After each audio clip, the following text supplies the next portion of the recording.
tell me I'm wrong, wrong, I don't wanna be right. If you tell me I'm wrong, wrong, I don't wanna be right, right. If you tell me I'm wrong, wrong, I don't wanna be right. For thinking that we could be something for real. Now am I wrong for trying to reach the things that I can't see? But that's just how I feel. That's just how I feel. That's just how I ¿Qué feel. tal? Muy buenos días a todos. Hello, good morning everyone. We invite you to please take a seat. The whole organization is available to you to make your stay in these 2 days a pleasant experience. We thank you for your participation. Please mute your electronic devices, and we'd like to tell you that this International Global Mental Health Summit is transmitted via streaming at our website, 5th Global Mental Health Summit. There you can access the streaming. We'd like to tell you that several of the presentations will be made in different languages, so we have simultaneous interpreting for those. May you need your interpreting devices, please go obtain your headset at the foyer by presenting an ID. We'd like to tell you also that in parallel we'll be having several workshops in the 9th floor of this Kirchner Cultural Center, this venue, and the participation is as you arrive up until the capacity is fulfilled. Even when there is a prior registration, you're all welcome to join. Please bear in mind that after the cocktail, we're going to enjoy today a show at La Ballena area here at the Kirchner Cultural Center. We remain here available to you all to make this a great experience. Be welcome. We appreciate your participation in this 5th Global Mental Health Summit that will take place for 2 days, October 5 and 6, at the Centro Cultural Kirchner, Buenos Aires, Argentina. We have the ministers of health of different countries, ministers from the different Argentine provinces, authorities from the nation, from the Ministry of Health. We like to welcome all of the diplomats and experts, representatives of NGOs and civil society organizations, also patients associations, special guests, ladies and gentlemen. The 5th Global Mental Health Summit proposes presenting a concept of mental health that undertakes all of the components of cross-cutting public policies in order to intervene the social determination that is cross-cutting to persons and communities. Mental health in all policies implies a dialogue with all the different areas in the state and with the civil society in order to agree upon and design public policies that provide an answer to the multiple complex needs of the population as regards mental health. Always as from the paradigm of community mental health, understanding that mental health is a topic for all of us. In a few moments, we invite you once again to take your seat so that we can comply with the capacity and safety measures in the building. In a few moments, we will start with the open ceremony of this meeting. Very soon, we'll have arriving to this cultural center the president of our nation. Thank you so much for your participation, and we remain available for this to be a great experience for you all.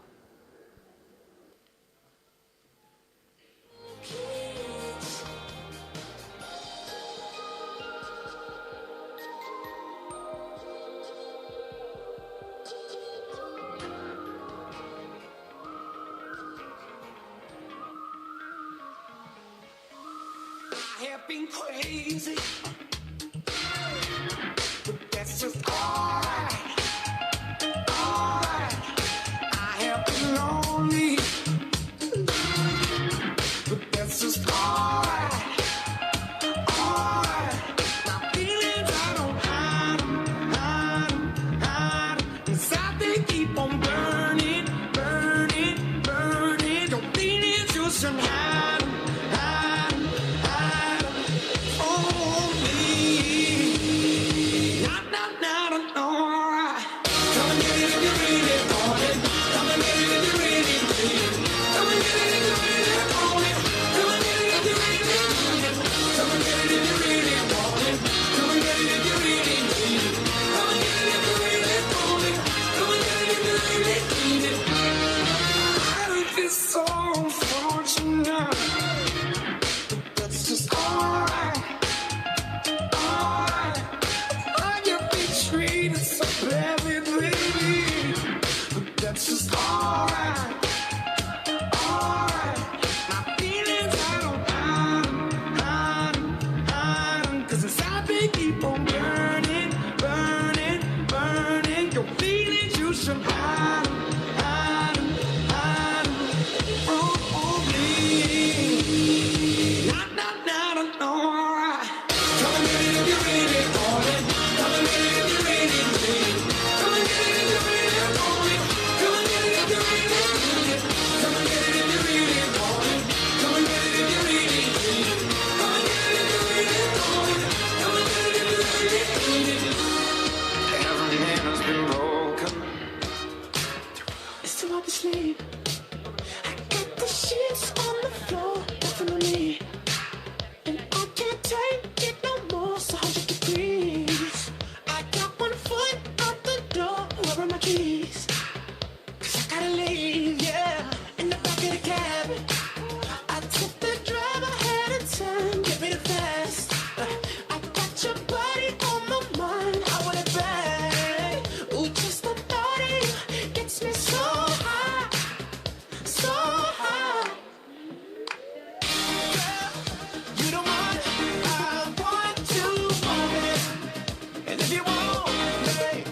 1, 2, 3.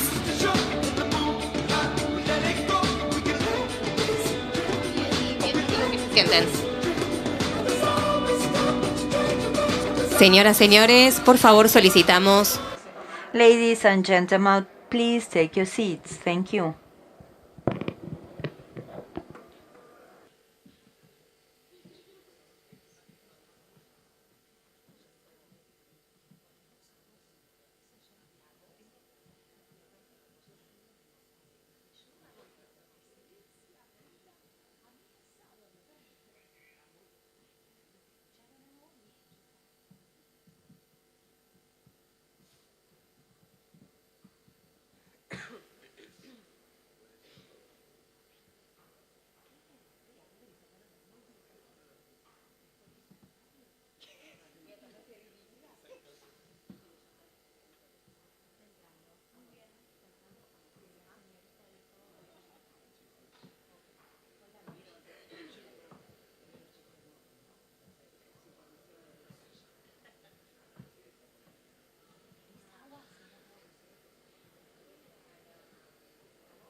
Señoras, señores.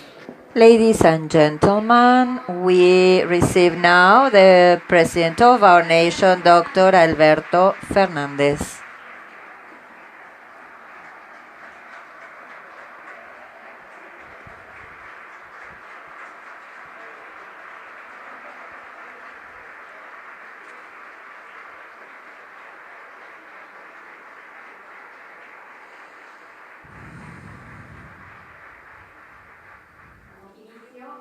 We'll be starting now the 5th Global Mental Health Summit, Mental Health in All Policies. Presiding this meeting, the President of our nation, Dr. Alberto Fernández, together with the Minister of Health, Dr. Carla Bisotti, the Director of the Pan American Health Organization, Jarbas Barbosa, the General Director of the Red Cross International Committee, Robert Mardini, together with national authorities, members of the diplomat body, ambassadors, representatives of the UN system, together with NGOs, special guests, ladies and gentlemen, with the purpose of continuing the summits in Rome, Paris, and London in 2018, and as a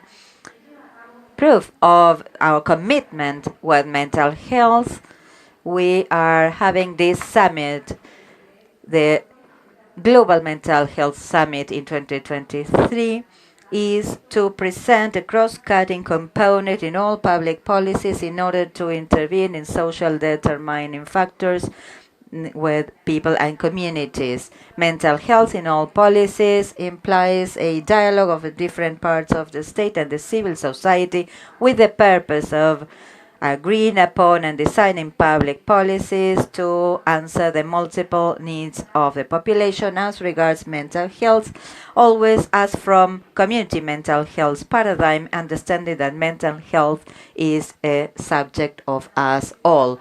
We'll be starting now with the words from the Minister of Health of Argentina, Dr. Carla Bisotti. Thank you.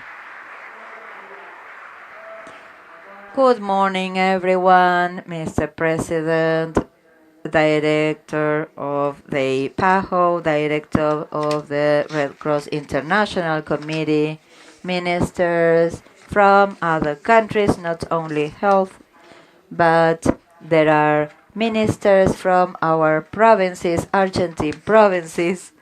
We have the cabinet from the Health Ministry of our nation, delegates, workers from the health sector.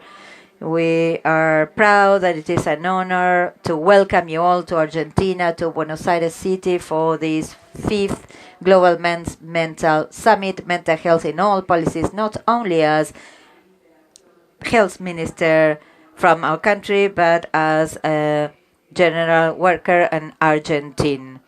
It is very important for us to have you here at this Kirchner Cultural Center, which is an emblematic building in the city of Buenos Aires. It is the old post headquarters. And we want to thank Tristan Bauer, the Minister of Culture, and the whole team from this CCK on their commitment and work so that we can have today and tomorrow this summit and the show that we're going to have at La Ballena venue over here, which is a precious place that we're glad to share with you all.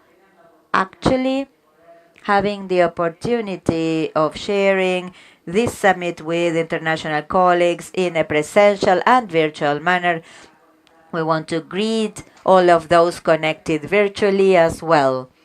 Actually, the work done as from the organizing committee and the different areas of the health ministry of our nation, different areas that worked a lot with commitment and effort in order to plan for these 2 days summit that we expect it is of your interest with great participation and exchange. We want to thank all of the speakers from different parts of the world to be here today for sharing this agenda that's so interesting, not only plenary session and high-level discussion tables, but always we also have workshops, testimonies, and the possibility of having cultural expressions present as well. From the Ministry of Culture, we want to let you know how we work in an intersectorial manner in Argentina. Mental health is a priority for our government. The President of our nation opening this summit as a leader working with the World Health Organization. Debra Herste is here with us. Thank you for your support. Pedro, the General Director, the PAHO organization. It is a very timely summit because what is going on in Argentina is that we have started a process for working with mental health policies in terms of budget and also a key component for providing efficient answers to this problem, to have cross-cutting mental policies in all policies. This is a priority of our president and the whole cabinet that I want to thank all of you, the head of cabinet also working very much in this regard. Multifactorial complex nature of mental health requires intra-government federal multisectorial coordination based on consensus in order to generate the necessary commitments in terms of efforts, budget lines from ministries and organizations, a perspective from human rights, care, integral view of mental health based on the community. We want to thank once again all of the scientists, the civil society, and all of the users and all of the international organizations. In Argentina, we have a national law for mental health, 26,257, valid as from 2013. It was regulated in 2013. As from 2010, regulated in 2013, and in the last few years, this has been on the agenda of all of us, so that there was a strong push in this implementation. For this, a presidential decision is to provide the budget, but also political priority and federal articulation. So from that point of view, this combination of an international agenda of international organizations with the regional agenda and that of our nation and from all of the sectors makes this to be a great opportunity, a big moment for mental health, so that health is always in the agenda of all governments and mental health to be in the agenda as a priority. We know there is no health without mental health. There is no mental health without just social justice. So we want to welcome you once again, to wish you all the best for these 2 days, for this to be one more step towards the cross-cutting of all of these policies. Let's enjoy this space, let's enjoy this city, and let's be a bit better after this summit in order to get these policies to reach all of our population. Thank you very much.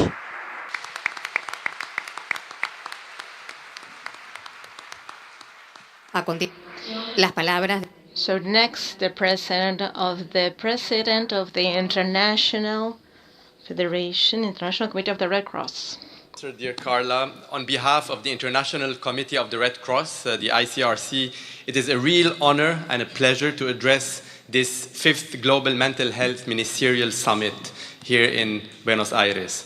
My sincere thanks go to the Minister of Health, Mr. President, and the government of Argentina for the invitation, and also, and more importantly, for the commendable efforts to build on the previous global summits, putting issues around mental health and psychosocial support on the international agenda. And this is the first time ever it's happening outside Europe, so I think this is something that really deserves all our gratitude for addressing this.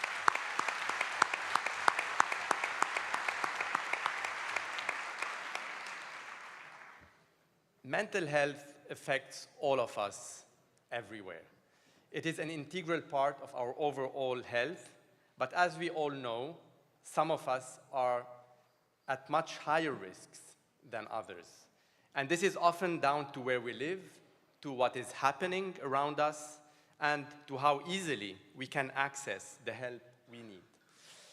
We know that for people living in the midst of armed conflict or violence, the toll on their mental health and psychosocial well-being is immense. People with pre-existing mental health conditions are particularly vulnerable and face daunting barriers to access protection, appropriate care, and life-saving interventions. The ICRC's experience globally supports the evidence that 1 in 5 people in conflict settings live with a mental health condition. This is more than 3 times than in the general population. And this may be particularly acute for young people who still have all their lives ahead of them.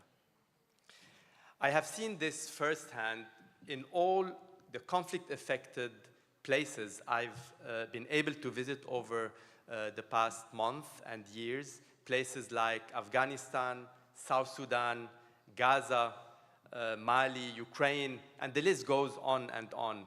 And while psychosocial and psychological trauma may be much less visible than physical damage in conflict settings, its effects may be no less destructive, especially when it goes on for many, many years. On one hand, we have seen significant progress in recognizing mental health needs in conflict settings. And this is a good thing.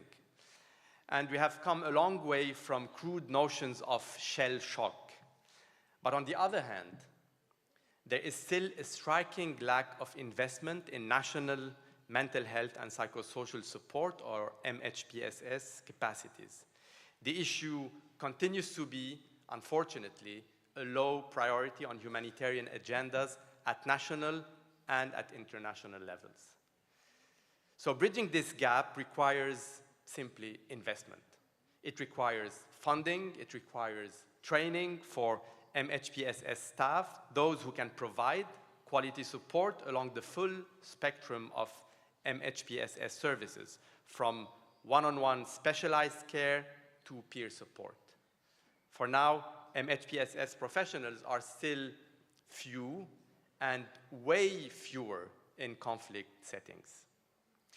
We also need to ensure people have access to MHPSS services. There is no point providing services if the people who need them most cannot access them because of stigma, because of conflict, or because of any other reason. And it is not only the individual who benefits from these services. Their families and entire communities do benefit from them as well. Recognizing the resources of individuals and communities and building on them is absolutely critical. MHPSS activities and programming should be integrated into wider systems as far as possible, such as existing community support mechanisms, general health and mental health services, social services, and so on. This means they reach more people. This means they carry less stigma and are generally more sustainable in the long term. Our global Red Cross and Red Crescent movement, for its part, and the Argentinian Red Cross is a wonderful example of this, is part and is committed to integrating and mainstreaming MHPSS in all its activities across the world. The Red Cross Red Crescent movement is the wider and the largest humanitarian network ever, powered by more than 15 million volunteers and staff across the world. And we have a clear policy to that end.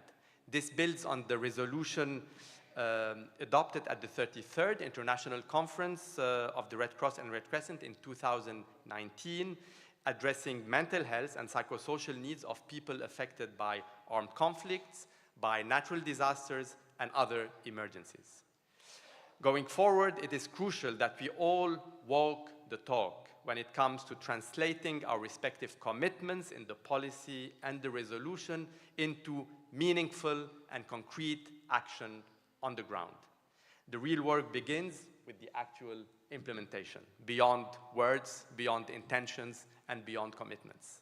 This is how communities will be measuring the success of all our work. And I think we owe it to them to deliver on those commitments.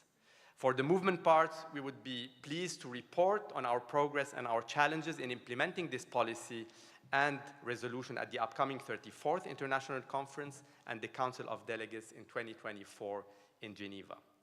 We call, in the meantime, on states that have the primary responsibility for the overall health of their populations to follow through with their commitments too. Together, let us ensure that mental health and psychosocial support is available and accessible to all those who so desperately need it, not just a luxury for some. Thank you.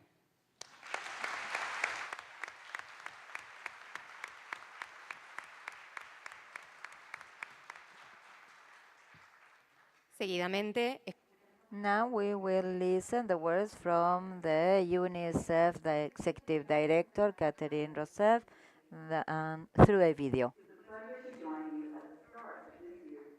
Mental Health Summit, and I really wish I could have done so in person. Many thanks to the government of Argentina for organizing this significant event and for your steadfast support for mental health. Supporting mental health in every relevant policy is absolutely essential for upholding child rights and achieving the Sustainable Development Goals. Neglecting children's mental health undermines their access to learning, their development and inclusion. In other words, it undermines their rights. That's why this summit's focus on mental health in all policies is both timely and welcomed. I urge all members of the global mental health community to leverage this summit to accelerate action on priority issues, drawing from the consensus established in previous summits. That means 7 key steps. Urgently invest in community-based child and adolescent mental health support for a collaborative approach to prevention, promotion, and care. Scale up support for parents and caregivers, including evidence-based parenting programs. Integrate mental health support in schools and learning environments. Increase investment in ministries of social welfare to expand access and care for vulnerable populations. Address mental health stigma and discrimination.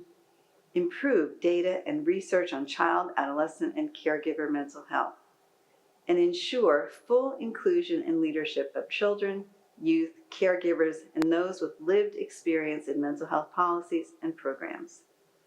Lastly, we need to underscore the importance of accountability, a pivotal theme that undoubtedly resonates across this summit.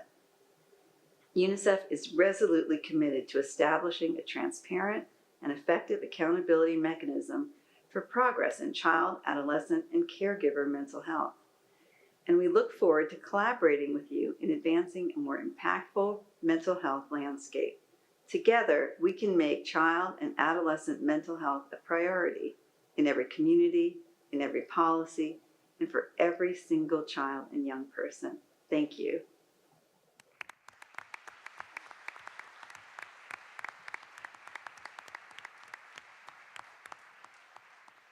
Acto seguido, hace uso de la palabra el señor director.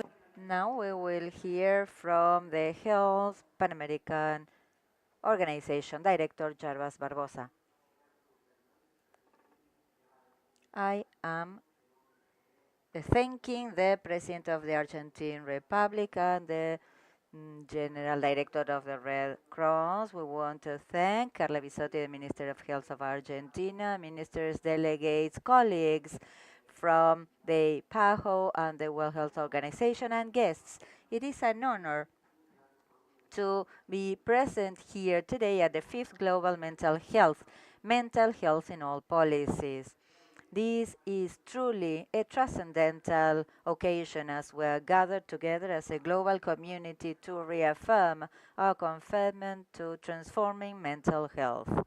We are proud that this is the first summit of mental health that is celebrated here in the region of the Americas, proving the central role of the region in the realm of mental health at a world level.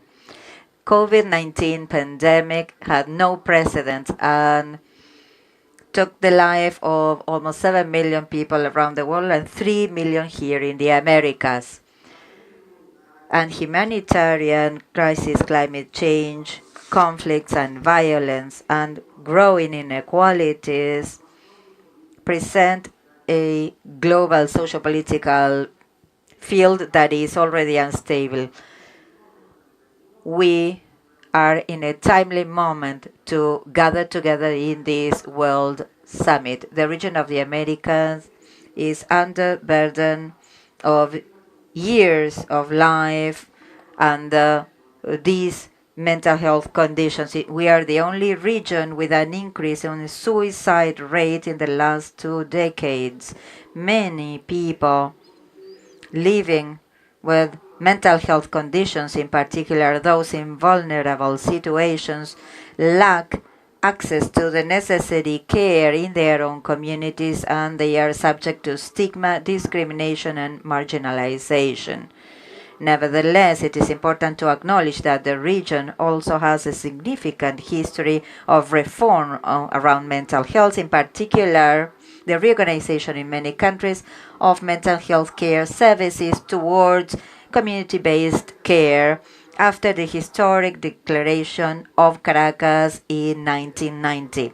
And after the COVID-19 pandemic, countries in the Americas have given mental health a priority in their agendas, political agendas, strengthening access to mental health and psychosocial support, employing digital innovations towards mental health. Argentina is part of this, and other countries in the region have undertaken high-level political commitment as regards mental health, accelerating the implementation of national laws to that end, and employing community-based services by means of integral cross-cutting approaches. Now I will go into English. Discussion of the COVID-19 pandemic on the mental health in our region, PAHO's member states approved the regional policy for improving mental health in 2021 and the subsequent strategy for improving mental health and suicide prevention last month at the 60th Direct Council. Also, in June of this year, PAHO's High-Level Commission on Mental Health and COVID-19, established in 2022, launched its new agenda for mental health in the Americas with 10 priority recommendations for advancing mental health in the region. Despite these successes, however, more is still needed. We must ensure that all people have access to quality mental health services and care, grounded in human rights and free from stigma and discrimination. And the suicide, which has steadily risen in the region over the past 2 decades, must be urgently addressed through strong evidence-based, multi-sectoral prevention efforts. But we must also look to the future and invest in building stronger, more resilient mental health systems that can effectively respond to the anticipated mental health needs associated with emergencies such as climate change. Achieving this will demand robust political commitment, backed by bold and sustained action. It calls for advocacy at the highest levels of government, strategic multi-sectoral partnerships, and scale-up investment, both human and financial, in mental health programs integrated into primary health care. And importantly, as recognized by the theme of this year's summit, mental health in all policies, as mental health is a cross-cutting issue across health and non-health sectors, it must be integrated into all policies and approaches in order to effectively strengthen mental health promotion, prevention, and care. It's my hope that this global summit will serve as an important turning point in mental health in the region of the Americas and in the world, as well because we must do better. I look forward to productive discussions, concrete recommendations that highlight the way forward, and new and strengthened opportunities for global collaboration on this fundamental health and development matter. Thank you.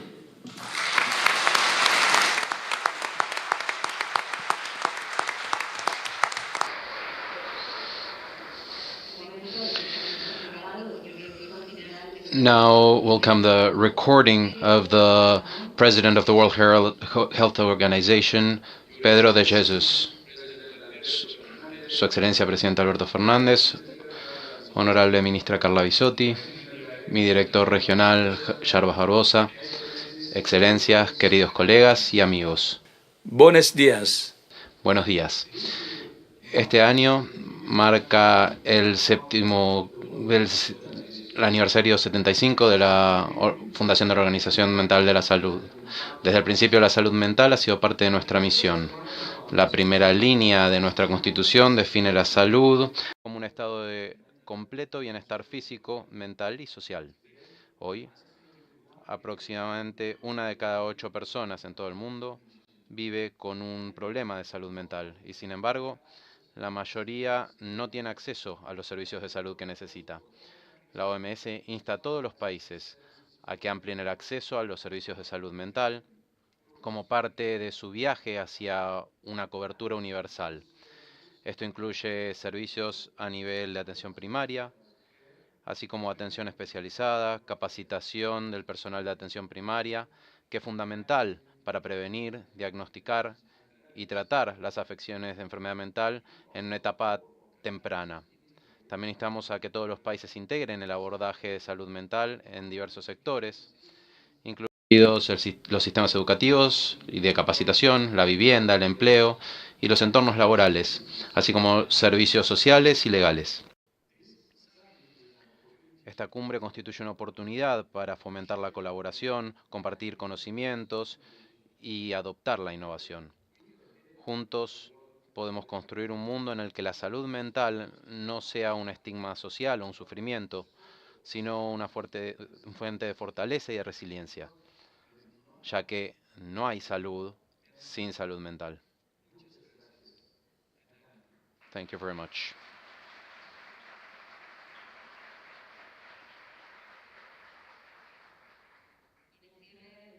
Now to close this opening act of the 5th Global Mental Health Summit, the President of the Argentine Republic, Alberto Fernandez, will take the floor.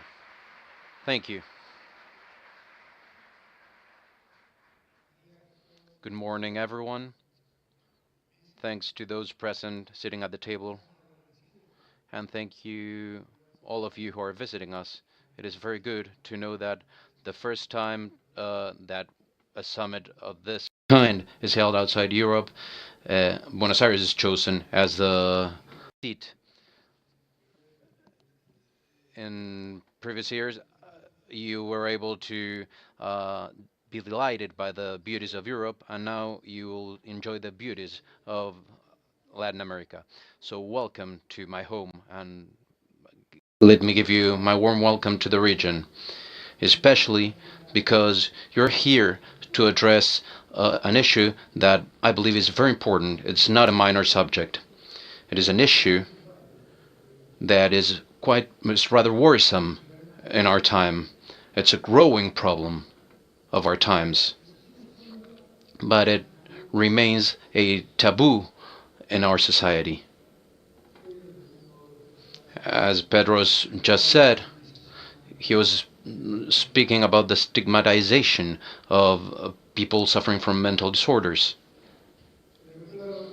I remember when I was younger, when there was a person suffering from a, I'd say, minor mental disorder, someone who was undergoing depression, they were stigmatized. They were treated inside their families as someone to be hidden, concealed. Their own families began denying them, because the problem with mental disorders is that they don't have physical manifestations. You don't get a rash, you don't get any cough. You don't see it in their bodies, but it's inside of the person suffering from it. It's very harmful, and it's very necessary for the society to notice this. And when they do notice, they didn't know where the origin lied, so they denied it. And the treatments that they would undergo were virtually inhumane treatments. All bedlams were inhumane places where human dignity was mistreated consistently. As a president, I visited care centers that we're currently reforming, and patients there were held as prisoners in common rooms, abandoned by their families, intoxicated by pills that would sedate them. The only concern was to sedate them so that they wouldn't make any mess, as the Pope would say. But that's really not the treatment that a human being with a disorder should be given. That is not the way forward. And I was paying attention to the Red Cross Director General, who talked about situations of conflict or violence in which mental health became more deteriorated. There was a time here when, without any weapons, without any missiles, without bombs, 15 million people died. It was a silent war, and it was called pandemic. And all the traces of the pandemic, all the consequences of the pandemic have affected the mental health of all of us to a lesser or a bigger degree. Some have been stronger to survive during times when death was passing by just next to us and took some of us. We are not aware yet that we are survivors of the tragedy of the pandemic.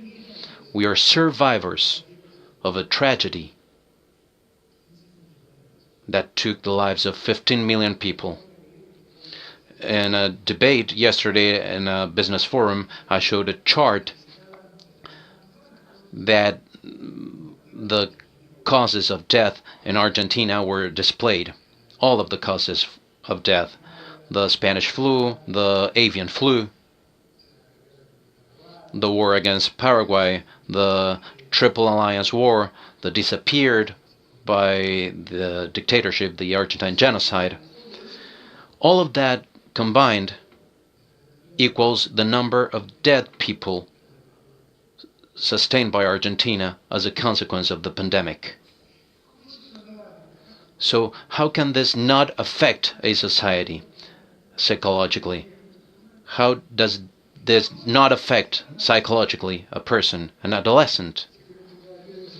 I was listening to Tedros saying that we're in a region where the increase in suicides has been bigger than in other regions. And this is only natural because what the pandemic caused is a lack of volition. We suddenly discovered that anyone could die at any moment. There was no difference between rich people or poor people, white people or black people, or good people and bad people. It took anyone. It would choose anyone and take them. That is what happened to us. How can we not be affected by this? How can this not affect the mental health of a young person who has their whole lives ahead of them, and at the beginning of their lives see this as a possible future? So what I want to highlight here is that paying attention to mental health is absolutely necessary and mandatory. It is an obligation of our times, because we could go on acting without paying real attention to this. Argentina has done this to mental health disorders for a long time. I'll give an example. The number of suicides of men who fought in the Malvinas War. When they came back from the war, they didn't find recognition, support, or sufficient care from the Argentine society, and they ended up committing suicide. I would like to convey my respect and my remembrance for them and my gratitude for their actions. But the same thing is happening right now because, as I said, we went through a silent war. Someone was attacking us, and we didn't know how to counter this attack. We didn't know how to do it until the vaccine came, and by that time, many lives had been lost already. So, I think addressing this issue is key. It is essential going forward. It's not just a present issue, but a future issue as well. And we need to understand that there is a disease that does not have any physical manifestations, expressions. It is inside human beings, but it is an ailment, a disease, and we need to assist them. And everyone has the right to have that assistance. And this assistance does not entail basically imprisoning someone and leaving them abandoned. The assistance means finding an answer, a medical answer. Medicine has made a lot of progress in addressing these disorders, psychiatric and mental, psychological services have really made progress. And we need to assist all these persons with a different logic from the ones we've had so far. To have reformed our, and let me quote, bedlams, and changed our care services and ended their imprisonment in pavilions, their abandonment in common rooms. I'm talking about people with mental health disorders. And to be able to transition towards recovery and to see them go through intermediate houses where they start living a common life again and cohabit with other people when they start recovering. This is the path, and this is what should be normal going forward. What we should not take as normal is to keep treating the problem of mental health as a taboo, as something taboo, something that we should not really discuss, something that the best possible option is to deny. This ungrateful approach of doing away with the problem, putting the person at some inpatient facility, and having them abandoned and removed from their families and their affections, and in the hands of professionals that on many occasions follow the logic of keeping them quiet, and for that purpose using any type of medicine to, between quotation marks, keeping them sedated. So in this summit, this 5th summit, I invite you to work on this logic, to pay attention to the words of the Red Cross Director General, who has a lot of experience and has spoken about how during violent events such as war, mental disorders become aggravated. But we should take into account that all of humanity has suffered from a silent war, which in the end has taken lives in the same way as a regular war takes lives. And I should also stress that we went through a war that we didn't know where the enemy was, when the attack would come, or how to defend ourselves. If that doesn't change someone's mental health, then we're in the face of superhumans. We have all been affected to a lesser or greater extent of that event that we went through. We have been all affected by it. And paying attention to this problem is an ethical obligation of our times. Thank you very much, everyone, and I congratulate you. Thanks. Señoras y señores, de esta Ladies and gentlemen, it is now officially inaugurated the 5th Global Mental Health Summit. We will ask you all to stay in your seats to continue with today's agenda. Thank you very much.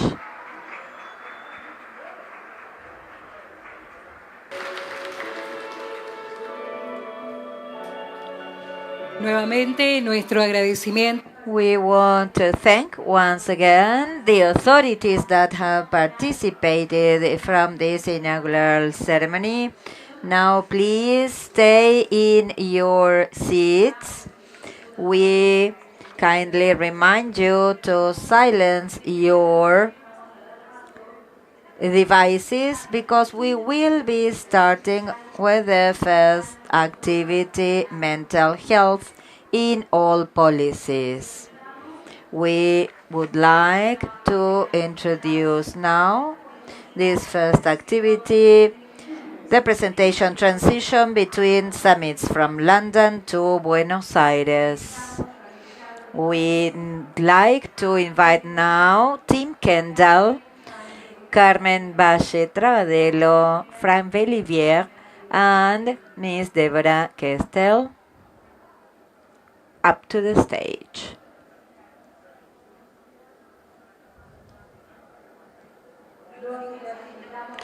We invite you all to please take your seats and comply with the safety standards from this venue. Thank you. We will like now to start transition between summits from London to Buenos Aires with the participation of Tim Kendall, National Clinical Director for Mental Health at the NHS from England, Carmen Balche Travadello from the Reference Center for Psychosocial Support for the International Federation of the Red Cross, Fran Velivier, Delegate for Mental Health and Psychiatry from the Ministry of Solidarity and Health from France, and as a moderator in the panel, Deborah Kestel, Director of the Department of Mental Health and Substance Use from the World Health Organization, who will take the floor. Welcome, everyone. Thank you. Good morning. Let me clarify for the interpreters, I will be changing languages. Welcome to my country. It is such a pleasure. We're so proud to be able to say this in this relevant event, the 5th World Summit in Mental Health. Welcome, everyone. The idea for this brief session is to be able to reflect together about the past and why not the future of these summits that have been organized. The very first one was held in London in 2018, where it was an event coming up as from a government proposal that so many of us gathering around this proposal to look for a moment where this shared commitment was to be raised to a higher level of awareness and visibility than Amsterdam, Paris, Rome, always with forging cooperation, sharing innovation, and a clear message that was repeated abundantly in the first session, that is, mental health is relevant, period.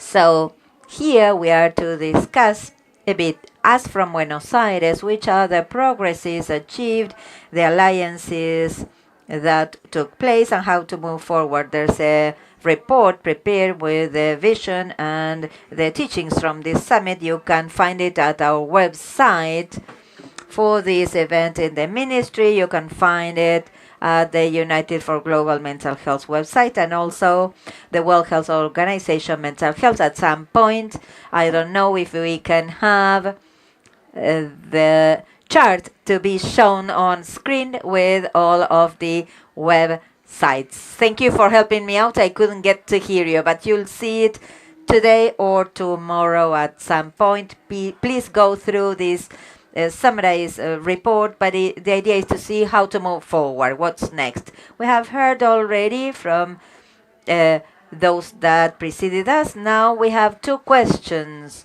for each of you. First one. The first question then is, aquí está el informe. The first question is, what were the needs and the gaps that you saw in your own reality in order to propose this initiative? So the first one, let's go historically. Tim Kendall from the UK. Hi. Okay, so when we set up the summit in London, we wanted to be a part of and help create a global community of people to support mental health. And first of all was to champion equality. So people with mental health problems, everyone knows, largely experience great inequalities, but those inequalities are down to services, very few often, very little investment, professionals often suffering lots of stigma, research, very little money going into it, but most of all, the people. who suffer great inequalities. And I suppose the final thing to say is that we wanted to do that not by complaining about all the things that everybody knows are wrong with mental health, but to be able to celebrate what's good around the world in mental health, to bring together people from all over, global south, global north, to celebrate what we've achieved. And to do that, to bring into the room people with lived experience, professionals, celebrities, even royalty. And I think we can honestly say we started something good. I did not imagine it would end up in Buenos Aires. So thank you. Great, thanks, Tim. And let's move quickly to Carmen, who is speaking to brief about the Netherlands event, right? Indeed, and I think you mentioned there were a lot of what has been said in the opening ceremony has talked about why Amsterdam, or the topic on Amsterdam was important, which was mental health and psychosocial support in emergencies. I'll bring just one number. Almost 340 million people are today in need of humanitarian assistance. It was 200 million at the time we organized Amsterdam. We also know, as it has been said this morning, that emergencies have a very deep impact in the mental health and well-being of those affected by it. But we also have, and I'll add also the positive note, we also know that focusing on mental health and psychosocial support during emergencies improves in general the recovery, not only our work as mental health, but all other areas of recovery. So in the mind of the organization of the Amsterdam Summit, the idea was if we are to talk about achieving mental health for all in a universal way, we need to look into what happens in emergencies. We need to make sure that mental health and psychosocial support is an integral part of emergencies response, but also we need to make sure that if we want to be successful in responding to emergencies, we need to integrate MHPSS, so it goes both ways. In addition, Amsterdam wanted to look with a lot of innovative minds in the room about a specific nature of mental health and psychosocial support that, as also has been mentioned, is multisectoral. So how can we bring it beyond mental health, especially when we respond in emergencies, and make sure that what is needed to be received for population affected for their recovery is integrated in health, but also in social services, in protection, in all the sectors, in education. So there was a big focus as well in Amsterdam on that. And the final thing, maybe also linked to the celebration part, is learning from humanitarian settings. We've learned a lot on how we can make mental health and well-being available to the population in emergency settings that non-emergency settings can learn.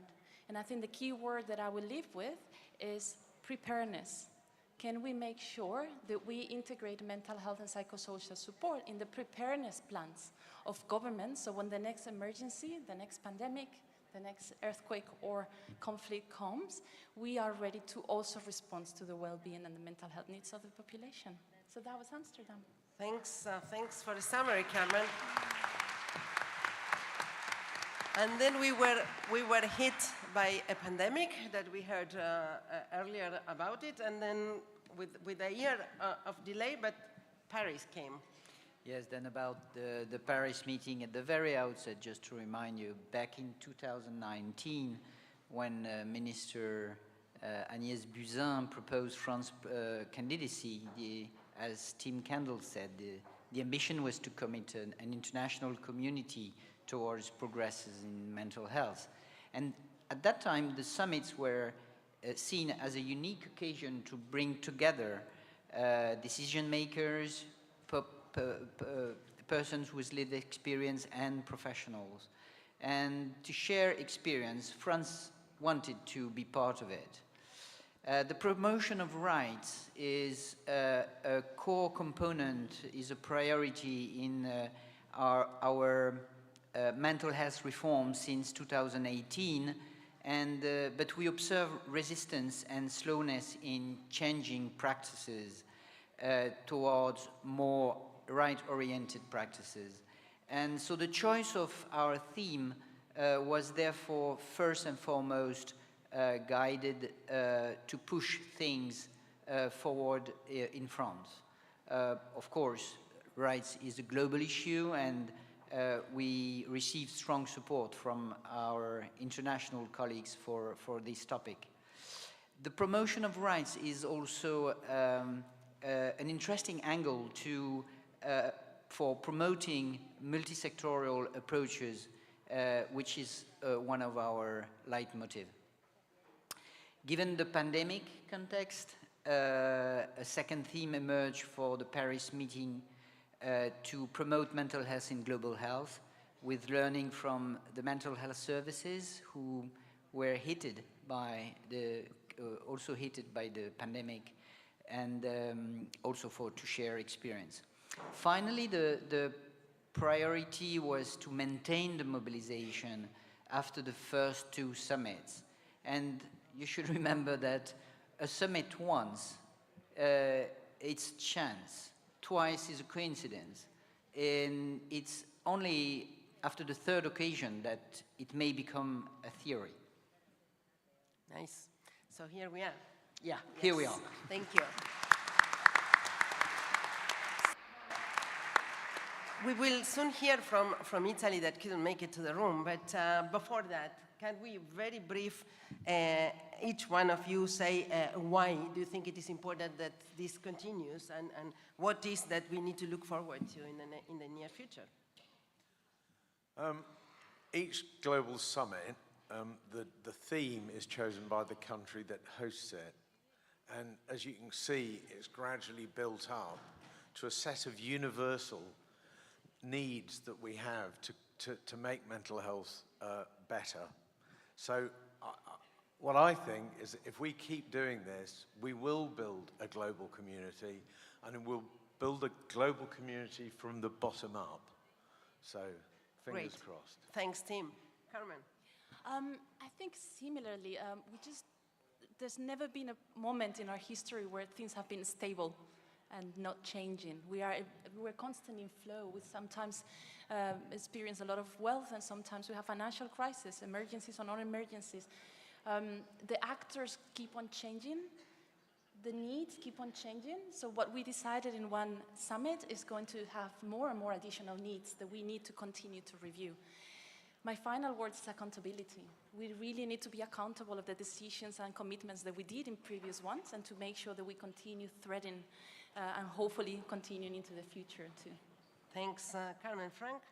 Well, the first reason is that these summits are quite unique in the sense that it's the only global events that put together, as I said, a person with lived experience, professionals and policymakers, specifically dedicated to mental health.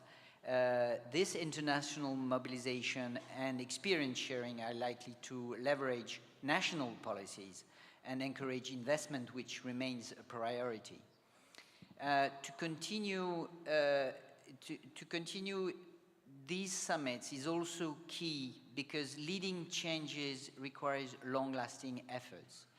The development of multi-sectorial policies is a big challenge, and we strongly believe that cross-sectorial and dedicated interministerial bodies or institutions are needed to accelerate and to coordinate concrete actions. The ambition, as Tim Kendall said, is to build an international community that has emerged from successive summits, to become a formalized body for international cooperation like the Global Fund is for the 3 pandemics, and advocate investment, training and planning right-based and recovery-oriented best practice. Thank you, Frank. And I ask the support here if the video of our colleagues from Italy can be shown now. Looking at the colleagues. Is there?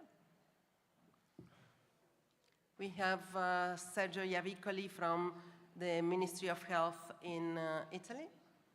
Do we?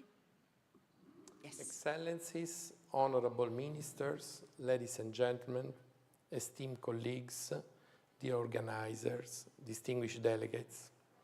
I'm deeply sorry I can't be with all of you in Buenos Aires today.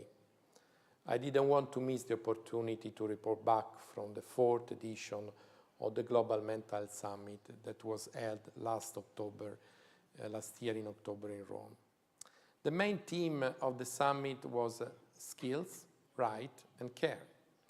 And the overall concept was built upon Italy's recognized leadership in community mental health and the institutionalization, pioneered with the Law 180 in 1978, thanks also to the impressive work done by Franco Basaglia and his team.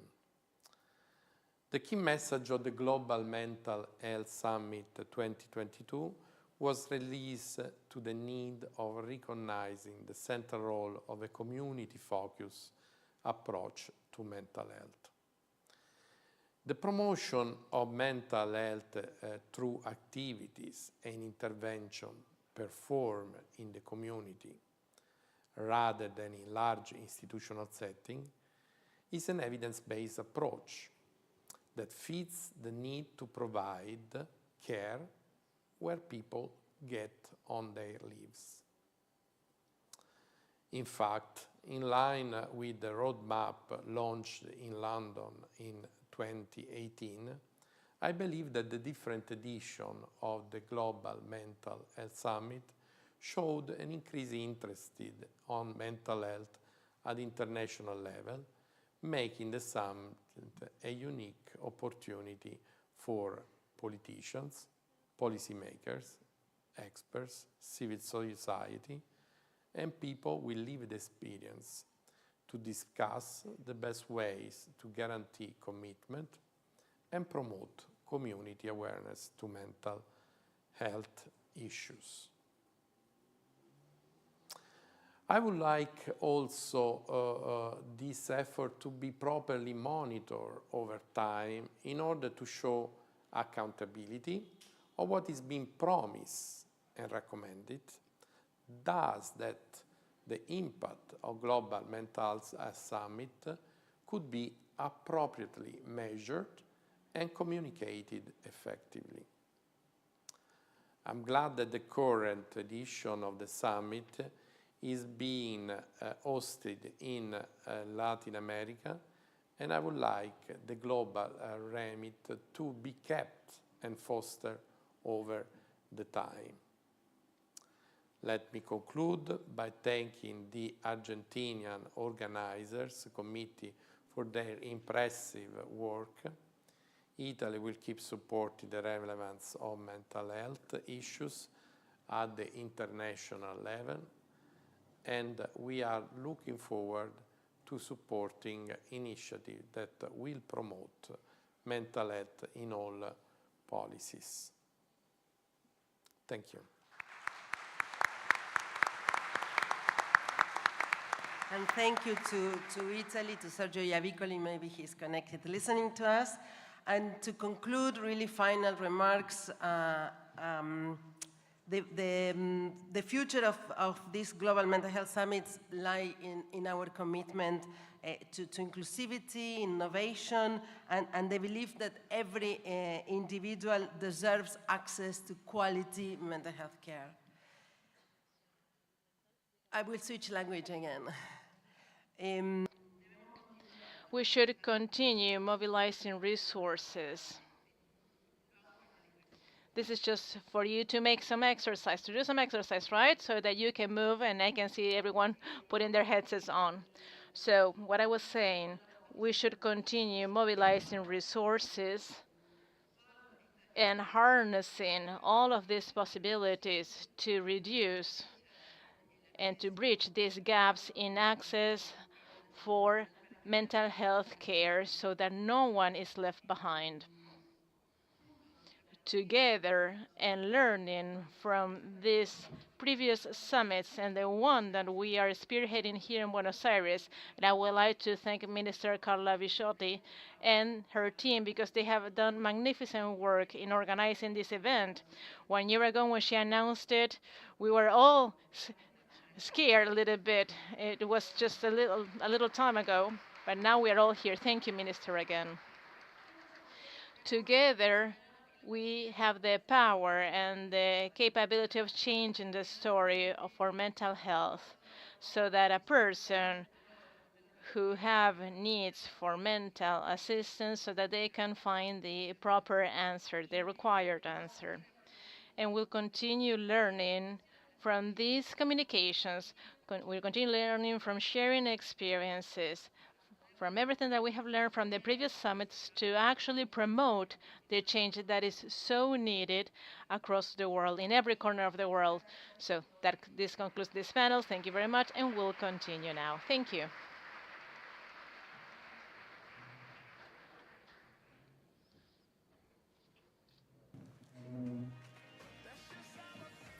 Muchísimas gracias. Thank you, everyone, for all the specialists. Thank you for your participation. So we'll continue with the agenda, with the high-level ministerial keynote speaker from asylum psychiatry to community health in all policies. We'll invite here to the stage to Giovanni Del Giudice, President of the Association Conferenza Permanente per la Salute Mentale nel Mondo Franco Basaglia from Italy.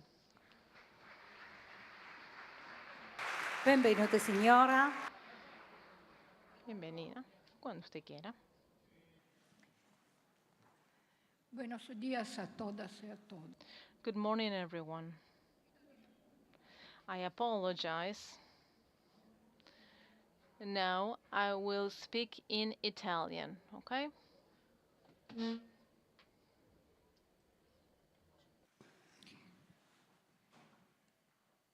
Ringrazio la Ministra della Salute Agradezco Carla Bizzotti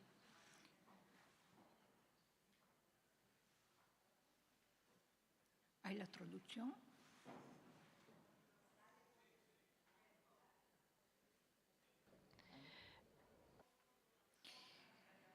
Ringrazio la Ministra della Salute dell'Argentina Carla Bizzotti, la direttrice del Dipartimento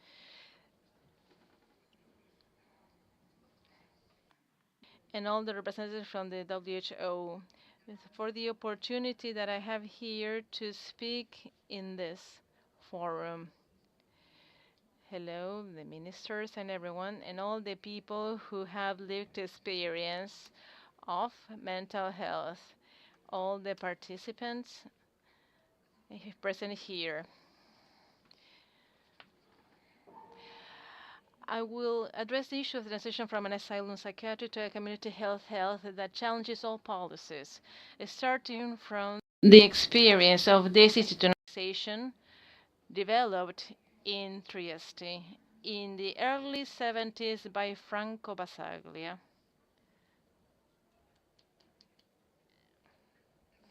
As Franco Basaglia and his working group, which led to the closure of the asylums and institutions and the establishment of a network of mental health services in the community. And above all, it gave back the voice, subjectivity, and rights to people with mental suffering, previously denied and silenced by institutionalization. It has been a change of focus from the disease and the danger associated with it to the person in his or her totality and globality of needs related to and included in the social context. It has been a broadening of the focus and competences from health to all policies: social, housing, training, employment, gender development policies, to respond to the totality of the needs of the person with suffering, who has once again become a subject and holder of rights. Even today, in different parts of the world, although qualitatively and quantitatively differentiated, according to social, political, economic, and cultural contexts, with differences between urban and suburban areas. The predominant reference model for the care of people with mental disorders is the custodialist asylum model, which uses coercive practices and human rights violations. While an average of 2% of the global health budget is reserved for psychiatric care, 70% goes to psychiatric hospitals. President Fernandez has just defined and said that it is inhumane. Even today, in some parts of the world, people with severe mental disorders risk being segregated, locked up, confined to small spaces, abandoned to the margins of communities. People with mental illness represent one of the most oppressed minorities. But also, in many parts of the world, important processes of overcoming the asylum model and practices of transformation of care for people with mental suffering are taking place, many of which will be represented here during the summit.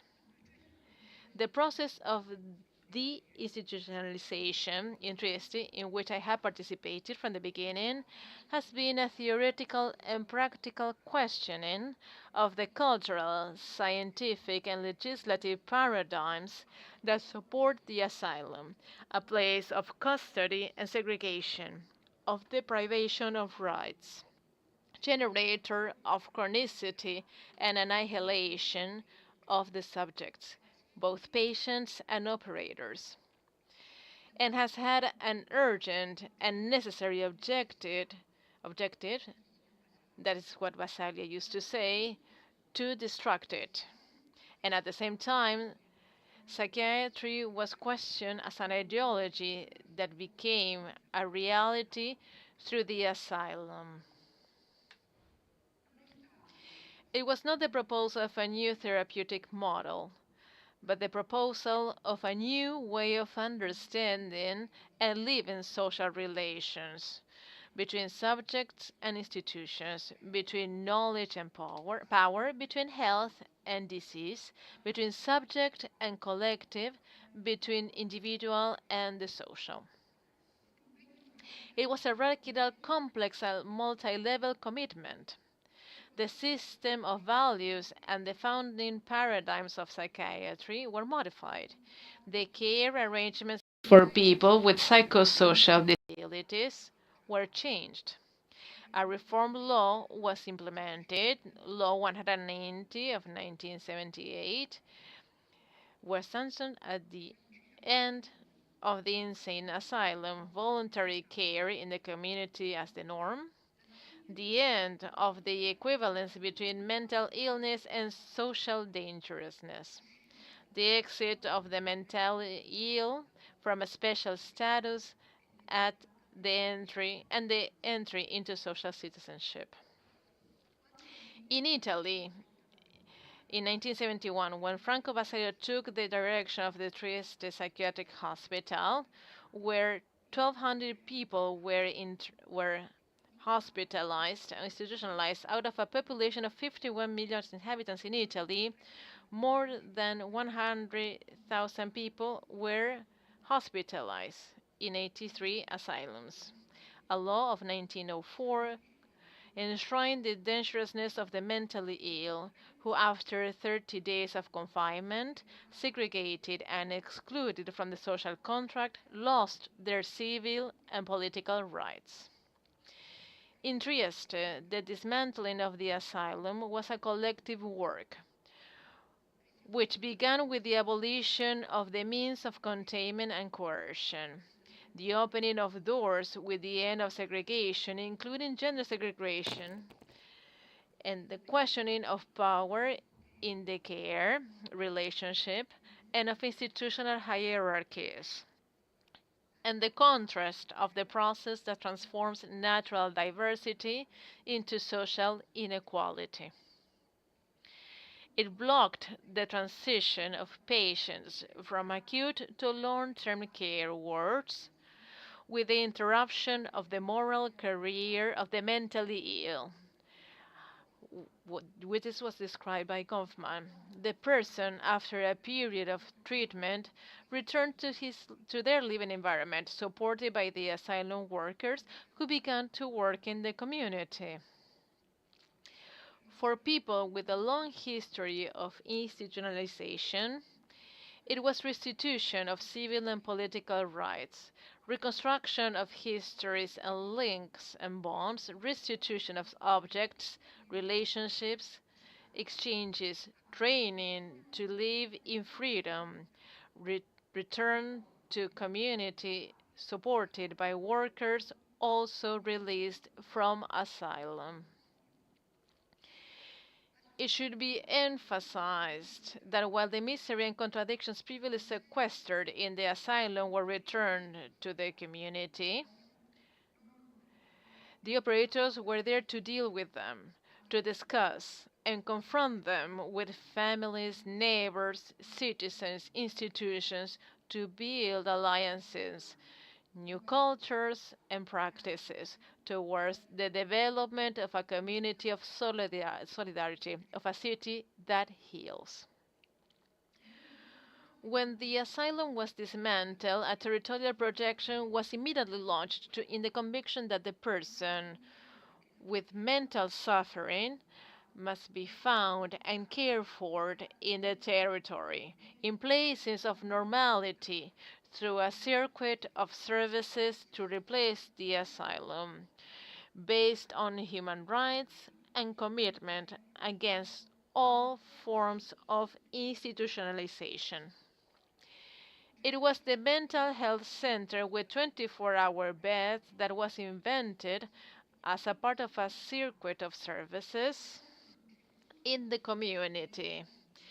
That is to say, residential groups, psychiatric services in general hospitals, psychiatric services in general hospitals, psychiatric and psychiatric services in the community. And it was proposed as a substitute for asylum, the institution that had been denied.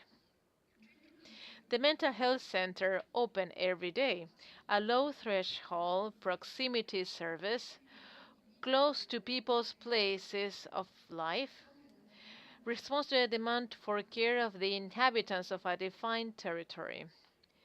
Equipped with a multi-professional team, it carries out outpatient activities, home care, pharmacological support, habilitation, family support, and community meetings.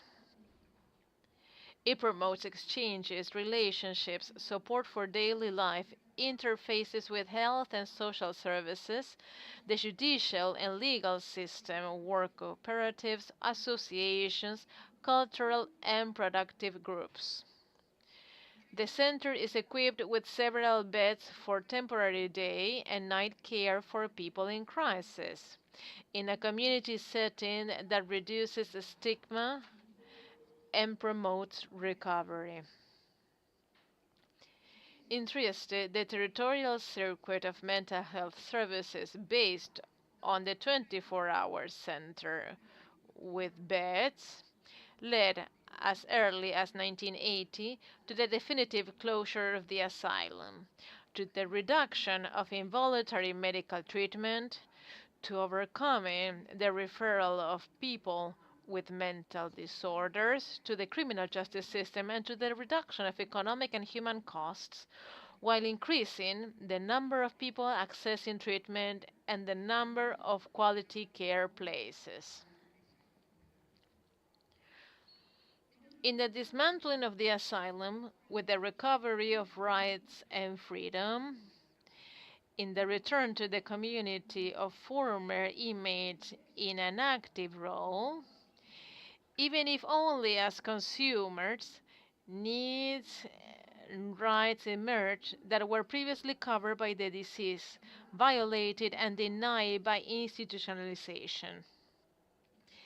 And the more we work in the tourists, the more we intercept new needs, new forms of urban suffering, pockets of marginality, people at risk of illness and exclusion, people who do not have access to minimum rights, who struggle to access services. To address the situation requires articulated and complex responses that challenge all policies, especially to counteract the psychiatrization of social distress. Mental health, as well as well-being, the possibility to choose, to self-determine, to participate in a shared project, to have a role in a community of different people, to be in the social, to be part of social exchange, to have an income, housing, a job, affection, sociality, is a fundamental human right. Building community mental health in a country, in a region, in a territory requires a strong political intentionality from national and local governments, together with a strong commitment from the technical innovators. In order to do so in a country, we need a strong political will from the national and local governments, and with strong commitment from the technical innovation. We have always found in Italy and around the world that the major transformations in psychiatry occur through the joint action of politicians and technical innovators, confirming also that action in mental health is a technical political action that alludes to a different vision of social relations, of power relations, to a new humanism. Hence, the need of legislative action and health planning to direct and regulate the change towards community mental health, sanctioning the transfer of resources, both human and economic resources, from the asylum to the Tory, which is essential for the effective overcoming of the problem, and the assumption of the subject in the territory is, of course, present, and also the involvement of all social policies, housing, gender, labor, training, education, development, and the rest, in a theoretical and practical orientation to ensure comprehensive responses across the spectrum of needs, rights to the most fragile people with psychosocial disabilities at risk of exclusion, to ensure their participation in active life and equality before law. According to the convention, the UN Convention of People with Disability. These cross-sectoral policies should include direct measures, such as the enactment of laws and regulations, specific programs and resources, and indirect measures to intervene in the cultural and social relations of a community. Bearing in mind that these policies and measures are closely linked to the specific context of the territories, let us give us some examples based on our experience on the housing and employment areas. To respond to the housing needs of people with a history of institutionalization in psychiatric hospitals, institutions for minors and people with disabilities, prisons, immigrant centers, or for marginalized people who do not meet the minimum requirement for access to housing, housing policies must provide for legal reserves of social housings for them, direct measures in order to be managed in sharing with health and social services.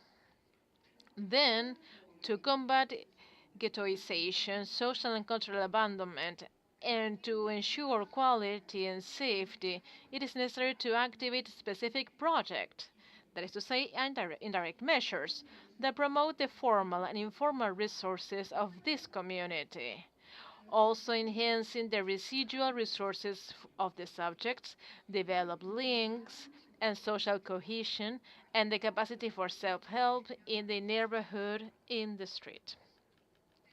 In order to respond to the need for labor inclusion, it is necessary to activate norms, standards, and law that include the obligation of public and private for-profit institutions to fully include quotas of people with psychosocial disabilities in the labor market.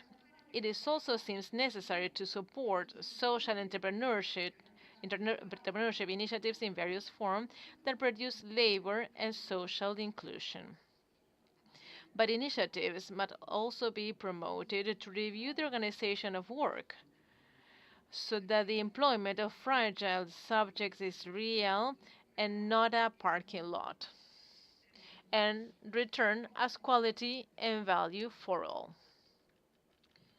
But in order to make this a concrete element, these transformative and intersectorial policies, it is crucial to implement projects, even pilot projects, carried out by innovative technicians.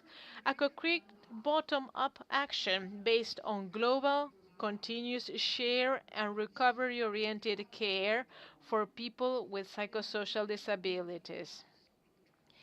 Not only focus on health, biological and psychological responses, but jointly and even more so on responses that intervene on the social determinants of health. An action that operates territorial connections and alliances, that empowers the entry of third parties, artists, students, intellectuals, teachers, associations, that is to say, the civics resources of a territory, capable of modeling new forms of relationship and exchange, digging new paths and drawing new maps of the territory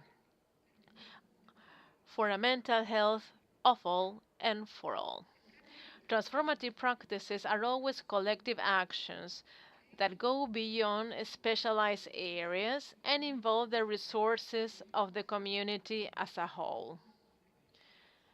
Such practices can only be seen as contaminating other services and political bodies called upon to respond to the non-health needs rights of persons with psychosocial disabilities. In short, there is a need to move from asylum psychiatry to community mental health, which challenges all policies, and we need investing to strengthen the healthcare system as a whole, to put an end to asylum, starting with a definitive and secure blocking of new admissions, to promote the reconversion of the economic and human resources of the asylum, which wastes the human resources of doctors and patients, producing inertia and chronicity, towards generative community institutions. Community investment in a human rights-based mental health service system and commitment against all forms of institutionalization. Implementing cross-sectoral policies that leave no one behind. Investing in the community, developing alliances and confrontation, promoting participation and protagonism. Intervene in power relations, in the way of understanding and living social relations, in the fight against inequalities. In conclusion, the Italian experience, the theoretical and practical work initiated by Franco Basaglia and continued by Franco Rotelli and the working group of Trieste, which found enrichment and strength in the thousands of volunteers, students, trainees, politicians who came to Trieste for many parts of the world, showed that it is possible, and many of them are here present, showed that it is possible to consider madness as a human condition present in each of us as a reason. To affirm in practice that a different way of assisting others is possible. That there can be a different way of assisting others. Demonstrated that it is possible to consider mental health conditions a human condition present in each of us as a reason.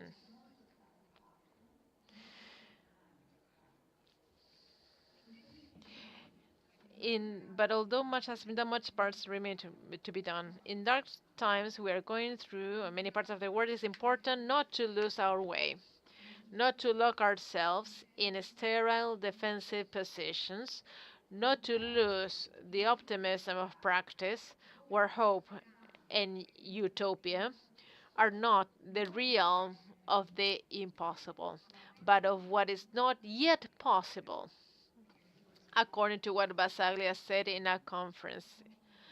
And to continue, even with the small steps, a long path of transformation and social justice, and together build connections and networks among good community mental health practices spread across the globe as a point of reference, comparison, and support for all.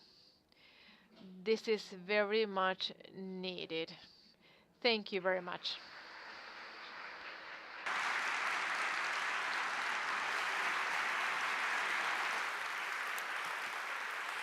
Apprezziamo la sua partecipazione, signora Giovanna Del Giudice. We thank you for your participation, Ms. Giovanna Del Giudice, President of the Association Conferenza Permanente per la Salute Mentale nel Mondo, Franco Basaglia. Now we will move on to the next session, high-level ministerial session. So we are calling for the next panel's speakers. Elvesio Miranda Magaláes Jr., Ximena Aguilera Sanhuesa, Reynol García, José Manuel Miñones Conde, Luca Nisman Bina Wansuani, José Ortellado, and Dr. Carla Bisotti.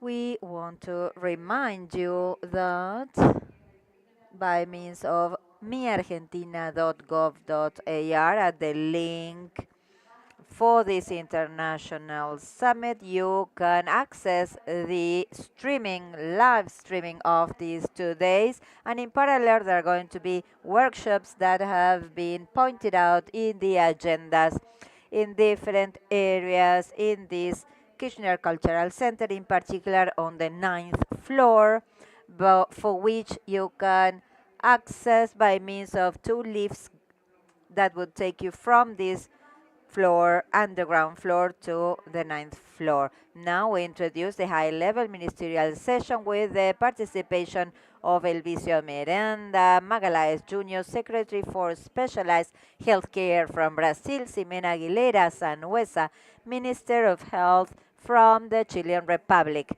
Reynol García, Vice Minister of Public Health, Cuba, José Manuel Miñones Conde, Minister of Health from Spain, Luca Lisman bin Awang Sauni, Deputy Minister of Health from Malaysia, José Ortellado, Vice Minister of Health, Oversight and Surveillance from Paraguay.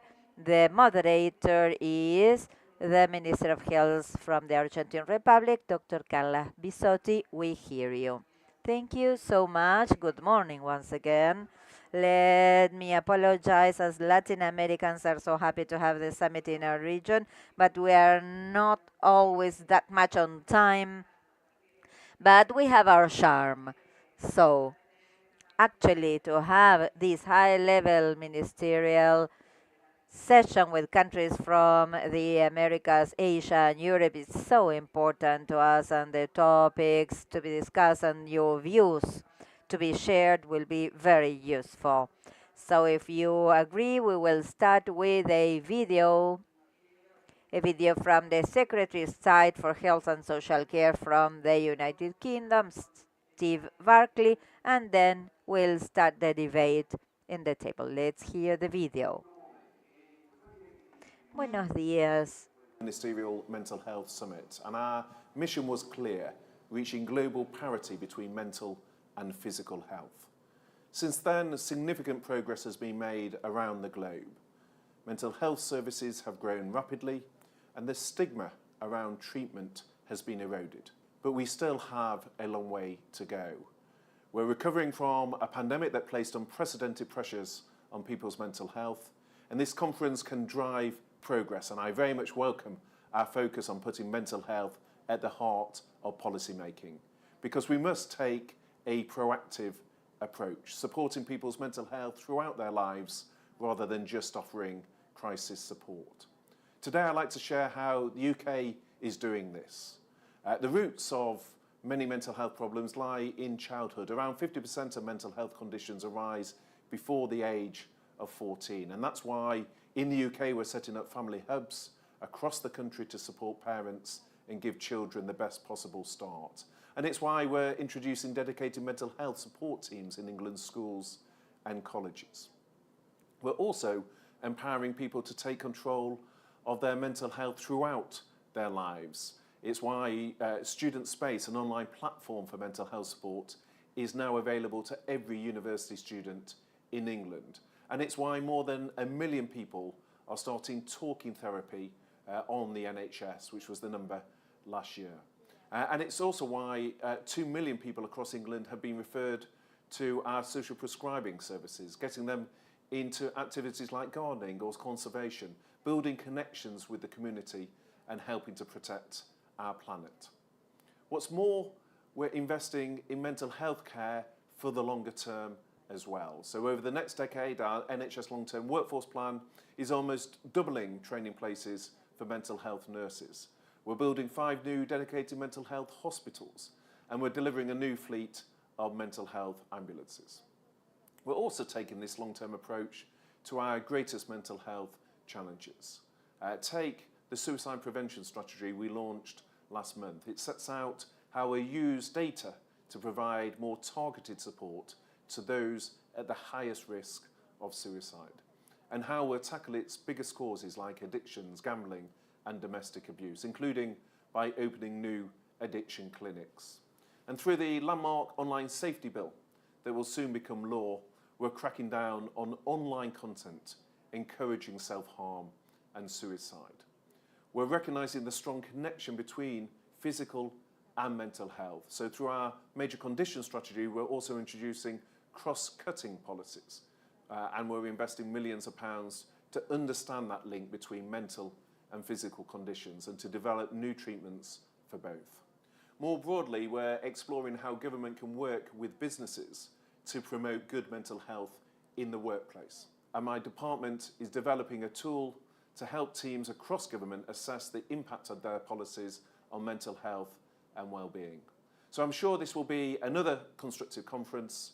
We've got a fantastic team on the ground representing the UK, and I'm confident by sharing best practice both here and around the globe, we can better prioritise prevention, achieve global parity between mental and physical health, and really focus in on this urgent health need. Thank you very much.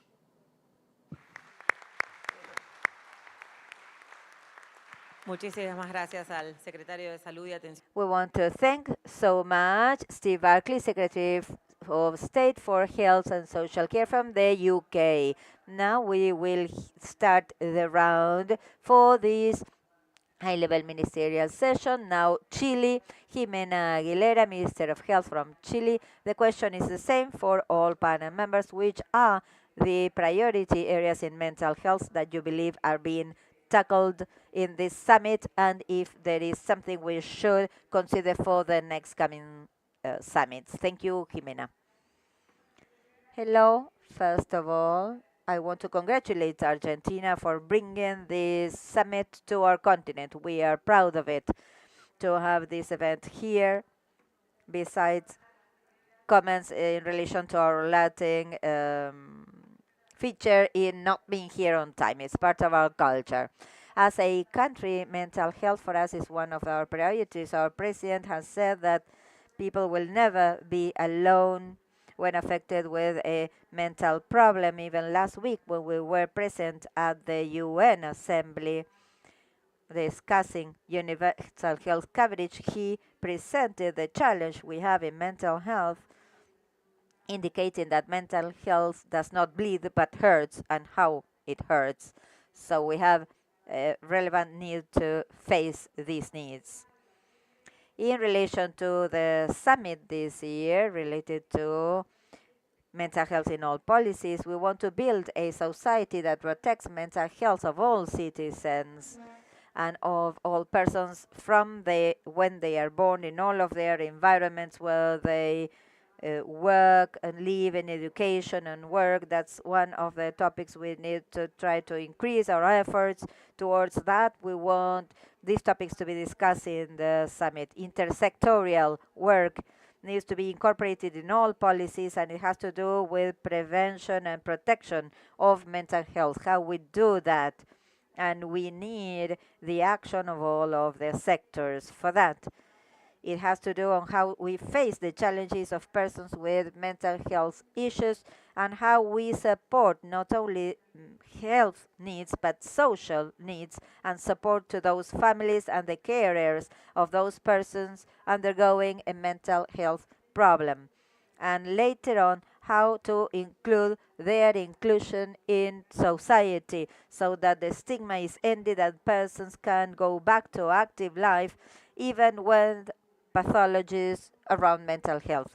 In those three topics, we believe it's very important to move forward and to try to concentrate in activities not only around the patient, but in how to promote prevention and protection around mental health and the inclusion and the elimination of the stigma. We believe we need to work in different levels. At the level of the laws, of course, we are making progress with the promotion and the drafting of a mental health comprehensive bill to help out to the different elements, emphasizing protection of mental health and prevention of mental health, but also at a community level, primary care.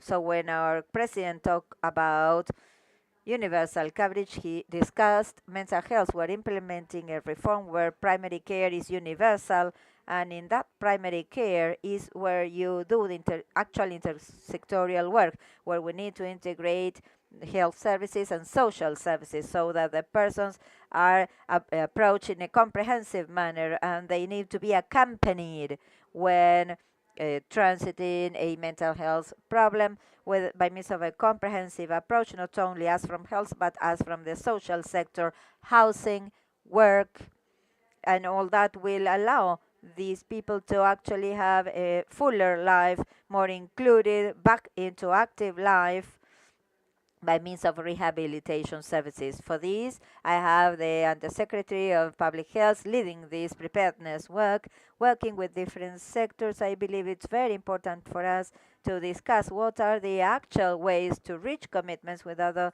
parts of society in this regard, in relation to promotion, prevention, and protection of health, accompanying those with mental health, their families and carers, and then inclusion and overcoming stigmas. Thank you.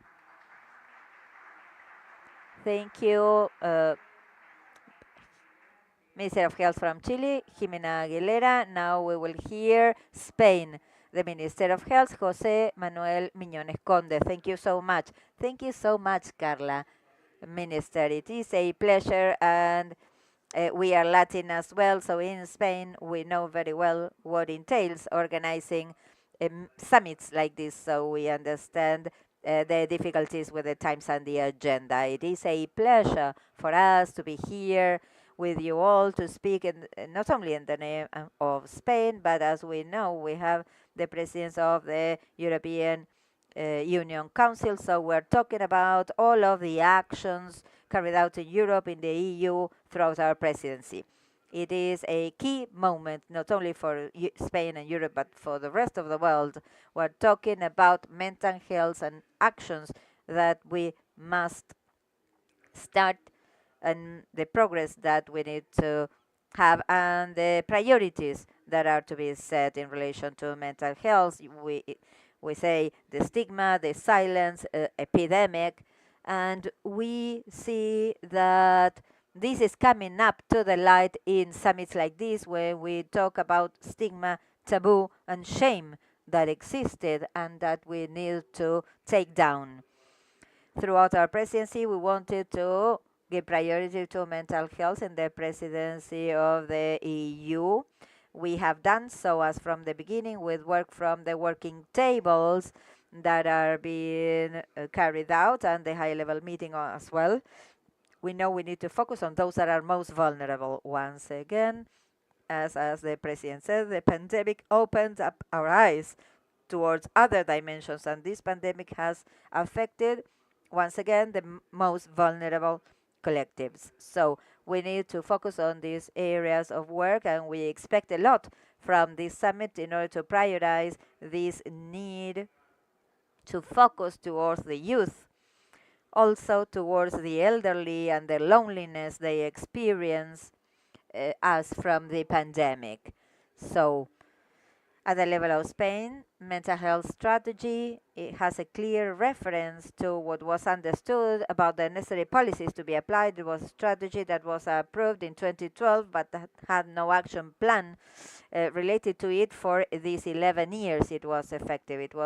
This is a strategy updated in 2021, and what we do is to focus the strategy with a very necessary action plan, an action plan that was defined in 2021, initially for 2022, 23, and 24, 3 years, that for the very first time, this calls our attention, for the very first time in Spain, it's provided with funds, 100 million euros to develop it, and not that for, to be only a statement.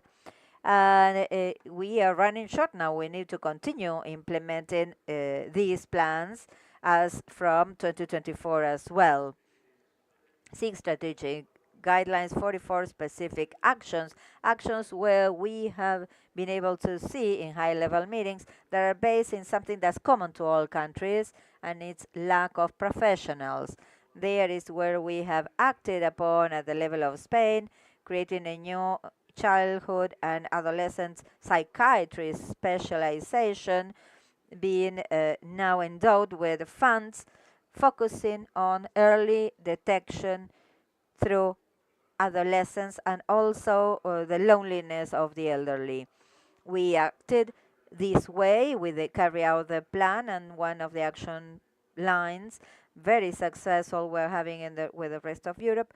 It is the 24/7 toll-free emergency line, and we keep on learning about this. The amount of calls we had in this year and a half at a call that was to help the suicide line, 155,000 calls that have been referred to urgent care in the case of 5,000 persons with imminent suicide danger. So we will continue this way.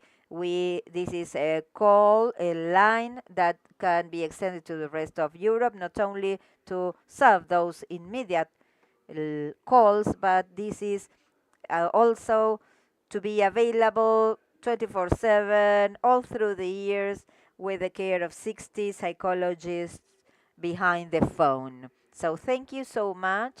These are pilot projects that allow us to continue making progress, and where we can focus and keep on learning, because we know the attention of the young people is not that much related to the effect of the pandemic, but to the use of new technologies, and the elderly with suicides between 45 and 55 years old, also in relation to poor economic conditions. We'll continue to work in this regard. Thank you so much, Jose Manuel. It is 2 of the topics you mentioned. Political support, you know, the priority from the top authorities level, not only the commitment from the health ministers. That's not enough. You need the presidential level, you need budget, you need written plans. With no budget or management for implementation are not actions, they are only intentions. So these are 2 relevant topics mentioned by the ministers from Chile and Spain, and how we decision makers need to generate answers to the needs, coming up with new specialties, training, education, and generating new tools. That is the 0800 line. We have a very similar experience. Our national hospital, Laura Bonaparte, which used to be a monovalent mental health hospital. It's a polyvalent hospital now, open to the community with the same action. We have the 0800 number, working with jurisdictions, and we have created mental health in the community, clinical safety, progressing in Argentina with the highest rate of mental health professionals working. We are to distribute them geographically. That's a challenge, but these are all very relevant topics, to generate specific actions. So thank you so much for bringing them up to the summit. Now, Brazil, the Secretary of Specialized Healthcare, Elvesio Miranda Magalhães Jr. I hope I pronounce your name correctly. I'm sorry, I will be speaking a very poor combination of Portuguese, my language, with some Spanish. My country is back to be together with you all here. There is a unique health system we have in Brazil, now 35 years, with a universal, free of charge public system that is back. Mental health in Brazil, we are so proud of, is back to the center of the health policies in my country. We're proud to say so. The first draft of law presented by President Lula in January this year, the mental health topic. Now, mental health is a department, it's a secretary, my secretary, so we're proud of that. We're undergoing difficult times in Brazil. We're surviving, as Mr. President Fernandez said, we survived not only the pandemic, we survived fascism and a huge risk to democracy in our country. But we have survived. And as with the pandemic, fascism is bad for health and for mental health, and we are now having young people, adolescents, children that are very much suffering aggression because of the experience in Brazil. Now, encouraged by Basalia's Utopia, growing our network for almost 13,000 psychosocial centers, denominated CAPs, throughout Brazil, providing resources from budgets around $6 million this year for mental health. So no other additional resources were denied. It is a challenge to generate standards and to work in an integrated manner with all of the other policies, in particular social protection. We are designing a new unit for an open network respecting freedoms and rights for co-management between health, the unique health system, and social protection, a unique health system for social protection. The two systems will be co-working to provide services for all of our users. This is a novelty we wanted to introduce to you all. A big challenge now to conclude. We believe we are investing right now hundreds and hundreds of teams that are multidisciplinary teams for primary care. Primary care in our territories, making up health regions where the open mental health units providing services and therapies in psychosocial community centers and primary care centers. We have 55,000 teams in primary care assigning different professionals to the territories. This means a challenge in integrating the policies. And let me conclude with news. A huge effort we're going to do to remove from prisons, from custody, hospitals.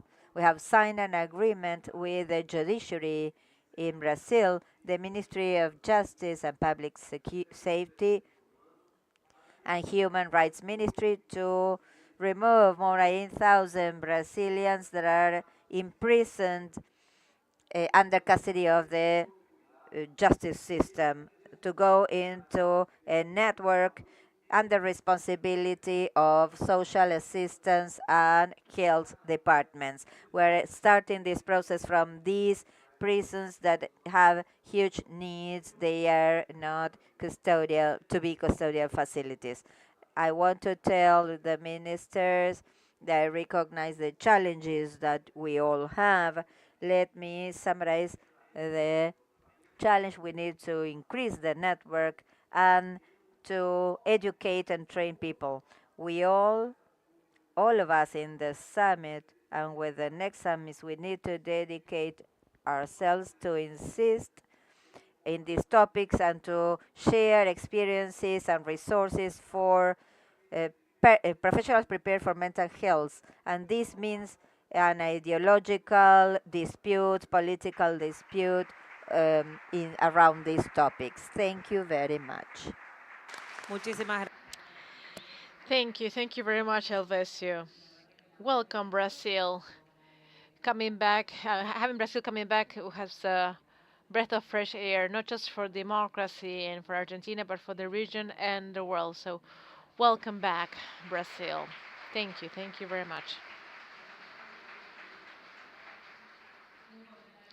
Just an additional comment as regards the training of human resources and the multidisciplinary approach that we need in the human resources that should be trained based on the community with a comprehensive perspective, social perspective in Argentina, from, of course, nursing school, psychotherapy work, many of the professions that are being added to community mental health, leaving the hegemonic mental health model, taking into account what mental health means, leaving the asylum model to a community-based model with the urgent need and immediate need of addressing many other areas that are not just the foundation for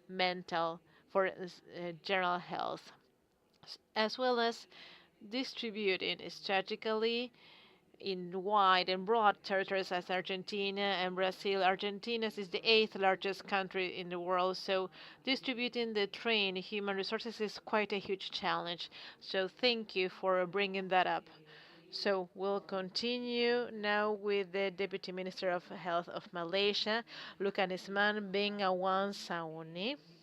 Thank you very much for being here, for coming here to Argentina. It's very important to have you here, to have all the perspective from every region of the world.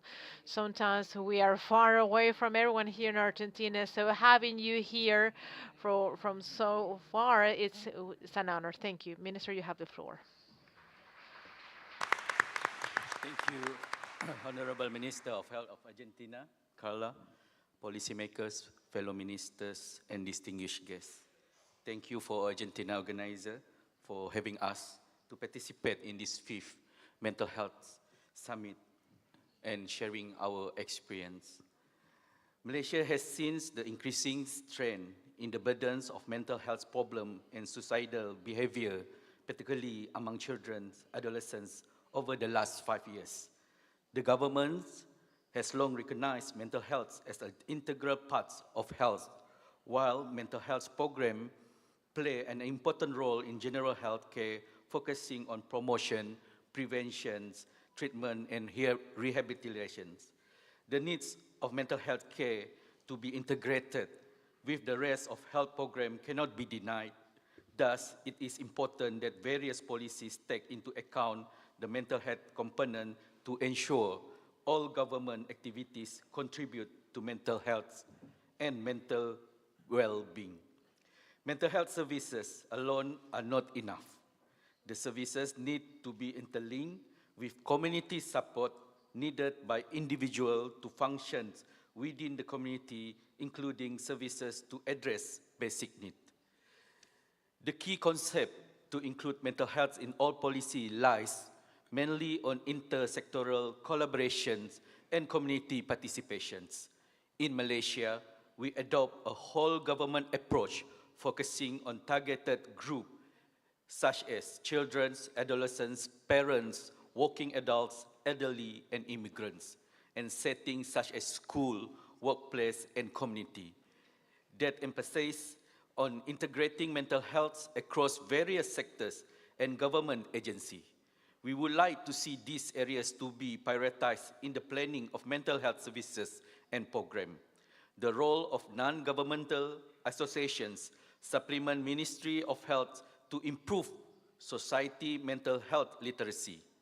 On that note, Malaysia has also collaborated closely with other governments and private agencies beyond the Ministry of Health, non-governmental associations, and community leaders in the area of mental health promotions and advocacy program at community level. We stand guided by our National Strategic Plan for Mental Health and National Health Policy, and to that has several policies in place that incorporates mental health, such as Healthy Mind program in school, whereby all primary and secondary school are implementing mental health screening for early detections and early interventions of mental health conditions. Integrations of mental health into the general health care, such as 61 hospitals providing psychiatric services, 34 community mental health centers, and 1,800 health clinics providing mental health services at primary care. Supported employment of persons with mental illness, and responsible reporting for media on suicides. As such, I conclude that engagements with frontline stakeholders, non-governmental organizations, and community leaders is utmost important in ensuring the prioritizations of mental health in policy affecting education, social welfare, workplace, human resource, police, media, and justice system, as well as identified groups such as children, adolescents, young adults, women, elderly, and immigrants are being addressed. Each stakeholder has its strength and shortcoming. Therefore, all relevant stakeholders need to work together to sustain the mental health care. Thank you. Muchísimas gracias. Thank you. Thank you very much, Deputy Minister of Malaysia. Of course, shared problems and challenges. It's very important to have this perspective, and we add the communication, of course, and what it means to have the media in critical situations, the participation, the involvement of all sectors, not just the health sector, but also the scientific society, the civil society, all the users, the society at large, and leaders in each community, cultural diversity. We need to tackle all of these specificities and all the priorities, like the LGBTQA plus community and young women and their perspective in their life course. All of these are concepts and challenges that continue to build on all of this. So thank you very much. I'll give the floor to Reynold Garcia, the Vice Minister of Public Health from Cuba. Thank you very much.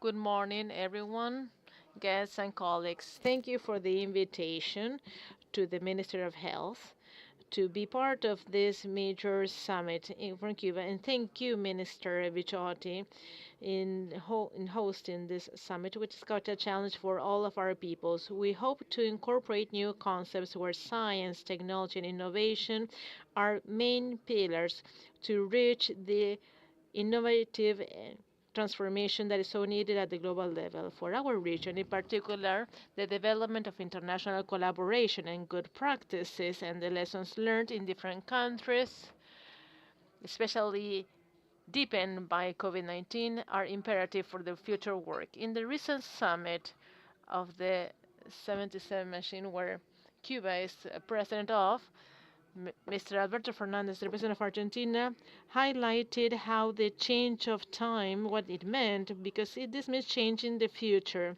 And he recalled Antonio Fattieri, who stated, quote, when you dream alone, you just only dream, but when you dream with others, you can dream and change the world, end quote. What happens if we dream together for changing this reality? And Fidel Castro also said, quote, major works are designed by engineers but are implemented by dreamers. We need many dreamers today looking for this dream of a more together and equal world, quote, end quote. We needed to implement all the actions in the Havana Declaration, specifically in terms of development, technology, science, and innovation. Cuba, for more than 16 years of revolution, has reached social accomplishments, eradicating extreme poverty and offering universal health care and education services for free, promoting gender equality and women's empowerment, reducing child mortality, of course, encouraging sports, increasing life expectancy, and increasing the Human Development Index. We have been working towards making this a better action by improving technology and science, incorporating international solidarity to promote training for people, creating vaccines for technological sovereignty. 46 million doses vaccines have been provided against COVID-19 with a coverage over 90%, and no one has died of COVID-19 in the last couple of years. Quite a wonderful accomplishment for Cuba. So in the current context of the current world economic crisis, which also deepened the blockade imposed on Cuba, this also it did not let us make progress in the health index in 2019. There was a law that was enacted by the Family Code, an inclusive code based on respect, love, and affection. The Public Health Ministry is moving ahead with a legal framework with a new act promoting mental health and global health, promoting rights and comprehensive care for people with mental, neurological, and substance use disorders with a gender focus in their life course. To comply with all the mandates, the Cuban healthcare system implements all the laws taking into account aging population and also services that are provided to people with disability, and a comprehensive strategy for prevention and care for preventing gender-based violence. And most recently, there was a comprehensive act that was passed protecting childhood and teenagers with a focus on mental health with an interdisciplinary team with the principle that the protecting against mental health is a right for everyone. The unifying approach under the concept of health as a means to balance the well-being of a person, animals, and ecosystems, it's a new challenge, responding to the new contingency created by climate change, which has a particular effect in our Caribbean islands. And with that, this task is a duty of the state, and therefore this task has been designed within the state, and the main goal is to protect human lives and their quality and their health, to tax actions that may damage the climate. These reforms in the Cuban system began in the 60s with eliminating asylums and incorporating human resources from all regions. We train human resources in all universities, in all the provinces of the country, with more than 70,000 professionals getting their degree in all professions: general psychiatry, general psychology, health psychology, BAs for physical rehab, and childhood psychiatry with a free, universal, and equitable healthcare system for the entire Cuban population. The change in the model with the involvement of different professionals in different areas and the support with PAHO and WHO has built and has supported the system for mental health in Cuba. Healthcare system in Cuba has specialized services for specialized care for neurological and mental health services guaranteed in the 3 levels of care in the life course, in the community-based programs with privileges the psychosocial well-being of individuals and families. The priorities of work we can find the comprehensive approach to strengthen efforts also for sustainable development goals and in line with the primary care models and renewal of family health, which will solve in the process of helping the entire population where mental health is included. Within this network of services, we have more than 11,500 clinics, one doctor every 900 people, many clinics, and 175 mental health services that are present in all the municipalities of the countries with an outpatient approach with all people who have mental health disorders. And there are many beds and many elderly people, locations and facilities, and day clinics, and 167 psychopedagogical centers for people that can be admitted or not, or outpatient services. In just a couple of days, we'll celebrate the International Day of Mental Health on October 10th, World Health, mental health. So we call on this summit to place mental health in all policies with the goal of strengthening quality health care. This has been placed in the governments and agencies' agendas, but even so, we can firmly state that despite of the global actions, this is a major problem associated with the global crisis, which was made worse by pandemics, and poverty and hunger and violence is quite present. The stigma in our culture creates severe mental health disorders.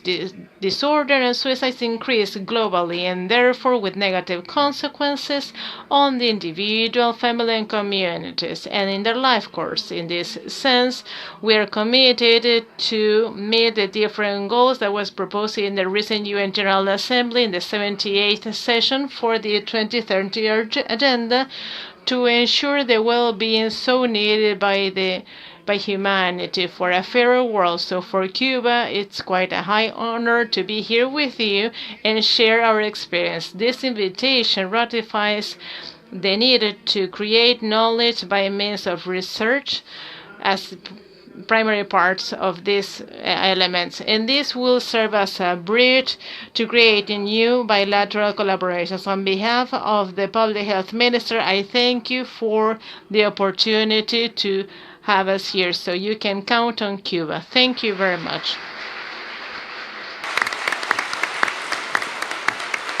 Muchísimas gracias. Thank you so much for sharing the Cuban approach, the community approach, the value of social determining factors that were so clear in this comprehensive approach to reach a well-being state. We need home, running water, and a proper environment besides the health system that will accompany us. We want to dream together. We are dreaming together here. Many dreamers present here today. We have been dreaming for a while, and it is happening. We are having coordination of agendas, the agendas of the WHO, the PAHO agenda, the multilateral organizations, the World Health Organization, decision makers. You know, the agenda is getting closer to that of us working in mental health for a long time. The transformation is happening. We need to push forward, of course. Thank you so much. Now we will hear the speaker from Paraguay, Vice Minister of Health, Oversight and Surveillance, Jose Ortellado. Thank you so much for being here with us. We hear you. Good morning, Minister. We want to congratulate you for bringing the summit to our region and for us to be able to share and learn with you. We're only beginning, and evidently in the little time that I have heard this, it is a lot. It will take us a while to implement this, but all delegates, all present here today, let me pass on the greetings from our Minister, Maria Monan, and we are sharing, I believe, our objectives.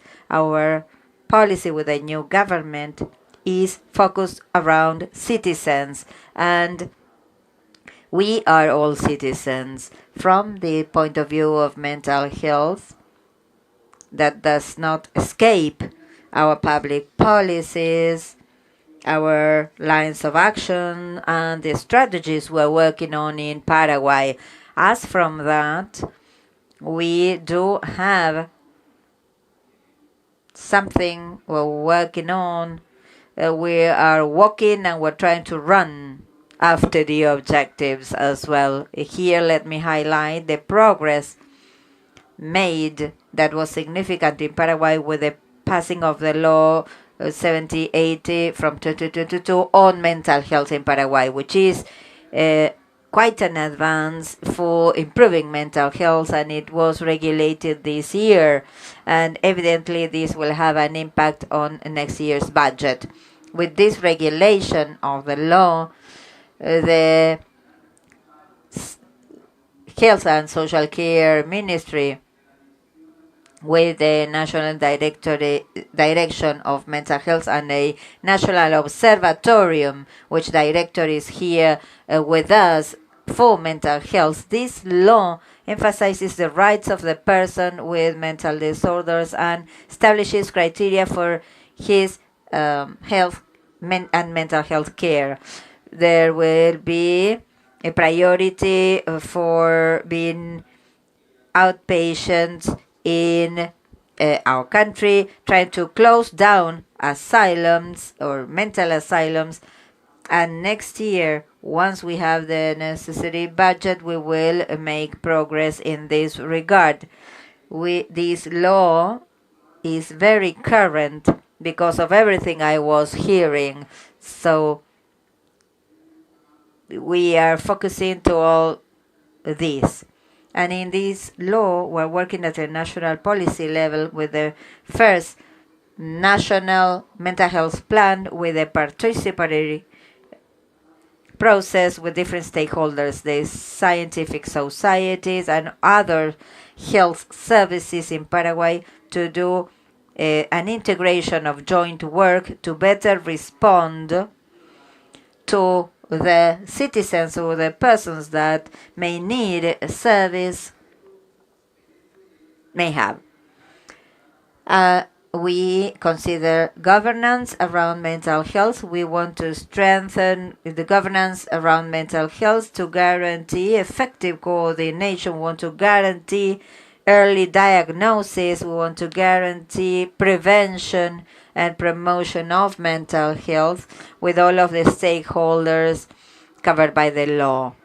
We want to strengthen the services network for it to be effective throughout the country, working with all of the health professionals. In this integrated framework, we have started a strategy from the WHO, started that this Monday, for decentralizing our specialists and to branch out to the family health units by means of a strategy that is massive to reach our citizens, that is tele-education or virtual education.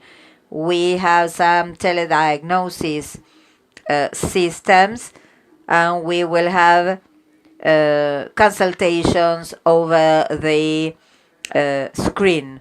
So we are to this way being closer to the patient, to our citizens, and increasing coverage and availability of the services of care, not only in person but virtually as well. By means of the technology, evidently Paraguay has been selected in 2019 to be part of the special initiative in mental health for the WHO and the PAHO toward moving towards universal coverage of health.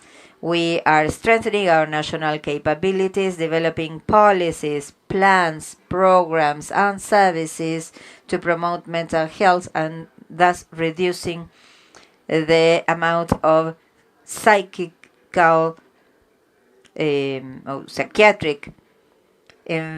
diseases that had to do with NCDs in our countries. We have seen a growing increase of suicide in our country as cause of mortality. One of our priorities is to create the mental health network for the whole country, working together with the different health regions, and we are now drafting a manual for the network. This is going to be a very valuable tool to guarantee a comprehensive care with equity and quality for the whole of the Paraguayan people. And as for the results, we expect to strengthen our ties, to take all of the teachings we are here to learn from the experience of Italy, Argentina, Chile, Brazil, Spain. You know, we are low-income countries, but with these current government policies in my country, by optimizing policies, with as little as we have, we are making a change already. The change generated by means of good planning, a change generated as from the experience of all countries participating in this summit. This is very important to us. Actually, we need to go about this the best way, because it is the person that is our priority. Then we need to see the frames. This we consider in the Ministry of Health, to have a comprehensive approach to the person for treatment. In our countries, we know it's difficult. Even our colleagues, we need to train them, educate them, for them to gain knowledge. This is the era of knowledge, and we need to exploit this knowledge. This knowledge is the gold for health. So this is the point. Health is priceless, and mental health, evidently, I believe it needs to be even more relevant. We need to take better care of those persons that can improve.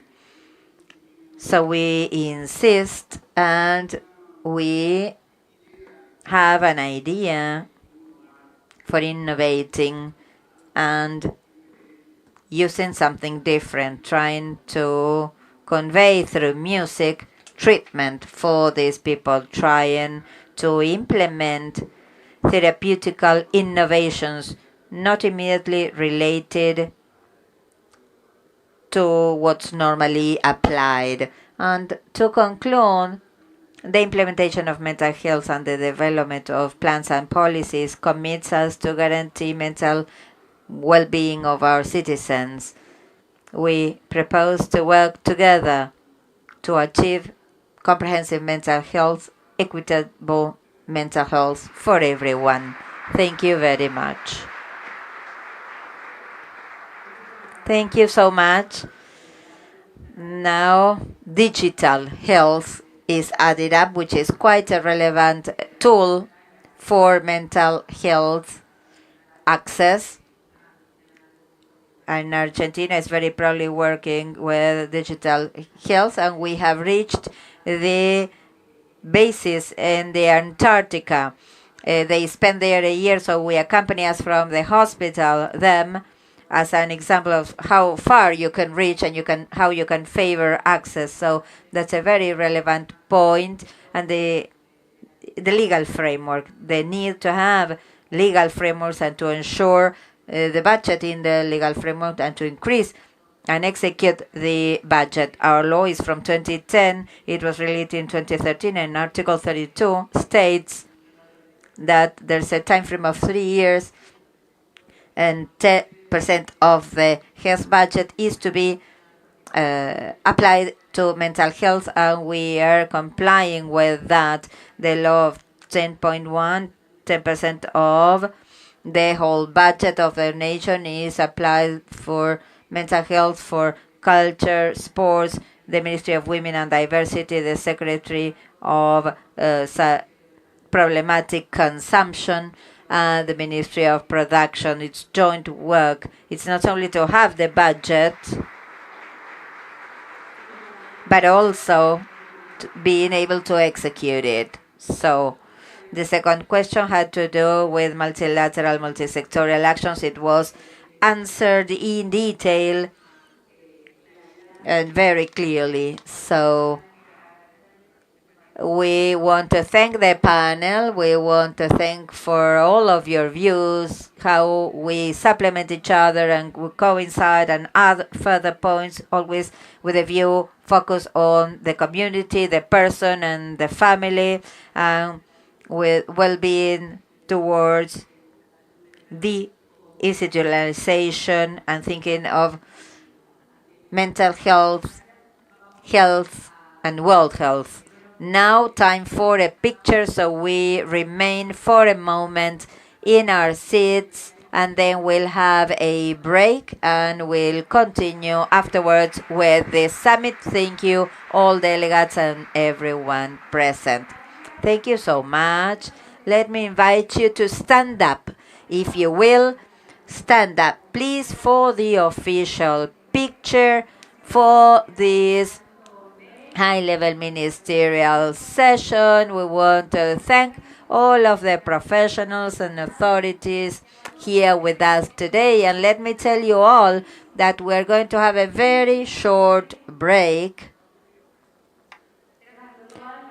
And after that, we'll continue with the activities for this fifth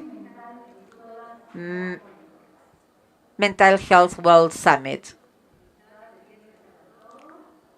Mental health in all policies. All right, everyone standing. We want to thank all of the media covering this summit.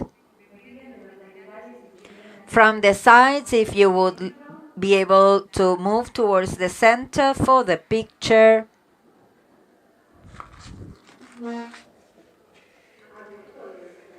I loved it. This greeting, very kind. Thank you. We want to remind you that this summit is conveyed through streaming through argentina.gov.r/salud or health. And now we'll have a few moments for a brief break, just to rush to the toilet. The idea is to be able to continue with the agenda proposed for everyone present in a personal or virtual manner. We want to thank you for being here with us today for this very first day of the 2 days at the Centro Cultural Kirchner from Buenos Aires, the Argentine Republic. We are developing the 5th Global Mental Health Summit, Mental Health in All Policies.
south way home. I lost you in a fever. When did we grow old? A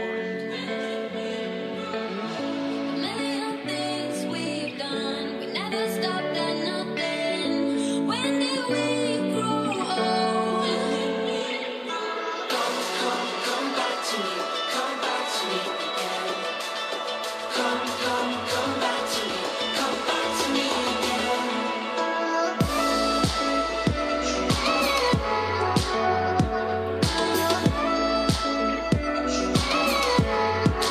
When you gonna come back to me. Come back to me again. Come back to me. Come back to me again. ¿Cómo estás?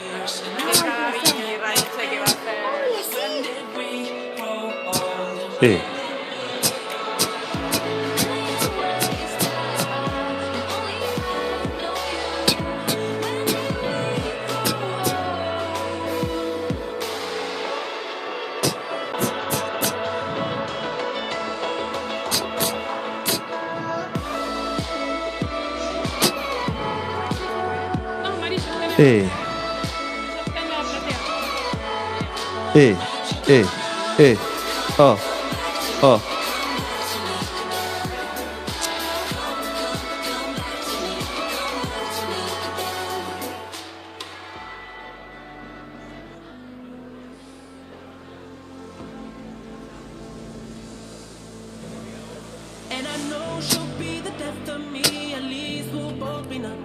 And she'll always get the best of me, the worst is yet to come. But at least we'll both be beautiful and stay forever young. This I know, this I know. She told me don't worry about it. She told me don't worry no more. We both know we can't go without it. She told me you'll never be alone. I can feel my face when I'm with you. But I love it. Oh, I can feel my face when I'm with you. But I love it. But I love it. Oh, and I know she'll be the death of me. At least we'll both be numb. And she'll always get the best of me. The worst is yet to come. All the misery was necessary when we're deep in love. Yes, I know. Yes, I know. Girl, I know. She told me don't worry about it. She told me don't worry no more. We both know we can't go without it. She told me you'll never be alone. I can feel my face when I'm with you. But I love it. But I love it. Oh, I can feel my face when I'm with you.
Yes, I be your woman. Yes, I be your baby. Yes, I be whatever that you tell me when you're ready.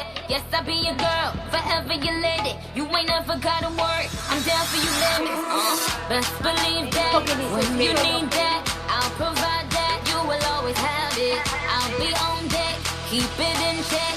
When you need that, I'm gonna let you have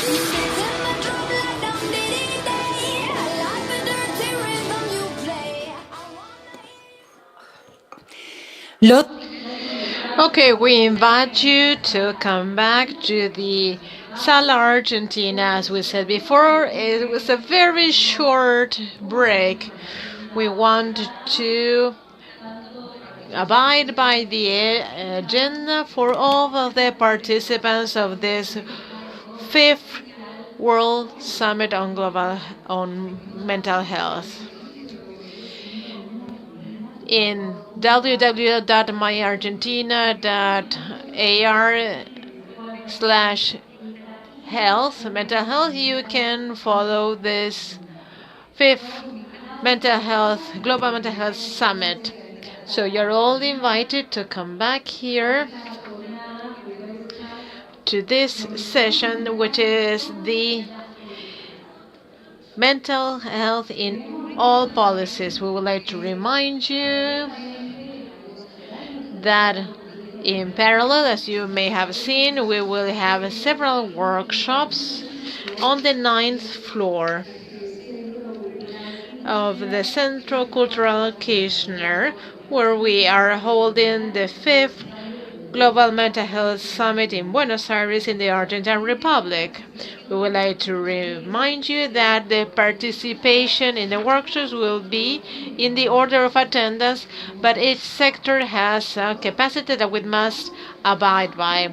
So we invite you to take all considerations to access the activities that you want to partake. Coffee and activities on the 9th floor will be held for those of you who had subscribed to those workshops. Today and tomorrow we'll have presentations in several languages. That is why we do have simultaneous interpretation services. The headsets for interpretation can be requested at the entry, and please return them during the cocktail and after the cocktail that we will have today. We would like to invite you to a wonderful show that has been especially prepared for us, that we will enjoy together in Lavagena space, a unique space that you can find here in the Centro Cultural Kirchner. So everyone, please come back into the Argentine room, to Sala Argentina, so that we can continue with all the activities that have been scheduled for this Global Mental Health Summit. Mental health in all policies.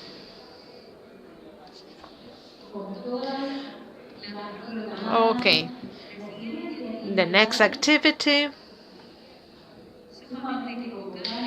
which is quite compelling and interesting, where several perspectives come together to develop all the topics at hand.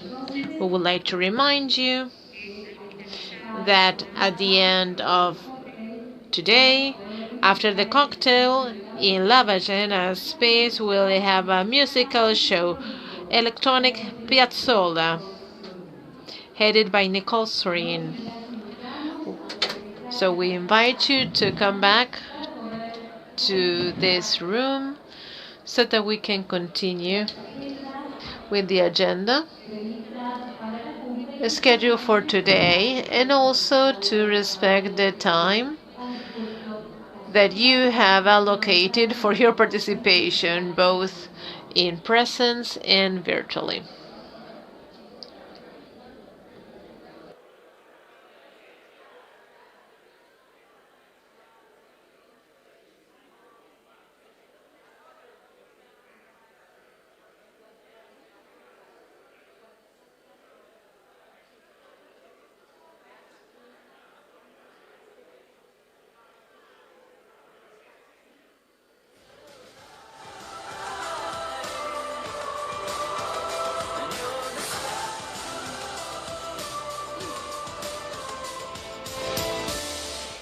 Bienvenidos y bienvenidas. Welcome, everyone.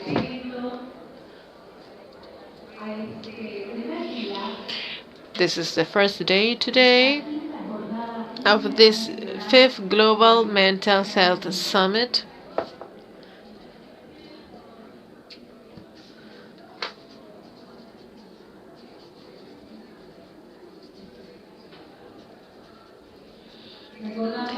We would like to remind you that this 5th Global Health Summit 2023 advocates for a mental health conception that is considered a cross-cutting element in all public policies with the goal to participate in all the social determinants that are part of the communities and people.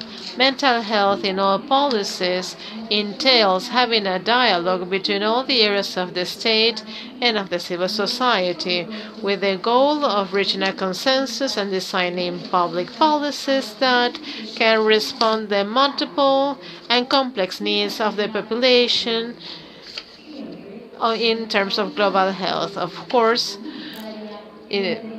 taking into account community-based mental health policies, because mental health is an issue for all of us.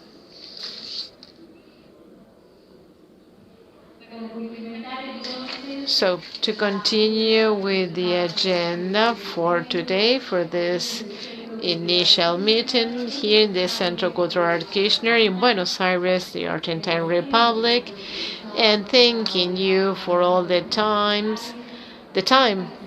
of the professionals that are part of this summit. We invite you to please take a seat and please mute all of your devices.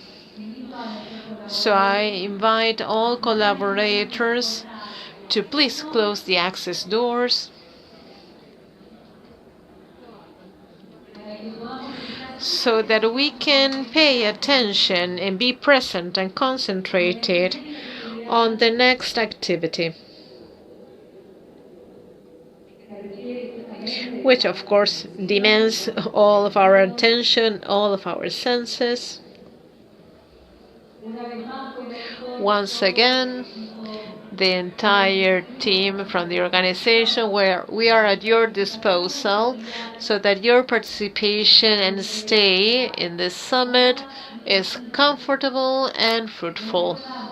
We would like to remind you that this meeting, both today and tomorrow, are being streamed live through myargentina.com.ar/salud. We are streaming this live. We would like to thank all the professionals that from different countries around the world are participating and sharing their experience in this event. So, doors are now closed.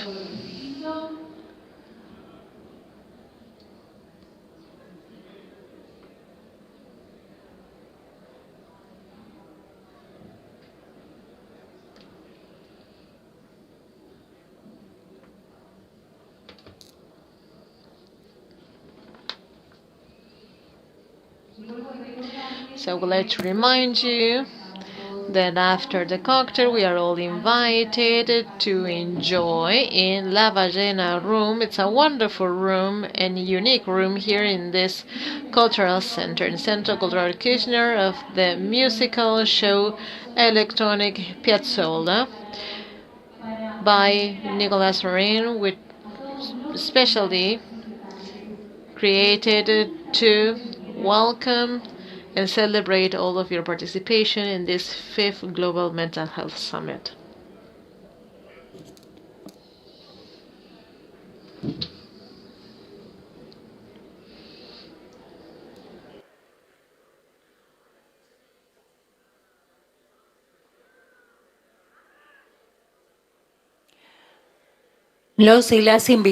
So we invite you again, please take a seat. So we would like to remind you to Mute all your devices.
Yo, tan apática, tan escéptica, tan 2 más 2 es 4, tan metódica, tan cumplidora, tan efectiva, tan puntual, tan exacta, tan resuelta, tan activa, tan controlada.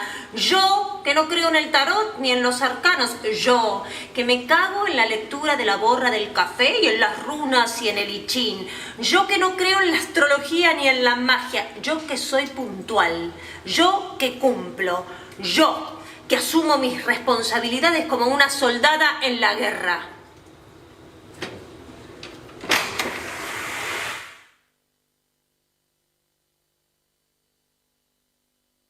Asensio.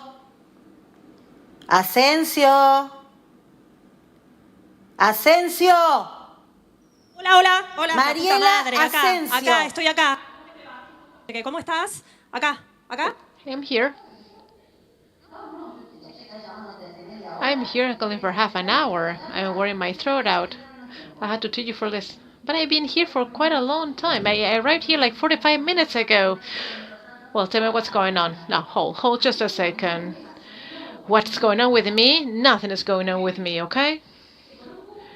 I've known you for less than a minute, and I think that you're a stupid asshole.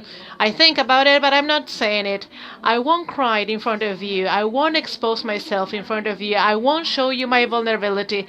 I think of the many barriers that I had to overcome to come here to sit in front of a stupid asshole that has no affection for the profession she has, and I have just, what are you writing down? What are you writing down? Well, I mean, what motivated you to come here? Well, I can only do things in paired numbers. I sip water in paired numbers. I wash my mouth in paired numbers. I think 12 things in 12 on 14, but never 15 or 17, because everything should be in pairs.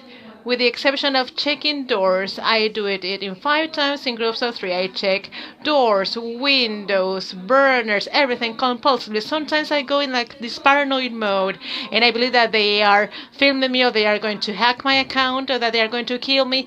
I can repeat the same thought over and over again, all day long, and the thought enters my mind and destroys my nerves, and then it fades away.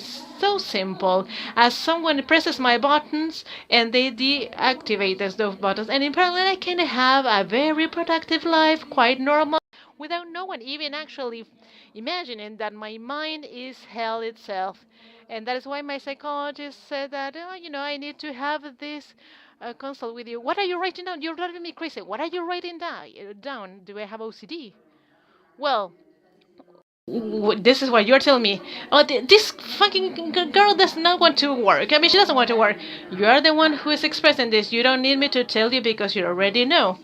I need you to tell me. That's why I came here. Otherwise, I would have had this conversation with my aunt. I need hard data. Come on.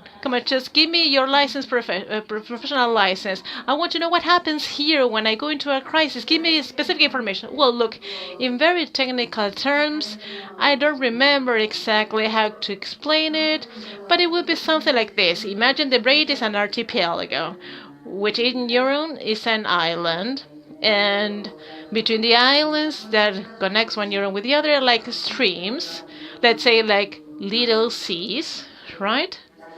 And serotonin are like boats with a little person, and you need that little person to be happy in that little boat, carrying little things from neuron to neuron, that is, from island to island in the archipelago. But those little boats start to run aground. Let's say that is what they know. If the little boats run aground, happiness is over. So, I would like to ask you, it is indispensable to have medication because I don't want to take any medication. I don't want to. And I'm saying this repetitively. I don't want to take any medications. I'm a very smart person, a very thinking person, and I can control my emotions, my feelings, and my thoughts, and I can tell myself, Mariela, just stop. Stop. Don't go there because you will run aground. And that is when she tells me the only coherent thing that she has always told me in the fucking session. Well, if your kidney hurts, you don't go to the doctor and you tell them, come on, kidney, heal yourself. Come on, you can do it, right? You do a treatment and you medicate it. So, what should I do? I'll prescribe you sertraline. What? Sertraline. 50 milligrams. We'll start with that. Okay, you know that it gave you sertraline for anything, right? For everything. Whatever happens, just sertraline. Something like that? What happens? Okay.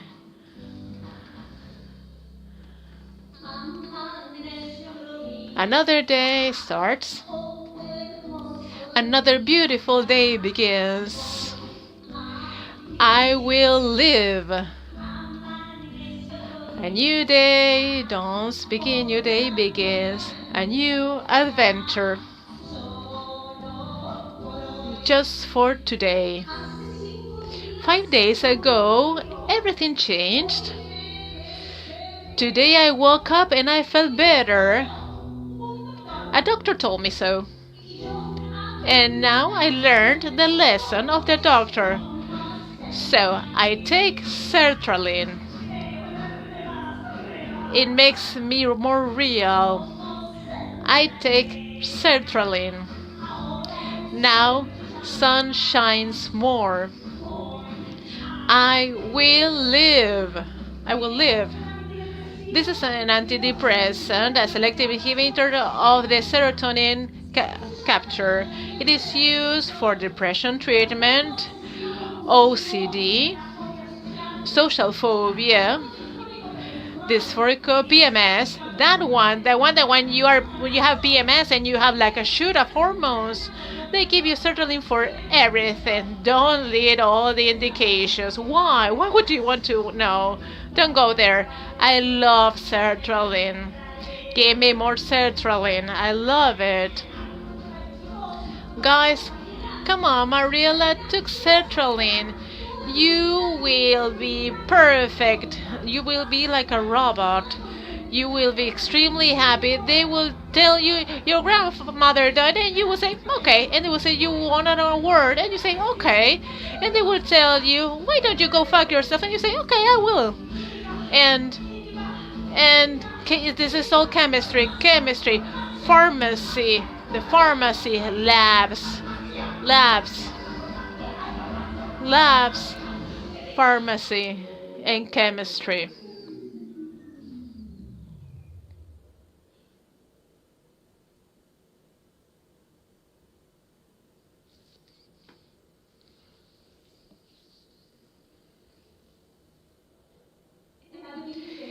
In April 2019, when I was 41, just turned 41,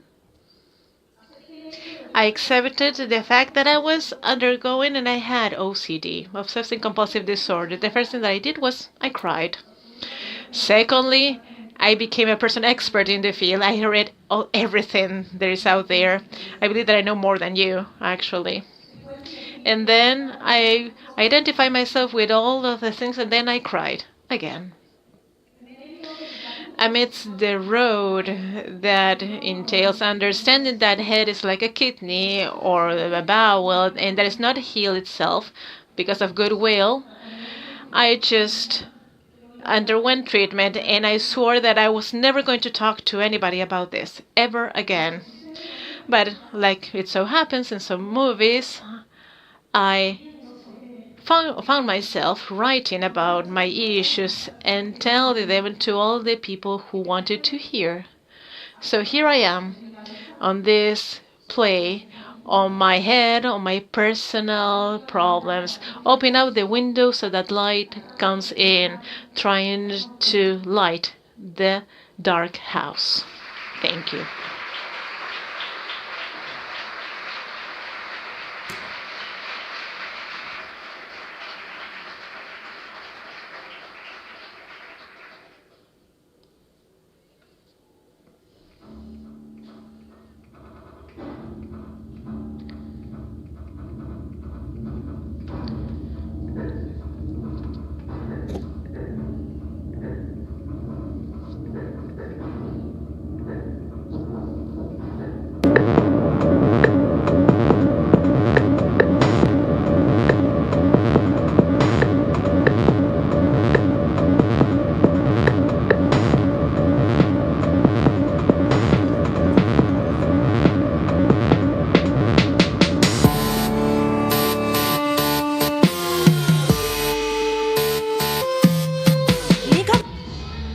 My head never stops.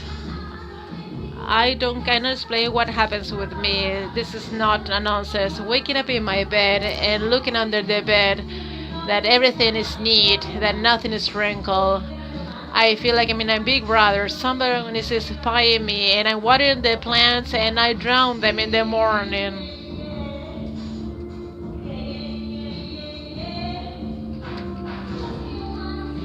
If I use my right hand, I need to use the left hand so that symmetry rules my life. If I take the bus, don't sit near me because then I just will get off at any place. I try to avoid any sort of curses, trying to avoid stepping on cracks in the sidewalk.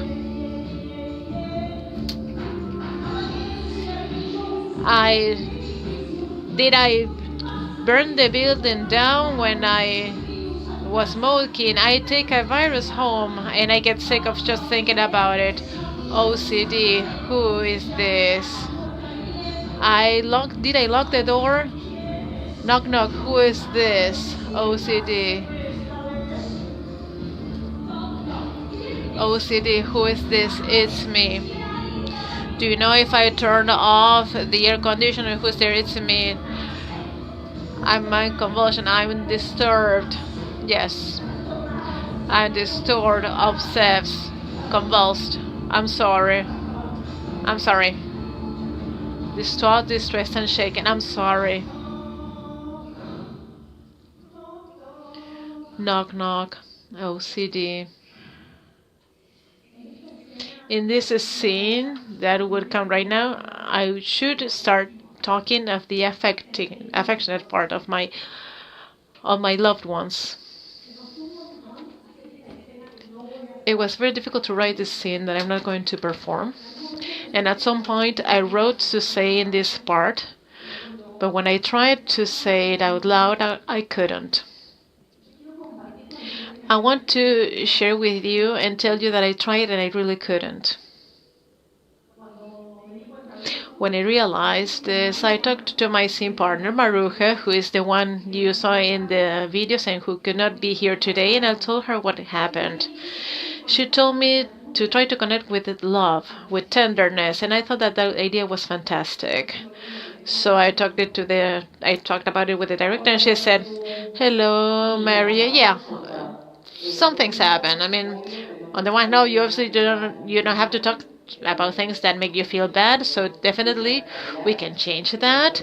But on the other hand, I think that you created this play precisely to connect with this, right? With the most fragile part. So I think that precisely in the scene of loved ones, why don't you think about connecting with your links, with your relationships, with your affections, with your son, with Rocco, with Ray, with the people who are there for you in the moments when you feel you can't take it anymore, or I don't know, I mean, you have to expose yourself a little bit because that was what drove you to want to do the play, right?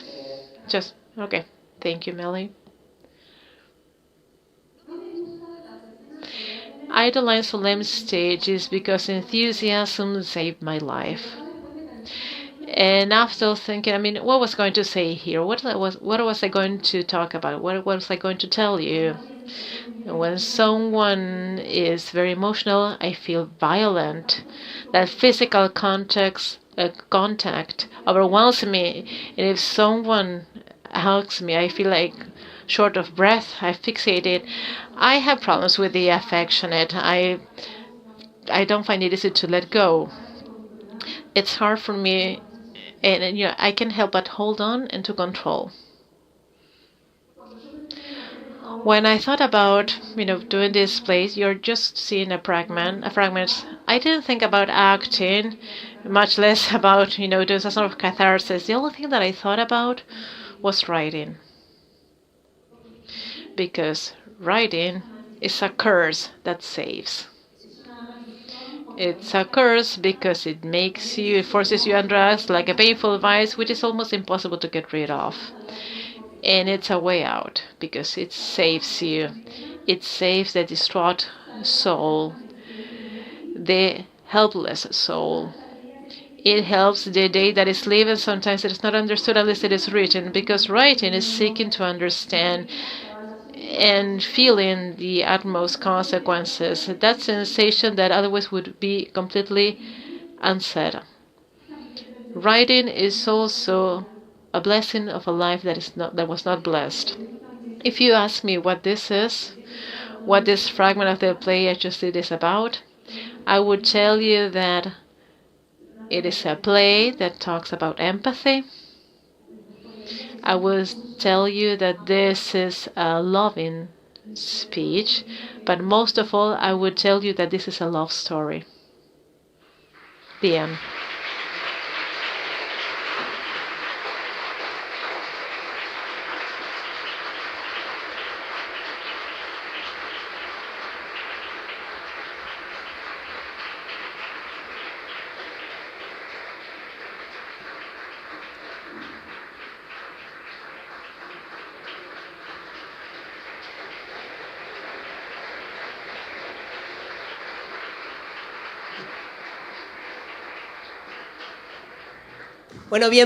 Okay, welcome everyone.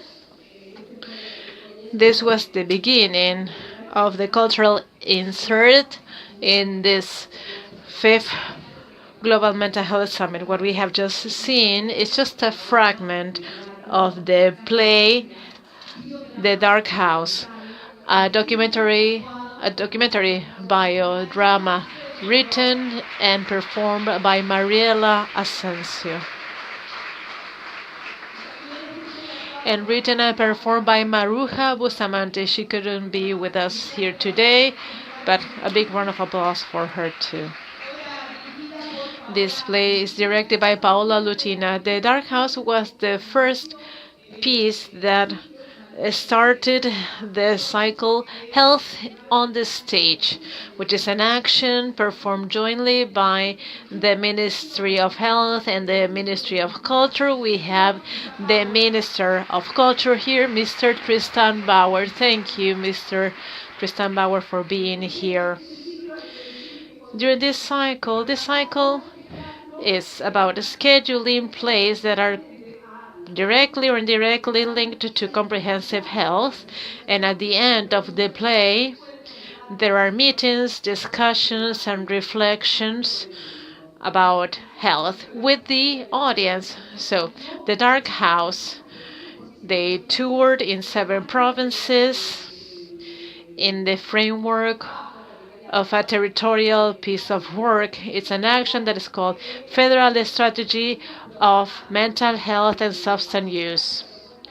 We will bring this proposal close to you, not just this because this is quite powerful but on the stage, but together with the Minister of Health, Carla Bisotti, the hostess of this summit. So, Mariela, thank you very much for being here. It's wonderful to see truth, and it is so hard to. So we'll ask some questions to begin with. So, Mariela, can you please tell us what was it like? I mean, the entirety of the play, the creative process, and all the tour around the provinces. Well, this is a play where I perform with another actress, Maruja Bustamante. We are 2. We are both playwrights, actresses, and directors. And we do have issues. We have problems, right? But what happened concretely is that this is what I say. Back in 2019, I was able to address something that happened to me across my life, but I could have never, I couldn't frame it. So I was able to frame it, and then I thought about theater because theater saves me all the time. All the topics that go through me, I work them on the stage. And this was another topic to work on the stage. And when I was discussing this with Maruja, we have been colleagues for quite a long time, I told her about something personal. She told me what was going on with her. And at some point I told her, okay, I'm working on a text, on a play for Paola Lutini to direct. Would you like to do it together? She said yes. And on we went. So that is when we started working on the Dark House. What was the inner process and the repercussion you had in the provinces? What was that road like, that path? Well, the inner process was quite good, actually, because everything that you are able to say and not omit or conceal heals. Talking heals. I could not undergo this when I accepted this. I mean, the first thing that I said was, no one will ever know about this, and here we are. It's quite changing, right? So, from that area of silence, so that no one finds out, because you don't want to be labeled as crazy, and I'm so productive, and I like to do everything as they should. I couldn't admit to myself that I didn't work, that I couldn't function actually. And then I made this play for a couple of years, and I still denied many things. And I started taking medication not so long ago because I didn't want to take medication. And the play helped me to understand that I needed medication.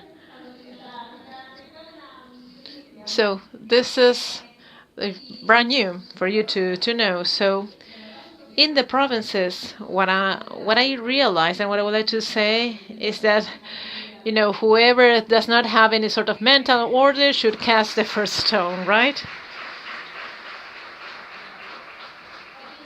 Because one of the things that I realized is that mental health applies to us all, in a greater or lesser extent in different circumstances, but it's an issue that touches all of us. And people identify themselves with this because, we are not doing well. It's quite a difficult world. And in one of the speeches, how fragile we all are, that was clearly seen after the pandemic. So, Minister, why did you select this play? How can we think about culture and the theater to collaborate with all the actions linked with mental health? Hola de nuevo. Hello once again. Actually, we knew, and we said this, all the time. Culture is health, health is culture, and where the minister have worked before the pandemic and during the pandemic, the Minister of Culture and Tristan has been essential. This center was a vaccination center itself, this venue, and each cultural center at the different provinces became a testing center or a vaccination center. And after the pandemic, one of the first social activities I had after the pandemic, I was part of the audience for this play with two friends of mine. And I saw the whole play, and she has shown us a fragment of what happens with the abuse of medication and the health system that does not contain them and pushes them out. And I felt so bad as part of the health system. I was Minister of Health at the time. After the end of the play, I apologized to them in the name of the health system. And I said to them that when we study, we are not told at hospitals, emergency rooms, how to provide care to mental health issues and urgencies, heart attack or an ACV. You can think of what to do, but when you think that mental health is nothing in comparison to the others, and that's false, and that's because of lack of knowledge. It's not ill will on our part, is overburden of work, etc. I promised them that we would do something together so to make this visible and to raise awareness. So we came up with a function with all of the health ministers of our country, with heads of national hospitals, scientific societies, civil society, first premiere of this show. And this was a way of saying things that perhaps cannot be said as clear and as raw as from the experience of, we call them persons with experience lived. So the actual experience, and to be able to convey to them that it's not ill will on our part, that sometimes there are other factors that do not allow the health system to provide necessary answers. But all of us, from our own places, we would do something so that that would change. And so several ministers reproduce this in the provinces, and we are convinced that this helps for moving towards better health. And this love story, your empathy, you help us to change places, to start generating different actions in the different places where we are, where we're going to be. So this is the challenge of lightening, providing light in the dark house. It is a challenge that we have with all of the different provinces, and now we are present at the summit with persons with peer experiences lived from a place that makes us question what we can do from our places, and it stimulates us a lot to be better. Mariela says that she's medicated now. That came after the play. So let me ask you, what other things came or impacts you had in you as a person after the creative process, after writing, after presenting the play? You said writing saves. Writing it down, talking it out saves you. Yes. What theater has, drama, is that it becomes collective. If not, it's something that it's only at an individual level, and you feel alone with it. When you start opening up, interacting with others, you realize that that's not the case, that there's a lot of people going around with similar situations, and you start circulating the topic in a lighter way. I was with a friend the other day, and she said, I had a question asked, in an interview, and it was like, how would I explain what happened to me? And I said, there's nothing to be explained. Somebody with diabetes, they say, I have diabetes. You don't say, you don't explain about diabetes. So the topic should circulate and remove the stigma, because mental health issue is stigmatized because it's related to something of your willness. If you have a stroke, well, it was a stroke, but they think you are, I don't know, you're choosing, how come you cannot? It has to do with your temperament, your personality, and it's not the case. So we're closing this section now. I would ask the minister to talk about this representation, discussing the shortcomings of the system vis-a-vis users. So what does this represent? It is a responsibility. It's what we need to do, but it's quite a challenge, because putting into words what we are missing, what we're lacking, many times is difficult and politically incorrect, because that's what we need to do. It's the way to improve and to change things. We need to talk about mental health. Only that, Mariela was saying, that makes you better, knowing that it's not only you, that it happens to many more, and that this happens in all circumstances and at all levels. So speaking helps you, putting it in the agenda helps you, and the impact and the reception from the health personnel. Most of the times they are not people from the mental health field, those are the ERs. So it's very good that they can question themselves, not to be wrapped up in yourself, to say, how can I change? So this way we can make headway, not focusing on a disease or an illness, but to have a comprehensive view of mental health and mental well-being, and to talk breaks down the stigma and the discrimination, not only from the people, the society, and the families also. So talk about it, put the topic in the agenda besides the specific political and health actions. It's a very important step. It is a responsibility and it is a challenge. And I'm proud that this ministry and that Argentina is doing this together with the Ministry of Culture, because mental health is across all policies in our country. Thank you, Mariela. Thank you, the Ministry of Culture and the technical team. We continue discussing the topics around mental health. We want to thank Gabriela Radice in this segment. Thank you, Ministers Mariela. We will continue now with the next coming activity for the 5th Global mental health in all policies, that will take place these 2 days at the Kirchner Cultural Center here in Buenos Aires, the Argentine Republic. Now we will have the expert dialogue, social, economic, and environmental determinants of mental health, risk factors, and protective interventions. We would like to invite our speakers to please take a seat.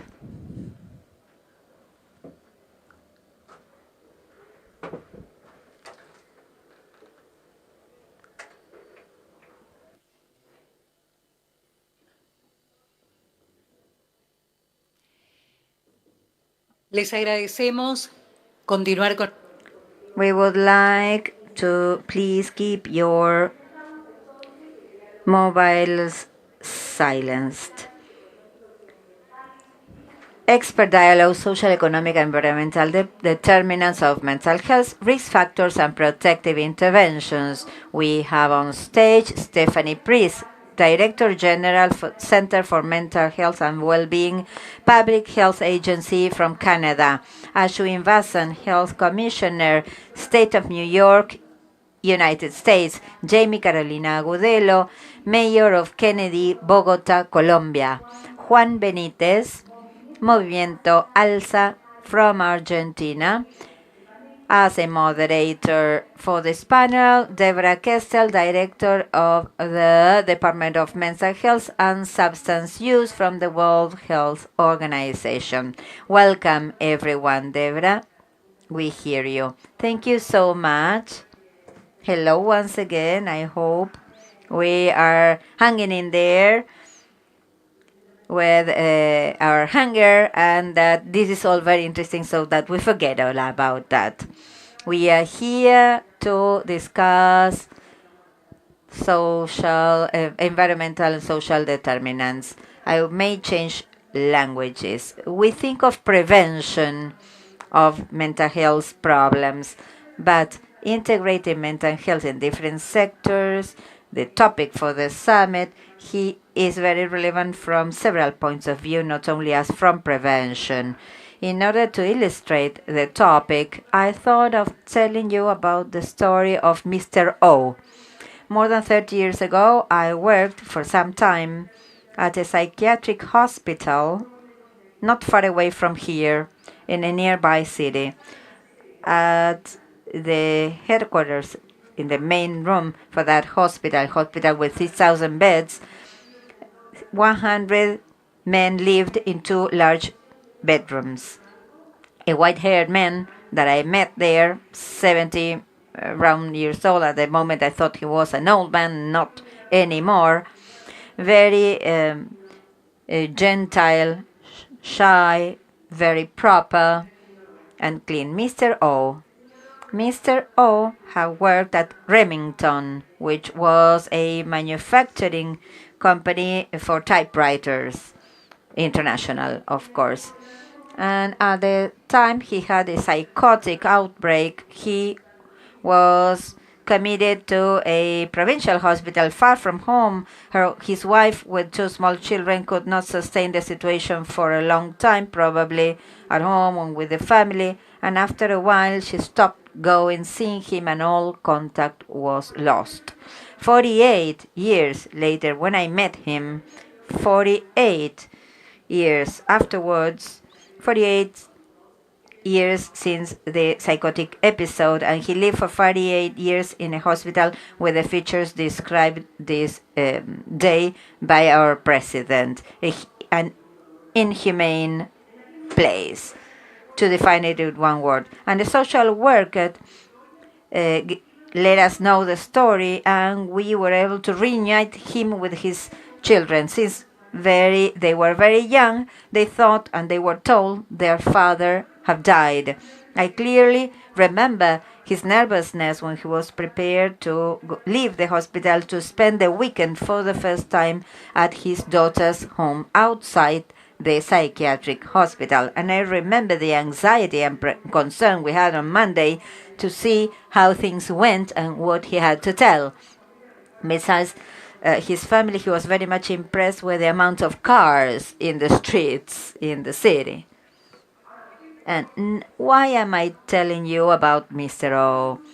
Just to introduce this discussion on the social determining factors on mental health. If he would have had the possibility of temporary absence, leave of absence from work, a work to go back to, if his family, wife and children would have had support, social support, some kind of coverage, if he could have gone back home after a few days and continue as an outpatient in the community, living at home, going back gradually to work, he wouldn't have to spend a whole life at a psychiatric ward.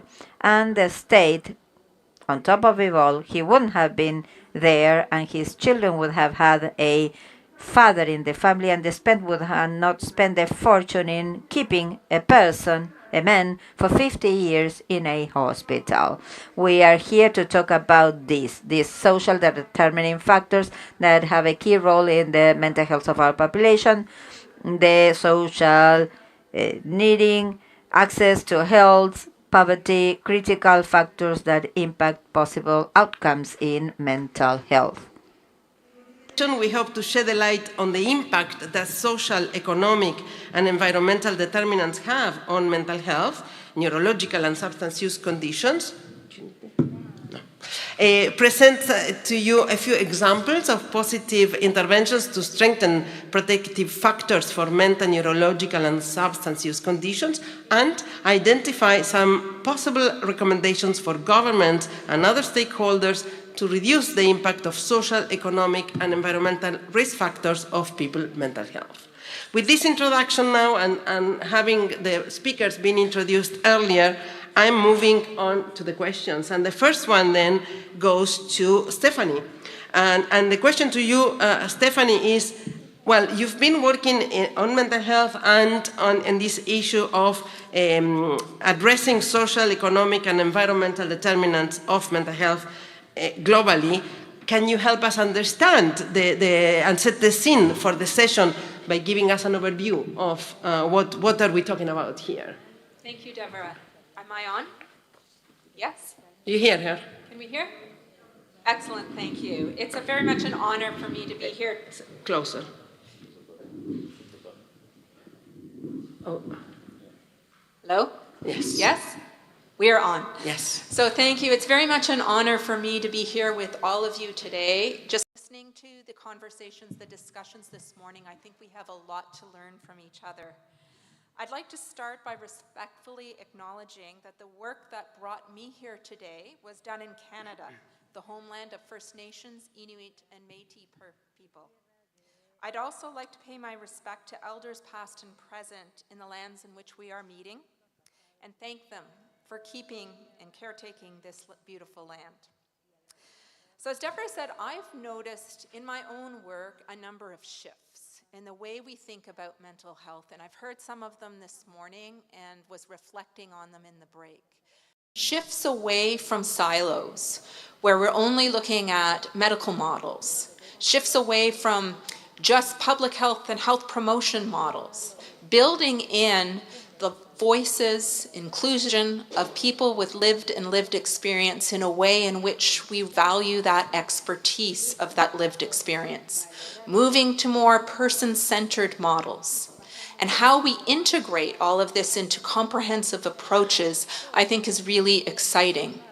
And for somebody like myself that works in public health, I just feel overwhelmed by the excitement of starting to bring these things together. But it's challenging. And although there is momentum, there is much more that we need to do in integrating public health approaches and policies and legislations into our systems of mental health care and our communities. And it's the reason why comprehensive approaches are so important, particularly when we know the challenges of accessing mental health care continue. Life is challenging right now for all of us. And that's why the social, economic, and environmental determinants of health that shape our mental health are so important. So what are they? Let me start by saying that context matters. The social determinants of health are all about contexts in which we live. And I'm going to use myself as an example here. I have never been homeless. I've always had a job, and I have an advanced university degree. I have a settler heritage, meaning that I'm not Indigenous, and my life in Canada is tied to colonial expansion. I've always had a friend to call.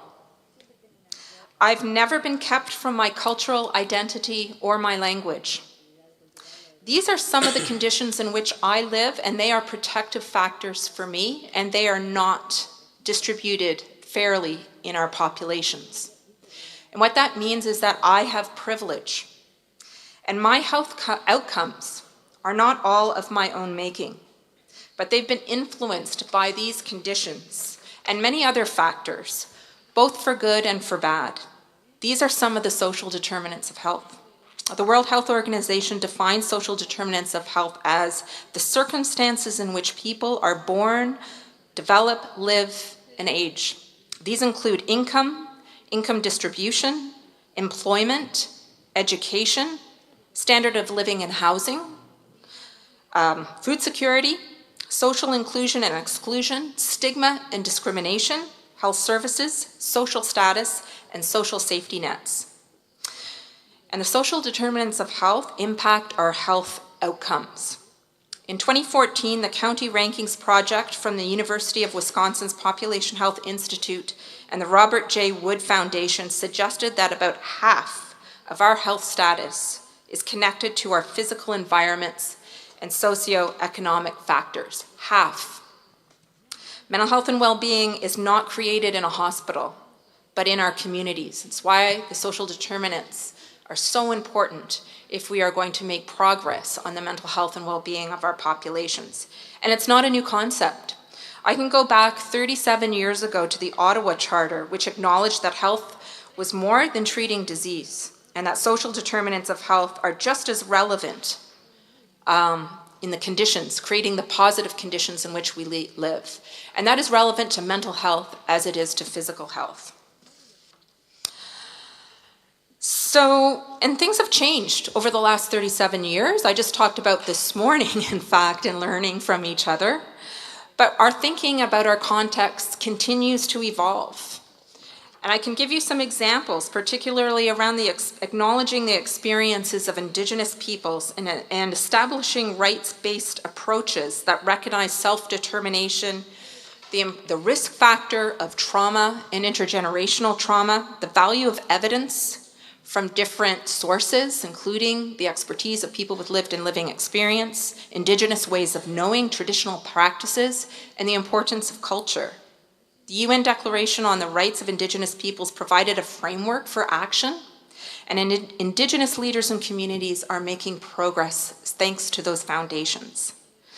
While efforts to integrate the social determinants into our health policies continue, it remains challenging to put into action. And we'll hear from some of the panelists today about some of the real life experiences in their communities and what that looks like. We often hear of trade-offs. Are we proposing public health approaches for the entire population, such as addressing the determinants of health, at the expense of accessing treatment and services for those who need it most? Do you help the few or the many? Comprehensive approaches are not about trade-offs. I think that's partly why I get so excited about the possibility of mental health in all policies. It's about finding the right balance to support people in need and create the conditions for positive mental health for everyone. So if you don't work in the health sector, and I'm sure many of you here may not be in the health sector, may not be in the public health sector, you might be thinking, I want to help, but I'm not sure I understand what my role is. And how can I make a difference? What does this look like in real life? There's lots of roles out there for education, for justice, for housing and infrastructure. And I'm struck actually by the arts. And we just saw an example of this a moment ago, where theater and arts can help decrease stigma and bring some of these issues to light in different ways and speak to people in different ways. I'll start maybe with one example, which is around housing. In 2008, the Canadian government invested in research demonstration projects across Canada to build evidence for housing first as an intervention. How does it work? How do you adapt it? Why does it work? These approaches start with housing and wraparound services and supports for individuals who are homeless and living with serious mental illness. The project was called At Home Chez Soi, led by the Mental Health Commission of Canada, and gathered data across 5 Canadian cities. And the results were very positive, showing impacts on the quality of life and community connectedness, but also more broadly building skills for the community and the system, reducing stigma, including structural stigma, building partnerships across sectors. And I just want to close perhaps on the importance of partnerships and collaboration. We're going to hear more examples, as I mentioned, but really at its core for me are around how you build partnerships across these sectors and how do you sustain them. Because the reality is that mental health and public health sectors do not own the policy actions in housing sectors, employment, food, agriculture sectors, infrastructure. We have to work with others. We have to build nurturing, cooperative, and trusting relationships. I think that's the promise of comprehensive approaches like mental health in all policies. It involves setting foundations with data, measuring the impact of our actions, changing policies and actions when they don't work. And I have to say, as a public servant, that is really hard to do, and would like to hear more about that. It sounds complex, but it's far from it. There's lots of this work that is going on all around us, in the audience, on this panel. There's lots that we can learn. I think it's really important that we share this information amongst ourselves, so in ways in which that we can take these policies, these frameworks and legislations, and turn them into action at a very local level so people in our communities can feel the difference, and so that decision makers can see the difference in key outcome metrics. So as we turn to the panelists, perhaps I can leave you with 2 or 3 things. First, that our daily conditions drive or determine our ability to feel, think, and act in ways that enhance our ability to enjoy health and deal with the challenges that we face. Second, not everyone experiences or has access to the same quality and quantity of these daily conditions that promote mental health and prevent mental illness. And then finally, a strong mental health in all policies approach, I think, can give us a foundation for partnerships across sectors, which is critical if we are going to sustain these actions in our communities. I'm really looking forward to hearing the recommendations throughout the summit, and I'm pleased to turn back to Deborah and our other panelists to hear about what this actually really looks like on the ground in our cities and our communities. Thank you.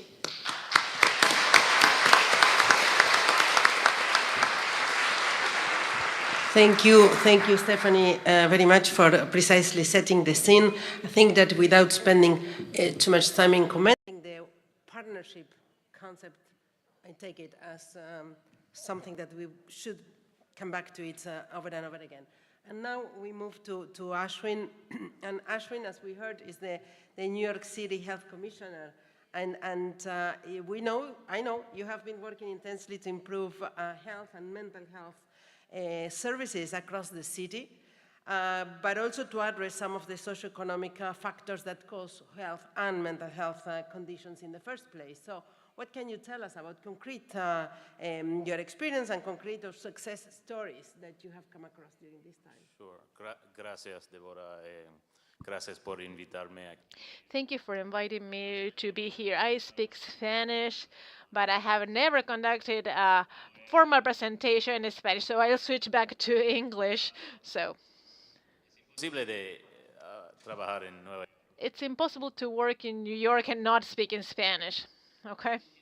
City, the social determinants of health and mental health are on display, and they are in your face every single day.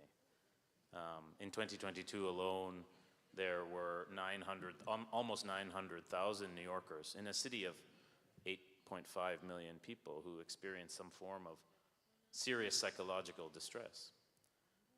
But when you look underneath that data, you see that people closer to the poverty line had an almost 3 times elevated risk of experiencing that distress. It was almost a 12 times greater risk for those who could not pay their rent in the last year. And it was nearly doubled for people who feel like they didn't have a sense of community or belonging or social connection. So it's impossible to talk about addressing our mental health crisis without taking a public health approach that emphasizes prevention. And for those of you who have work in public health and then also mental health, you know how long have we been talking about prevention as key. Clinical care and our genes only represent about 20 to 25% of what makes up health. And yet, so often, even the conversation around mental health, in part because we've struggled to invest in it at the levels that we should have, we talk about care. We talk about programs and support and access to therapists and medications. I thought the play was quite profound in lifting up the seductiveness of the pill as the singular solution for mental health needs. And for those of us who work in mental health programs and design policies and run administrations, I think we know that that's just not sufficient. Necessary, but not sufficient. In New York City, we have a history of trying to bring together citywide approaches to addressing mental health.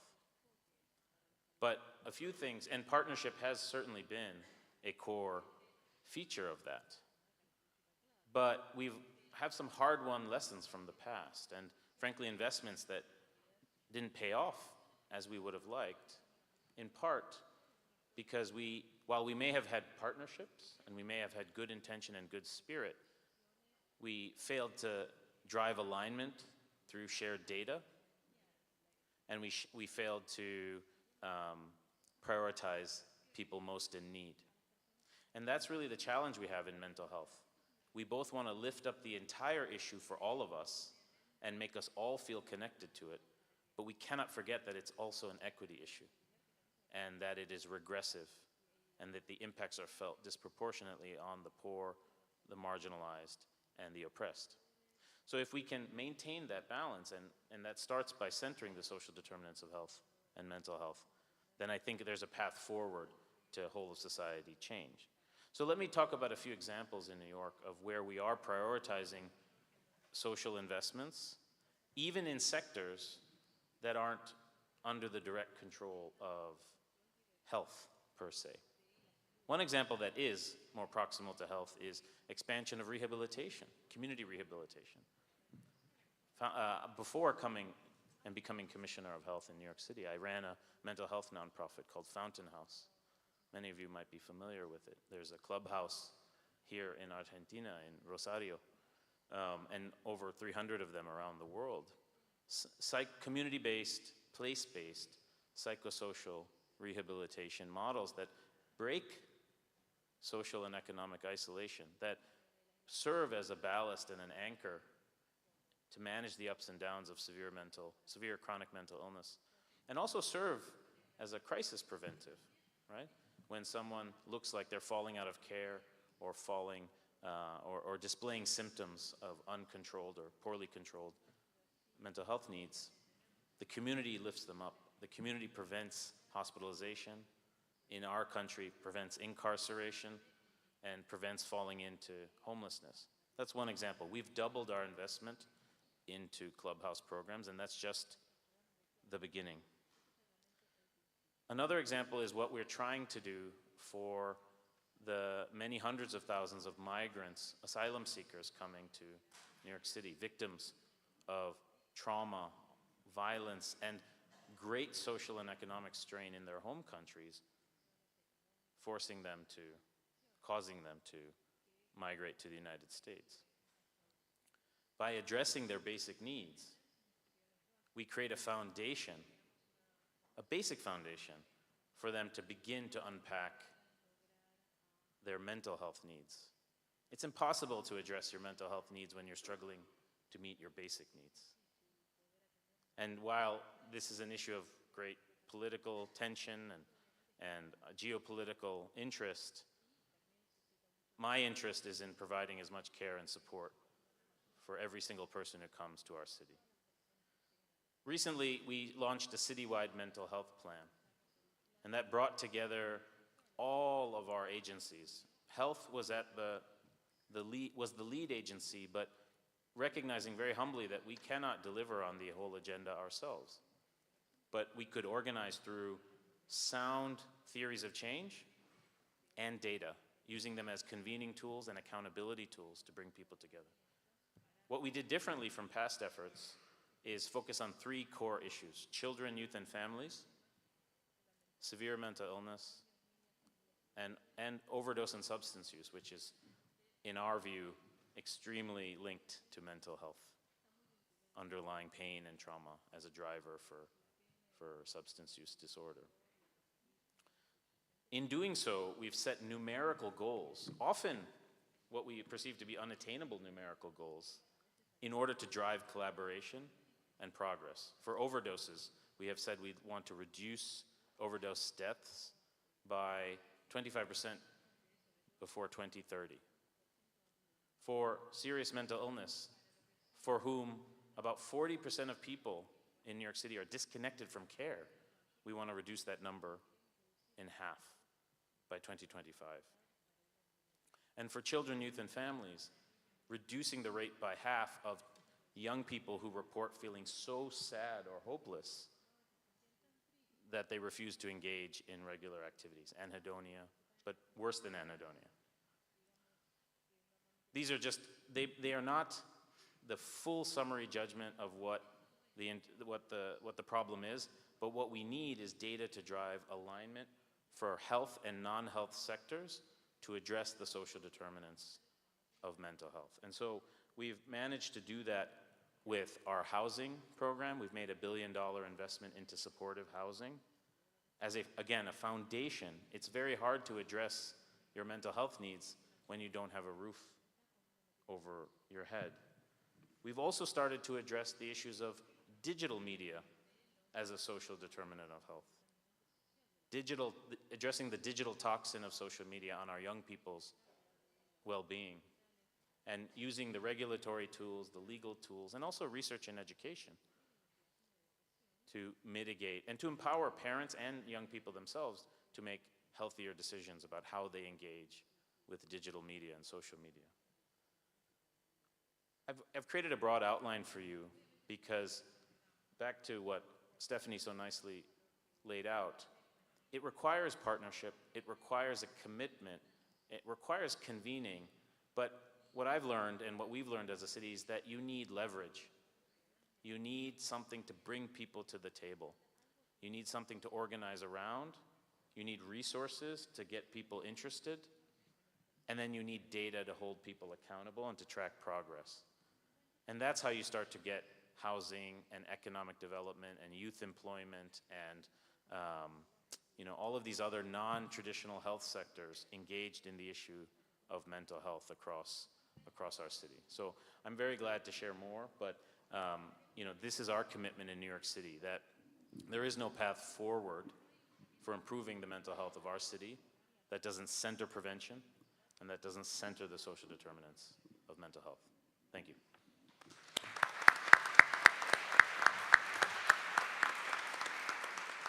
Muchas gracias, Ashwin. No voy a...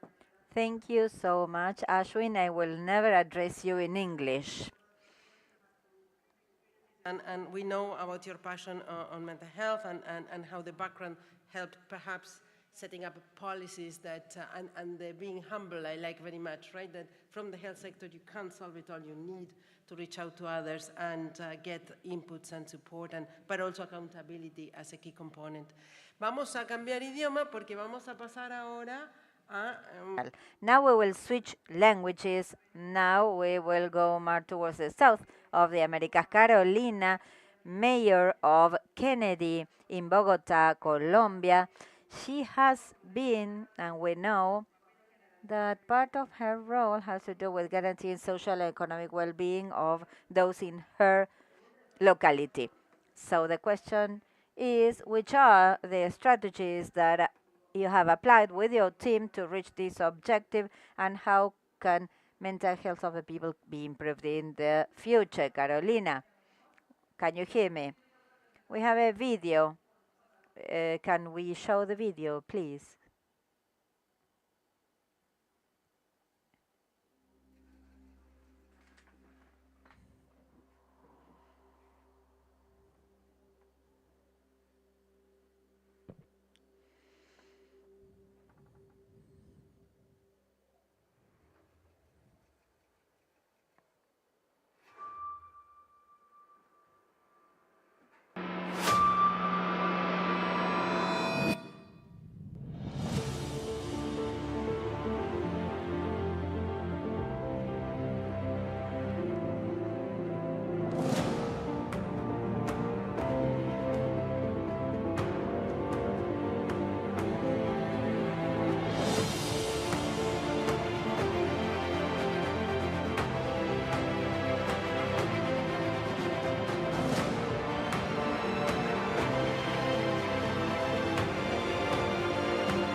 It read humanitarian aid.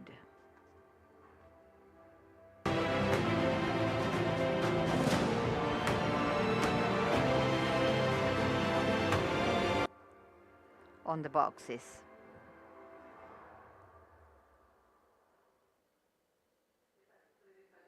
Hello. Introduction in a minute and a half.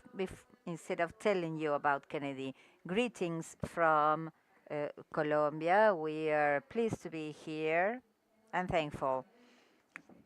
Today, this is not fair because very few local administration personnel present. So it's my responsibility to tell you all on how to implement policies that are cross-cutting regarding mental health, public policies, and how these has to do with going beyond what we can do as persons. I am a woman in Bogota, Latin American city, low-income city, belonging to a certain ethnic population, having a certain disability as a condition when the disability is a cognitive disability. And I'm here to tell you about the expectations and the work we have done in my locality. But let's start from the need to transform the paradigm of health and treatment to go from an exercise that stops thinking around only diagnosis and illnesses and treatment and to look for another paradigm when treating collective health, community health that finally transforms the way we deal with something. In fact, this is as important as local administration, territorial administrations to know your own responsibility in this exercise. Many making decisions are us that are the least trained and capable to talk about cross-cutting public policies for housing, education, economic capacity, social security, etc. All of the determinants on health, considering the person as a comprehensive being. When I go to different spaces, and here in the summit, we try to split the knowledge into parts, details of knowledge, or perhaps we're dealing with things that are independent as if it's not all part of us as human beings, and we believe that's how we need to deal with things in segmentation. Even in public administration, many decide how to deal with certain aspects this way, but the community in the territory, the citizen, independently from their condition, will consider their priorities as regards needs, and public policies forget to work with the citizen and the response of the citizens towards what ails them. As a locality, we decided then to work directly with the communities in the different programs. Let me thank now the social determining programs from the Pan American Health Organization that work not only here with us in Kennedy, my city, but in the whole of the Bogota city. We want to congratulate the Mayor Claudia Lopez for the whole city, recognizing that those with disabilities have carers that normally are women and sacrifice their work, their daily activities in exercising this care of others as reproducing the systems that segregate us and divide us. And today, listening to the President and all other interventions, COVID segregated us further, and we are still having impacts from that segregation. People with diseases or with some kind of difficulties remaining at home. So this goes against accompanying them socially. So we work with people with disability in one of the programs where we connect people with disability for obtaining a diagnosis and an approach. And there is something that's pretty new to us, because normally it's the doctors and professionals of health, those that say what this should be going about. And even the diagnosis is to be done by themselves in their serving communities, the communities that are being impacted. And the proposal came up from that. That's huge. Not what we imagined, not the intervention exercise that we have thought for them, but the creation of an interactive well-being center dealing with all disabilities, even cognitive disabilities, bringing them all into one space instead of segregating them, unifying them. So to meet there, all of us together, it is quite a challenge for local administrations with little time, little resources, and little capacity to provide in a little time this possibility. But diagnosis, analysis, and execution of the program is done by them, for them. And this same approach allowed us to talk about topics that even our New York commissioner has discussed: the prevention of addictive problematic substance use, not as from the view of the administration, but as from the view of those that have problematic consumption at schools, from the girls and boys and the universities, the young people in the universities, trying to see how this would be prevented the best, but also with community exercises. So we spend more than $1 million, seems a little amount, but that's what we had for participatory programs to discuss collective health and treatment topics for disability and the prevention of substance use. Each citizen of the locality in a pilot project sets up community devices, collective work to identify which are the programs and how this is going to be about sports, music, or alternative possibilities. Themselves are those that are dealing with this. It is quite a challenge, let me tell you, because territorial administrators do not have a lot of time or a lot of freedom as from public policies. We're not part of the ministries. We don't determine the public policies for our territories, but we execute them. So for us, it was quite a challenge to use new methodologies and try to have participatory exercises, not only as a validating possibility, but working directly with communities for them themselves to transform their realities. This decreased a factor that is of concern to governments, which is assistantialism. When we are thinking of social security exercises, we fear providing housing, education, free of charge health might become then of something of relevance for the society, but having participatory exercises and providing resources that is executed by the community itself, by their own, with their own possibilities and projects, this is inclusive for them. And you not only work with your diagnosis, you have this possibility, you end up generating a long-term purpose for your life and building community networks and circles that won't only allow you to generate this that we see very often when we talk about health, that is transforming our health and to be perfectly healthy, but to transform our point of view from those that see us differently, thus transforming our social realities.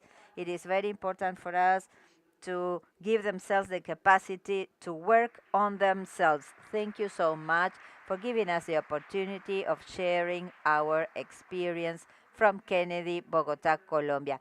Thank you so much. I felt at points that it was refreshing to hear about this perspective of specific actions with a different view of the one that we normally share as working at the health sector. I hope to have the occasion to take these messages to the sector where you meet with your peers for others to follow this example. Let's see if we can listen to further about this later on if we have the time. But now the other Argentine member, Juan Benitez. Juan, thank you for being here. I met him a few months ago at a visit to El Chaco province in the north of Argentina, firm defender of mental health and the promotion of the rights of people living with mental health issues.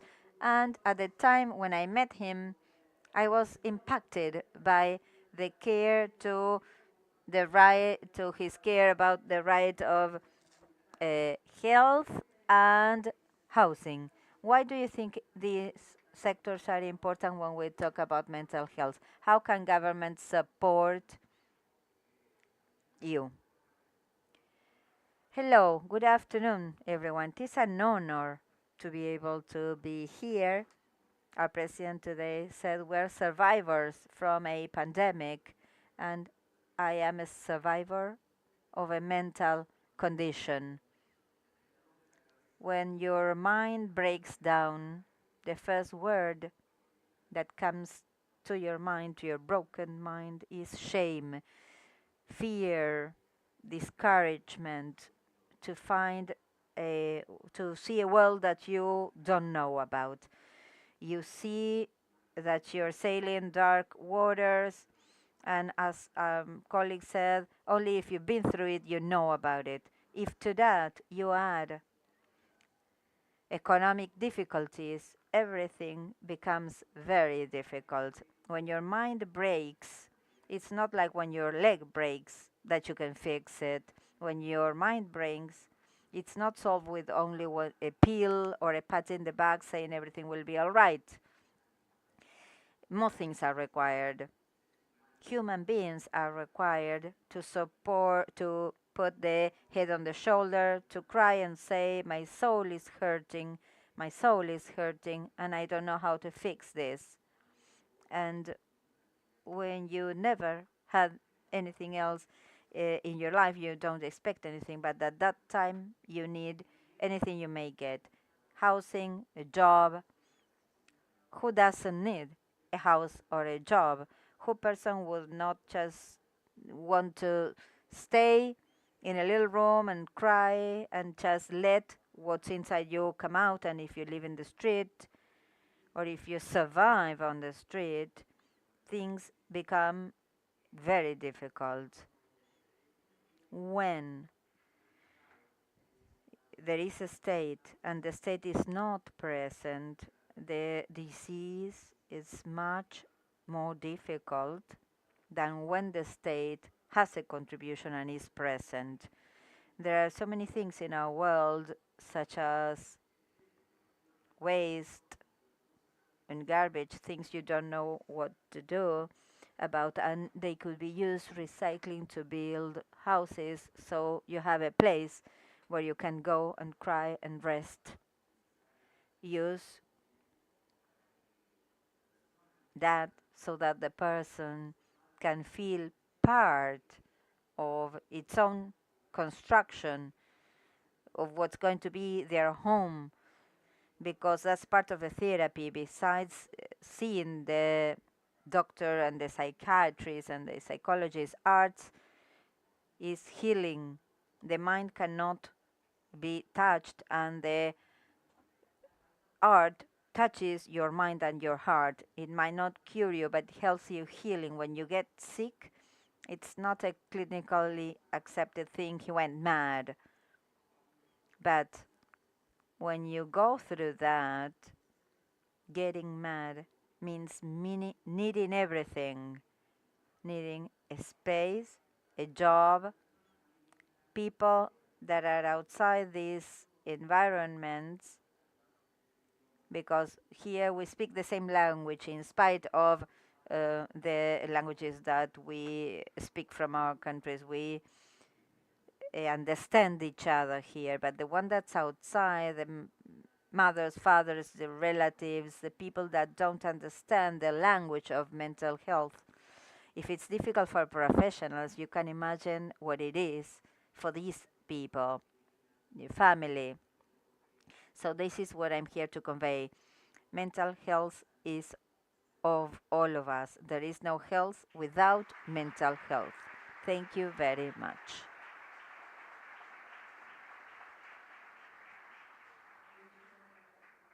Thank you so much, Juan.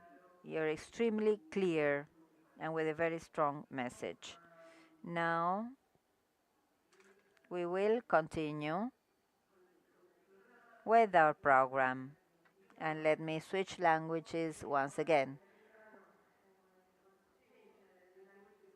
I'd like to close this first round of interventions with another video, a wonderful video recorded by Evangeline Daniela Wong. Evangeline couldn't be here today, unfortunately, but we thank her for the beautiful video and the inspiring words that she shared. The video is a portion of a larger piece that we cannot show today, but explores indigenous Cook Island Maori perspectives and traditional knowledge on mental health and well-being as impacted by climate change, globalization, and our changing world. It is important for me to say meitaki maata to all those who shaped this piece, both here and now, from the past and from the future. So if the video is ready.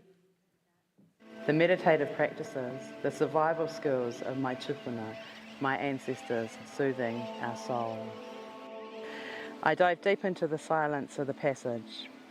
Dark shadows absorb the edge of the reef, depth well beyond what I can see, and rays of light absorbed into darkness. They quietly come in, one by one, sometimes with others, sometimes alone, embarrassed, looking apologetic for taking my time or occupying a space, or humiliated to be asking someone else for support, as if we should figure things out by ourselves, or somehow carry on even though we're drowning. Each day I listen to stories of sadness, grief, anger, injustice, guilt, loss, betrayal, hurt, profound, deep, gut-sitting, unfaceable, heartbreaking pain. Each day I reframe, explore, process, listen, reassure, counsel, support, and medicate. Is this wellness? Can we medicate the passage of anxiety, grief and loss, or addictions over the sea that's actually washing things away, the loss of generations overseas and the loneliness left behind? Should we regulate anger and rage? As the blade enters the deep blue neon, vivid turquoise blues, the beauty calls, the rugged peaks and the mist surrounding the mountains, for a moment there is peace. Maui, the puller of islands, the trickster. Yes, Maui from Disney. Maui who tamed the sun. As he slowed the sun, he learnt that his ropes of ka'a, made from the tree of life, were not strong enough to withstand the burning heat. But his grandmother's hair, carefully rolled and braided into each rope, imbued with the lifetimes of experience of wisdom, DNA, and Maori essence, solved the biggest problem of their day. I sit and I listen, using grandmother's hair to hold the spaces, to hold the pulling of pain and trauma, not to eliminate or control, but to hold and make some sort of peace, to build and empower, to create room for potential, to create room for possibility. We are not pirates of our own oceans looking for treasure. We are voyagers sailing to lands that we've known about for a millennia. And when you ask what Indigenous solutions are for mental health, remember, e tumuo e neke mai kario e neke atu, mana moana, the manifest power of the atua, treasures of the deep, woven with grandmother's hair.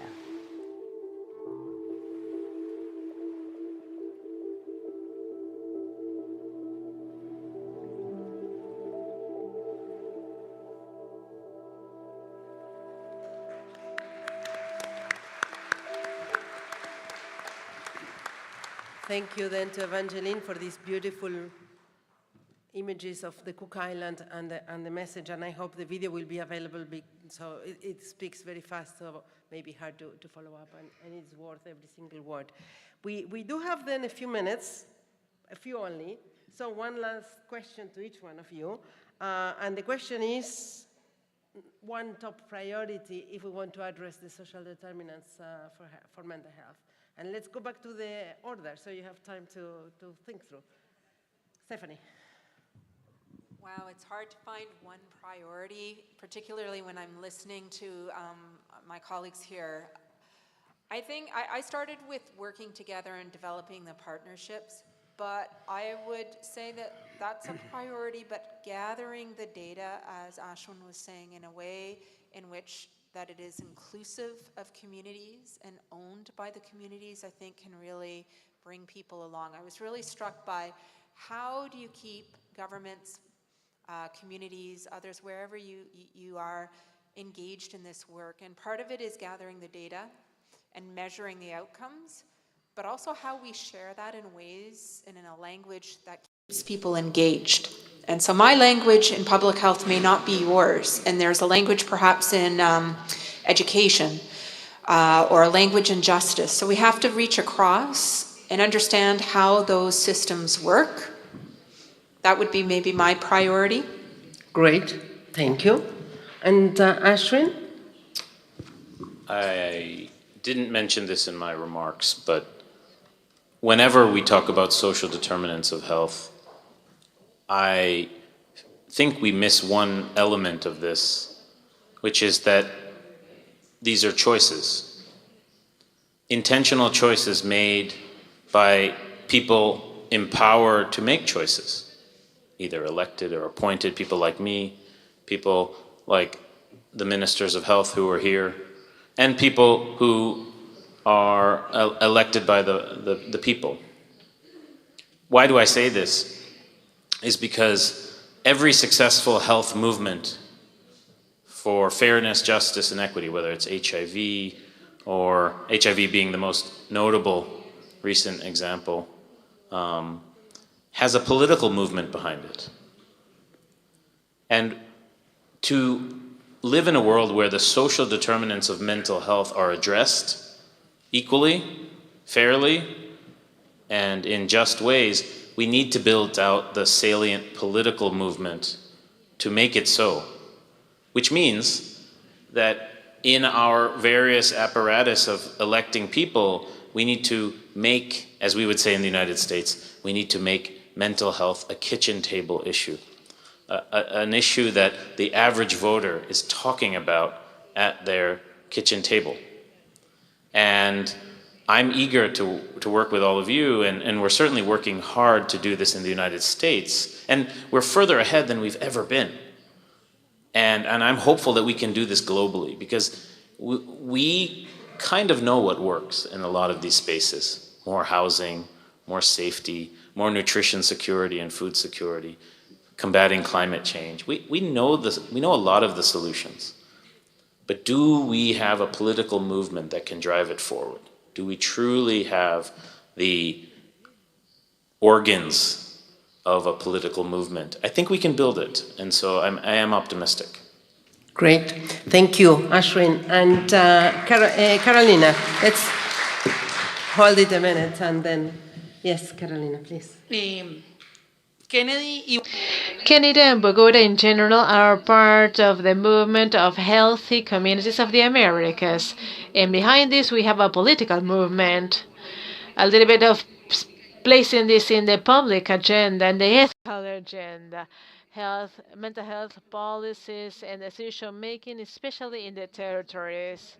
Of course, we are not remiss, and this is a public exercise, a collective exercise that seeks to not just jumping over public policy, but just to seek some other methods of governance in health and acknowledging that those who have the exercise of mental health and physical health and all the vulnerabilities, those people should be accountable for how they should work on that and how we can invest in public policy. Of course, these are just maybe social exercises, a community-based exercise. In fact, advocating for this in communities, by having this exercise of having political will to ensure resources so that they can actually change these difficulties. In terms of priority, changing governance, democratic governance of the policymakers, the people who implement them, to change this exercise of, doing politics from the base, actually acknowledging the problems and the necessary transformations that we are to implement, specifically with all the historical and community and identity burdens. These changes are key from the political perspective, from the community perspective as well. Thank you. Juan, which are the priorities from your standpoint? Well, when you sail the dark seas, the question that you ask yourself all day in and day out is why? Why, right? Why? Why is this happening to me? Why and how this is happening to me? Why like this? And there is no day, no night, there is no beginning or end. You're around that question all the time and getting that answer. This is what I want to convey. And getting that answer took me a long time. And that is the greatest input that I can provide for you and for the world from my lived experience of asking myself for so long, why? And the response and the answer to this why, and this comes along with a request to everyone, to governments around the world, is why? Because they did not teach mental health from primary school. Since we are children, we needed to learn how to handle manage our emotions, and we need to be taught at every level how to manage mental health and our emotions. That is my request. That is my input, and that is the response for the world. If they actually want to change this, this is adamant because mental health changes the world. Thank you. Okay, thank you. Thank you all to all the panelists. Hopefully this session was helpful to generate more ideas and to share more experiences.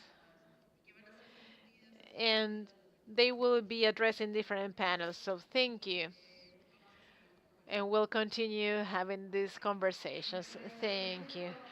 Our gratitude to all the experts here, to Deborah Kestel for moderating this session. We would like to remind you at 2:30 we will begin with the three workshops on the social determinants of for mental health. This will take place on floor 9.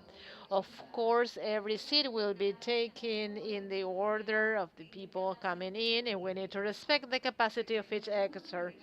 Workshop 1 will be held in the Cupola Mirador, and workshop 2 and 3 will be held in the Espacio Gastronómico. These rooms are on the 9th floor. You can take the elevator until for up to floor 7, and then you can have you can take the staircase. You can have lunch in both sectors, and then we will continue with the activities of this first days in this 5th Global Mental Health Summit. Mental health in all policies. So, for those of you who are not going to partake in the workshops, here in the Sala Argentina, we will share videos where you will be able to become acquainted with different mental health initiatives implemented by the countries that are part of this summit. So please do not leave the translation devices. You can return them during the cocktail tonight. And if you don't have one, please remember that you can get one and you in exchange for your ID on the sides of the hall. Thank you very much, everyone. So 2:30, that is when we will begin with workshops 1, 2, and 3 on the 9th floor. You can go up to the 7th floor and mechanical stairs, and then you can go out to the 9th floor by elevator. So at 2:30, you can come back here to this room to continue with the activities today and tomorrow. These events are being streamed live, and you will find as I was saying before, at the www.miargentina.com.ar.gov.ar/salud. Thank you. 2, 3, 4, 5,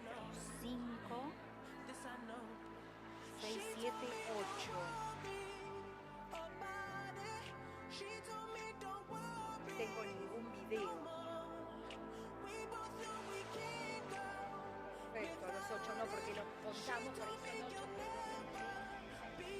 todos miran, ninguno dice que. Así que inicialmente sería no. Perfecto, perfecto. Yo voy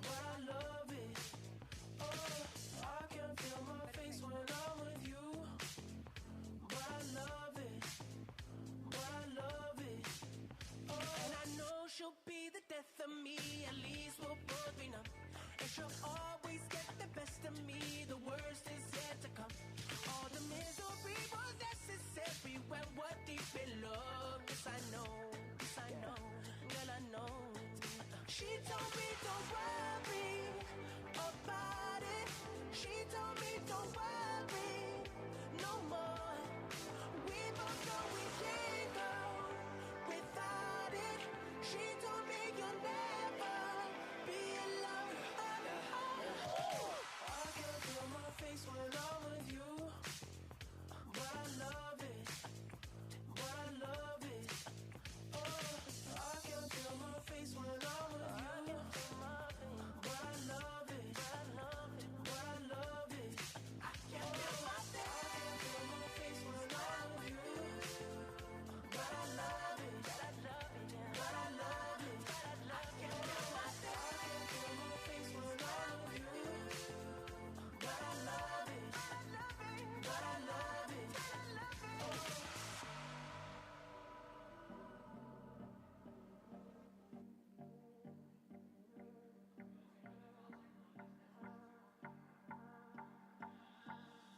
Do you recall, not long ago, when you would walk on the sidewalk? Innocent, remember, all we did was care for each other. But the night was warm, we were bold and young. All around, the wind blows, we would only hold on to let go. Focus, fire gun, we need someone to lean on. Focus, fire gun, all we need is somebody to lean on. Focus, fire gun, we need someone to lean on. Focus, fire gun, all we need is somebody to lean on.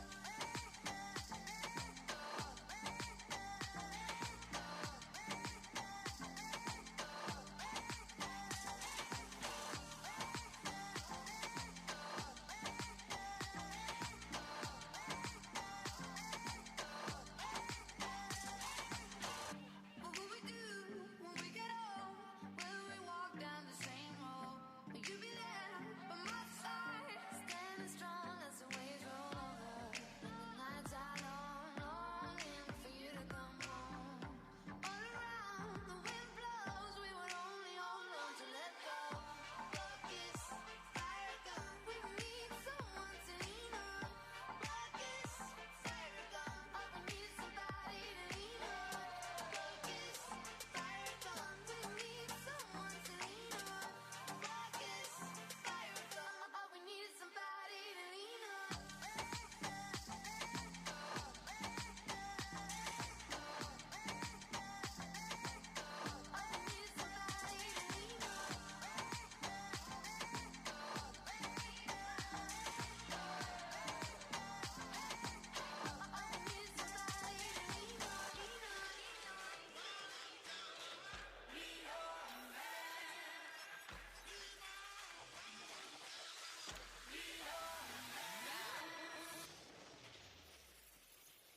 Yes, I be your woman. Yes, I be your baby. Yes, I be whatever that you tell me when you're ready. Yes, I be your girl, forever your lady. You ain't never gotta worry, I'm down for you, baby. Best believe that when you need that, I'll provide that. You will always have it. I'll be on deck, keep it in check. When you need that, I'ma let you have it. Turn my drum like dum-dee-dee-day. I like the dirty rhythm you play. I wanna hear you calling my name like, hey mama, mama, hey mama. Banging the drum like dum-dee-dee-day. I know you want it in the worst way. I wanna hear you calling my name like, hey mama, mama, hey mama. Be your man.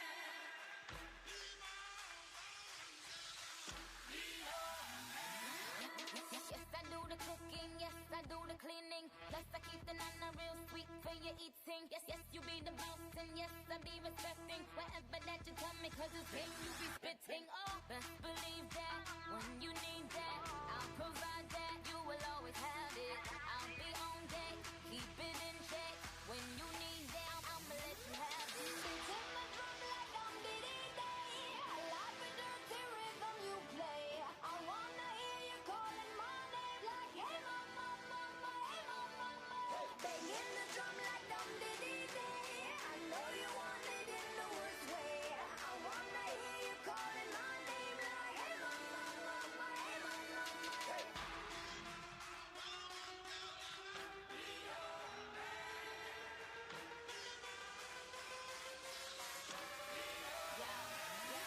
Whole crew got the juice, yo came the truth. My screams is the proof, them other dudes get the juice. So I speed in the coupe, leaving this interview. It ain't nothing new, I've been fucking with you. None of them people ain't taking you, just tell them to make a you, huh?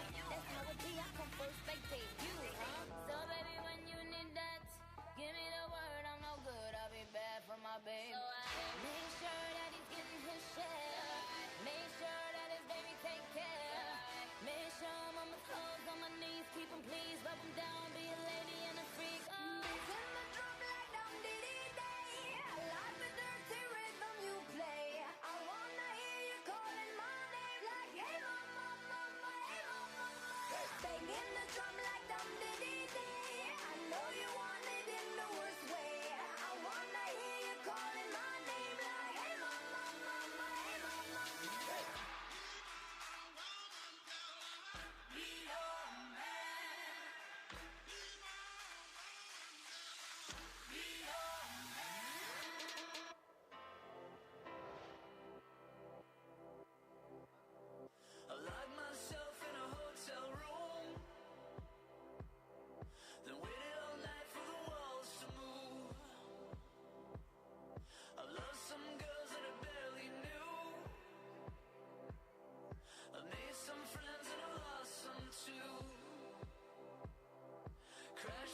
Las y los invitamos a comenzar a dirigirse hacia él.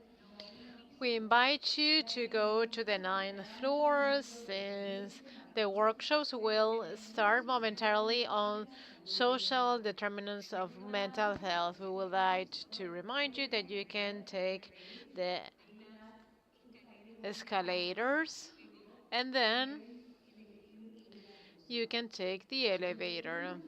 Workshop 1 will be held in room Cupola, Mirador, and workshops 2 and 3 will be conducted in the gastronomic space.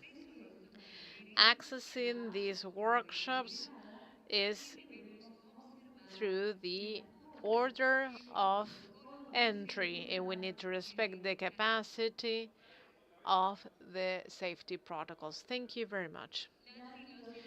Please, we invite you to start going to the 9th floor, since in a couple of minutes we'll begin with the workshops on social determinants of social health that will be held on the 9th floor. You can take the escalators to the 7th floor and then you can take the elevator.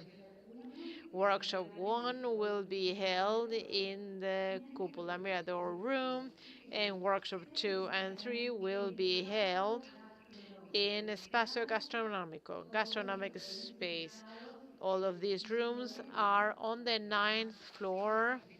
And if this is if it's the first time that you come here, we would like to tell you that's one of the most wonderful views of the city of Buenos Aires. Here on the 9th floor of the Cultural Center Kirchner.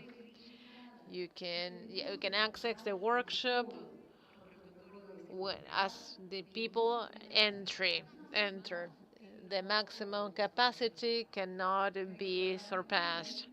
It cannot be exceeded. And for those of you who will not take part of the workshops, we will display different videos here in the Argentina room that present the different initiatives in mental health by participating countries. We would like to remind you, everyone, that these activities are streamed live in miargentina.gov.ar/health in the link of the 5th Global Mental Health Summit. The world has access to all the events and activities performed here.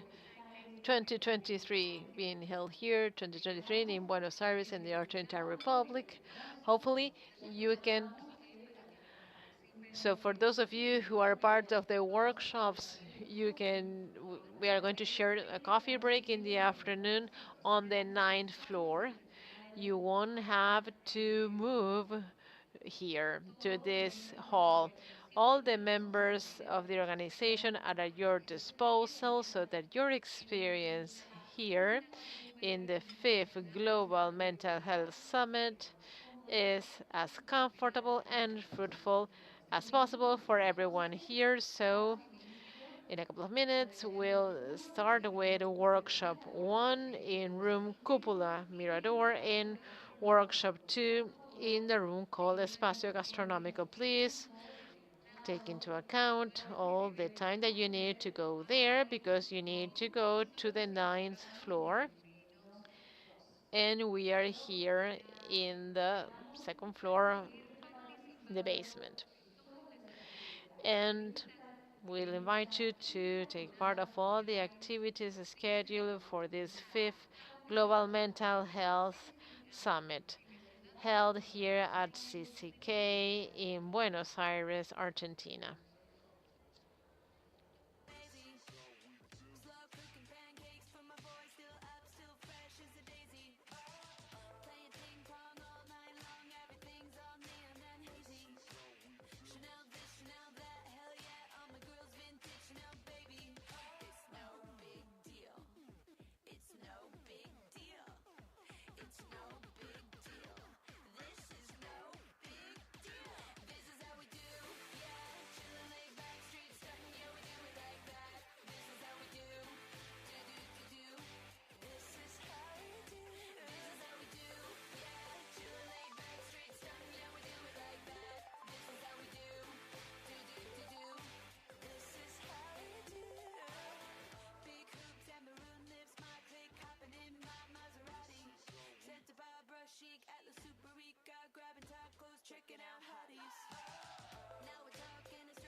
trying to reach the things that I can't see.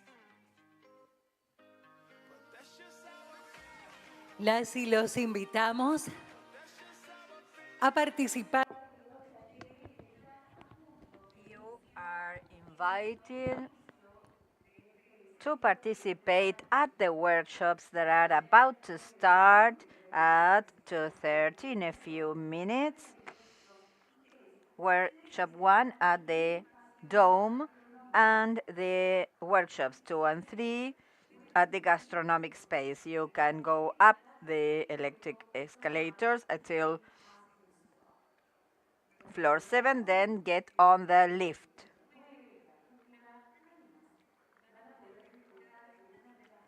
You're going to be able to enjoy one of the best views of Buenos Aires city.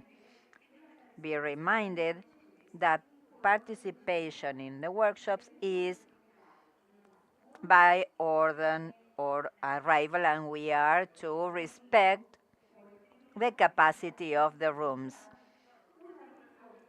For this reason, once the amount of participants per space is completed, the workshops will be closed. Workshops on social determinants on mental health. These workshops are carried out on the 9th floor. We hope you are enjoying your lunch, and if you are not participating in the workshops, you are to be back here, where we'll see different initiatives as regards mental health implemented by the countries participating in the 5th International Mental Health Summit for the edition 2023, being held here in Buenos Aires City, Argentine Republic.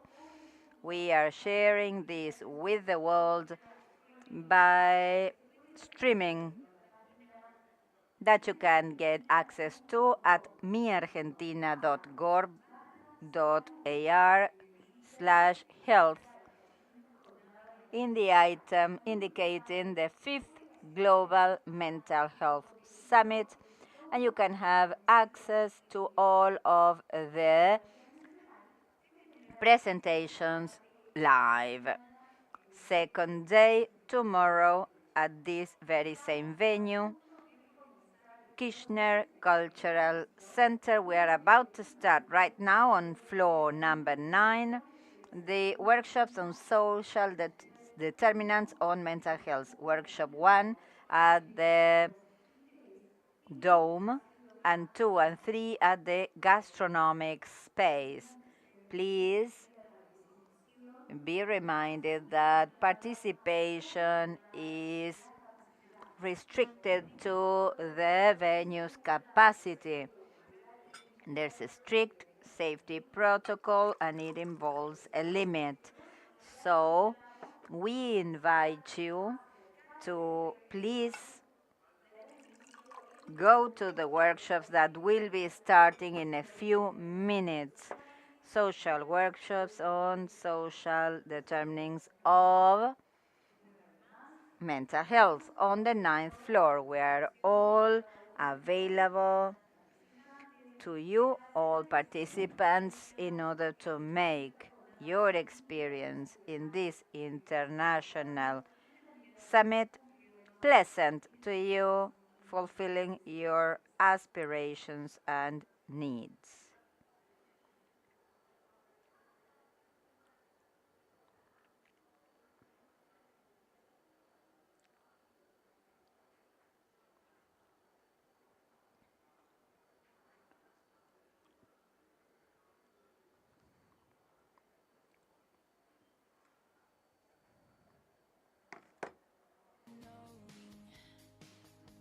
And he says, I wish that I could be like the cool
Las y los invitamos a comenzar a reingresar a esta sala argentina. We invite you to be back to this room. We will be continuing with this fifth Global Mental Health Summit, Mental Health in All Policies. The workshops are starting. Workshop number 1 in the dome. We have one of the greatest viewing areas in Buenos Aires. So if you're visiting for the first time from different parts of the country, we want to welcome you all, and we want you to enjoy today a beautiful look of Buenos Aires from our viewpoint, El Mirador in this building. Welcome, we hope you have enjoyed lunch.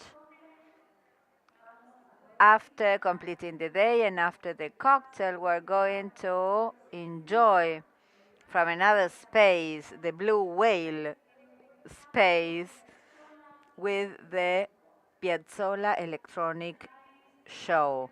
Buenos Aires receives you in this 5th International Mental Health Summit, Mental Health in All Policies. We invite you now to be back at the room.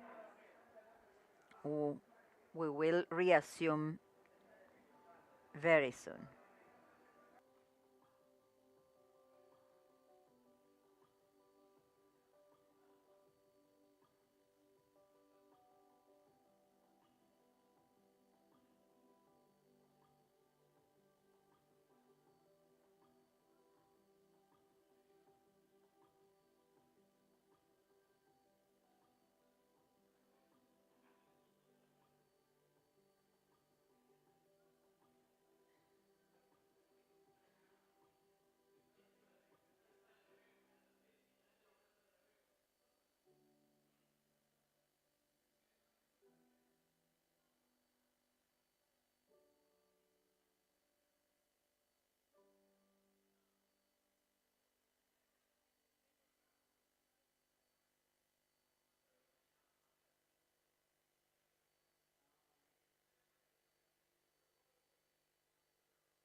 Every day you go to the field, you listen to sad stories.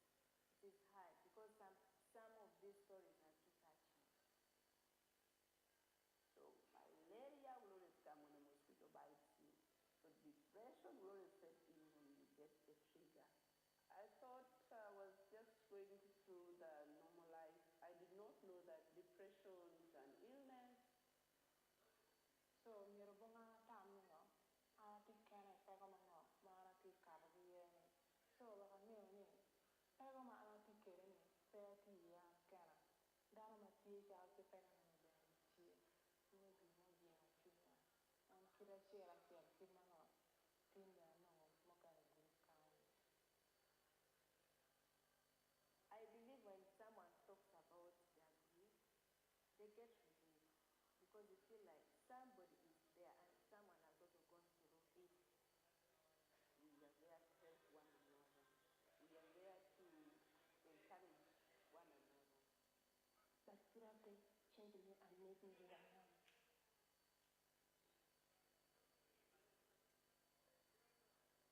The emotional cards always help when a client, they can't express themselves too much in words. You ask them to pick from these cards, how have you been feeling? From that story, you find out what really triggered the depression. You find out the duration of the depression, like how long has it taken from time they started experiencing the signs and symptoms of depression. And then he said the word. When you are empowered, you know you have the knowledge, you have the capacity, and you have been given this confidence. I want to tell them that it is possible to get out of depression. Eventually means depression is treatable, and we are doing everything to say that every person in Africa is treated of depression. So hearing a client say, I'm happy. You did this for me. Even though sometimes I know they did it for themselves, and then they're coming back to tell me, you did this for me. I feel happy.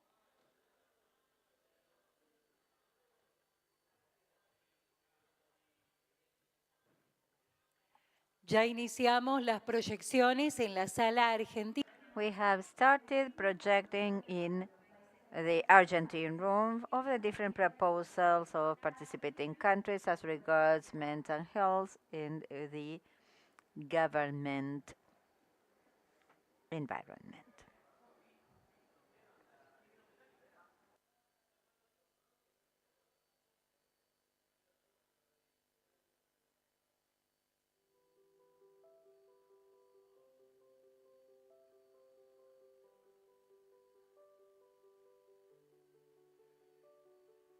नमस्कार, मी ललित देशमुख, एक मानस मित्र. मला schizophrenia नावाचा आजार आहे. खास करून आमच्याकडे आता येणारी जी लोक आहेत ती तीव्र मानसिक आजाराची रुग्ण मित्र मैत्रिणी आहेत. गोळ्या औषधं घेऊन काय होतंय की मेंदूमध्ये जो केमिकल इम्बॅलन्स जातो तो गोळ्या औषधांनी स्थिर होतो, पण मागे पडलेल्या आयुष्याचं काय. आणि मग आम्ही असं ठरवलं परिवर्तन की काहीतरी अशा एक वाटा असल्या पाहिजेत जिथं त्यांना आत्मविश्वास येईल, जिथं त्यांचं सामाजिकीकरण होईल, सोशलायझेशन आपण ज्याला म्हणतो. त्याच्यामध्ये पहिली स्टेज जी असते ती लोक मानसरंग गटामध्ये येतात, जरा वेगळ्या लोकांशी त्यांचं इंटरॅक्शन होतं. मग आपल्यासारख्याच लोकांना बघून त्यांना वाटतं की म्हणजे मी एकटा नाही, आमचं कुटुंब एकटं नाही. आणि ते कळल्यानंतर मग हळूहळू त्यांच्या क्षमता बघून आपण त्यांना काहीतरी माणसामध्ये मिसळायला, स्वतःच्या पायावर उभं राहायला मदत करतो. त्यातलाच एक जो मार्ग आहे तो म्हणजे किमिया कॅफे जो आपला आहे.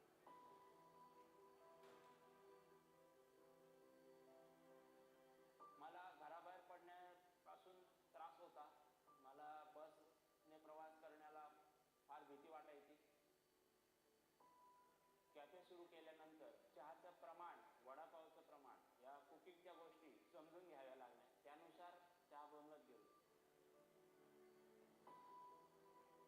महत्वाची गोष्ट म्हणजे लोक आता येतात ते बसतात. काही लोकांना म्हणजे इथून घेतल्या बिगर जाणं जरा गैरसोयीचंच वाटतं, म्हणजे त्यांना सवयच झाली. ऍक्च्युली आम्ही त्यांना वेगवेगळ्या नावाने बोलतो, म्हणजे म्युच्युअल फंडवाले काका, डॉक्टर काका, भाजीवाले काका.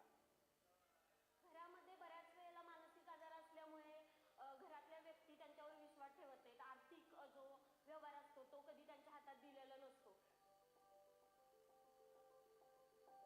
काम करताना खूप छान वाटतं, आत्मविश्वास वाढला माझा, खूप फ्रेश वाटतं. स्किझोफ्रेनिया झालेले सामान्य लोकांसारखे वावरू शकतात, आजार बरा होऊ शकतो.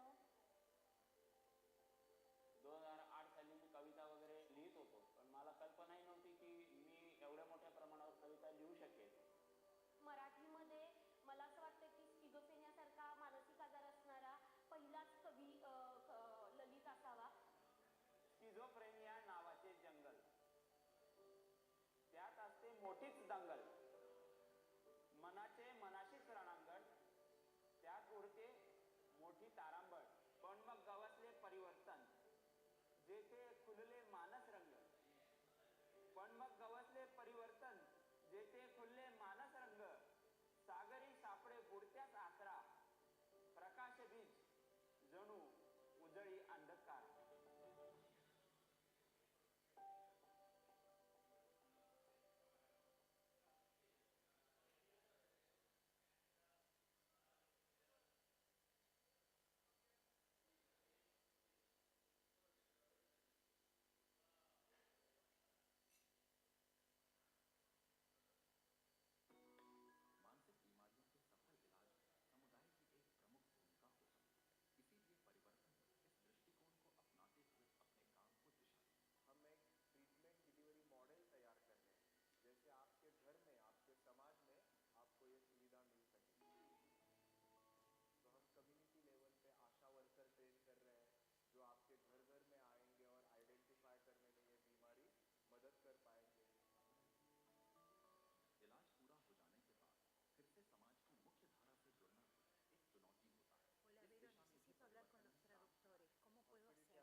you been feeling?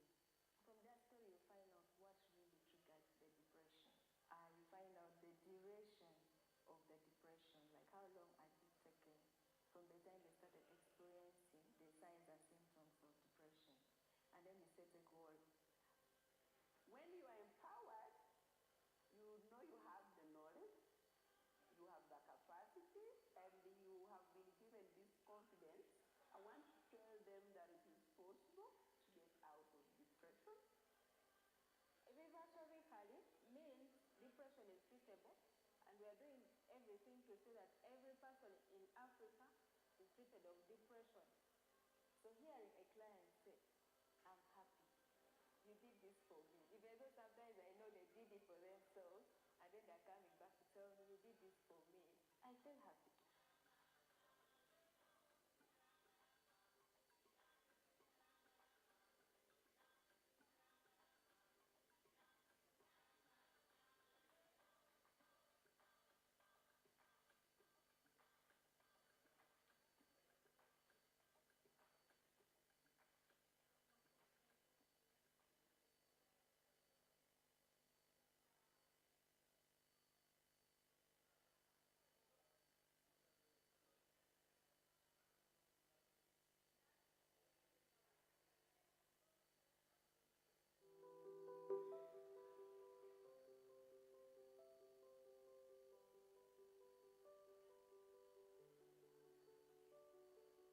नमस्कार, मी ललित देशमुख, एक मानस मित्र. मला स्किझोफ्रेनिया नावाचा आजार आहे.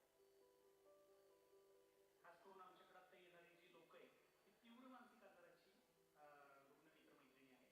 गोळ्या औषधं घेऊन काय होतंय की मेंदूमध्ये जो केमिकल इम्बॅलन्स झाला तो गोळ्या औषधांनी स्थिर होतो, पण मागे पडलेल्या आयुष्याचं काय.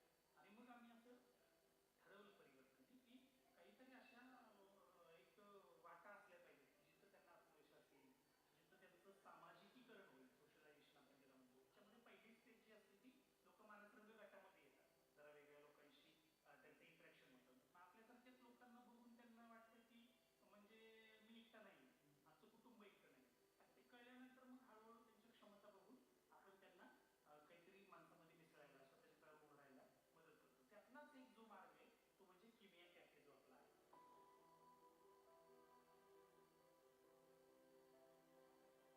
मला घराबाहेर पडण्यापासून त्रास होता. मला बसने प्रवास करण्याला फार भीती वाटायची. कॅफे सुरू केल्यानंतर चहाचं प्रमाण, वडापावचं प्रमाण, या कुकिंगच्या गोष्टी समजून घ्याव्या लागल्या. त्यानुसार चहा बनवत गेलो. महत्त्वाची गोष्ट म्हणजे लोक आता येतात ते बसतात. काही लोकांना म्हणजे इथून घेतल्या बिगर जाणं जरा गैरसोयीचंच वाटतं. म्हणजे त्यांना सवयच झाली आहे. ॲक्च्युली आम्ही त्यांना वेगवेगळ्या नावाने बोलतो. म्हणजे म्युच्युअल फंडवाले काका, डॉक्टर काका, भाजीवाले काका. घरामध्ये बऱ्याच वेळेला मानसिक आजार असल्यामुळे घरातल्या व्यक्ती त्यांच्यावर विश्वास ठेवत नाहीत. आर्थिक जो व्यवहार असतो तो कधी त्यांच्या हातात दिलेला नसतो. काम करताना खूप छान वाटतं, आत्मविश्वास वाढला माझा, खूप फ्रेश वाटतं.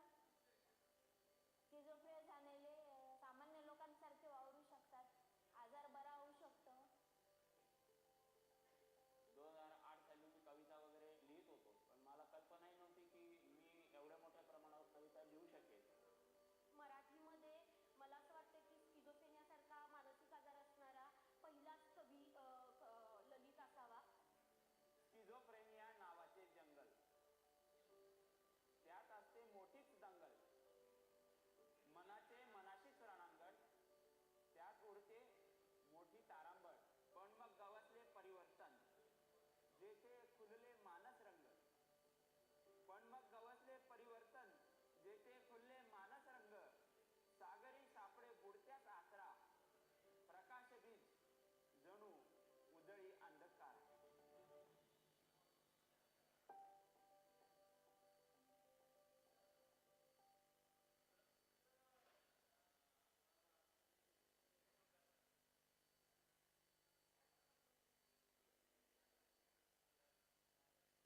depression will set in when you get a trigger. I thought I was just going through the normal life. I did not know that depression is an illness. So mirabunga tamino ati kene sego mano mara ti karbiye so baka ni pego ma ati kere ni pe ti ya kena dara ma ti ja ti pega ni be ni ti ni ti mo ji chunya an kira sera ki mano tinda no mo ka ni kan. I believe when someone talks about their grief, they get relieved because they feel like somebody is there and someone has also gone through it. We are there to help one another. We are there to encourage one another. My spirit they changed me and made me who I am.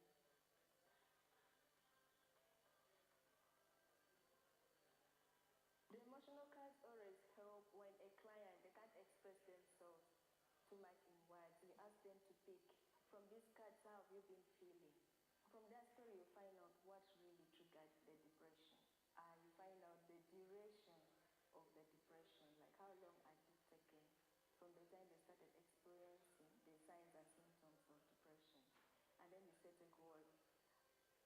When you are empowered, you know you have the knowledge, you have the capacity, and you have been given this confidence.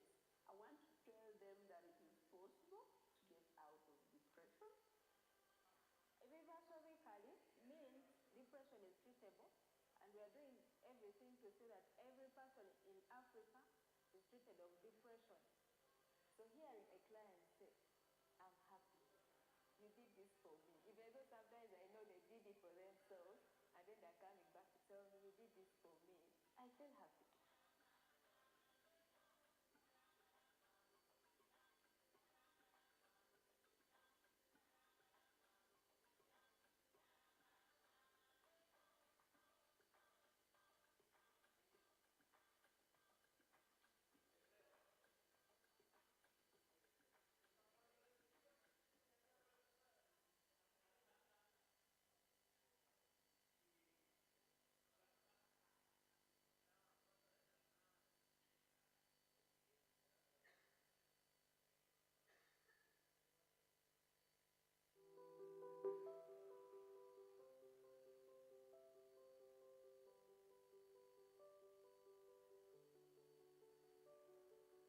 नमस्कार, मी ललित देशमुख, एक मानस मित्र. मला schizophrenia नावाचा आजार आहे.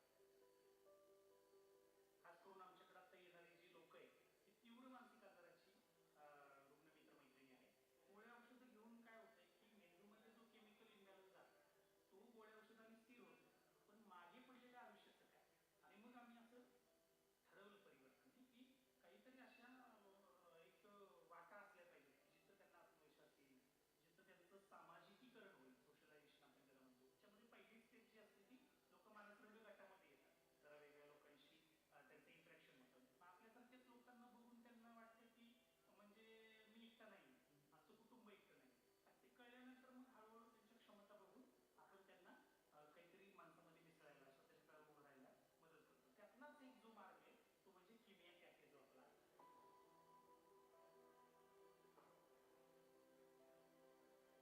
मला घराबाहेर पडण्यापासून त्रास होता.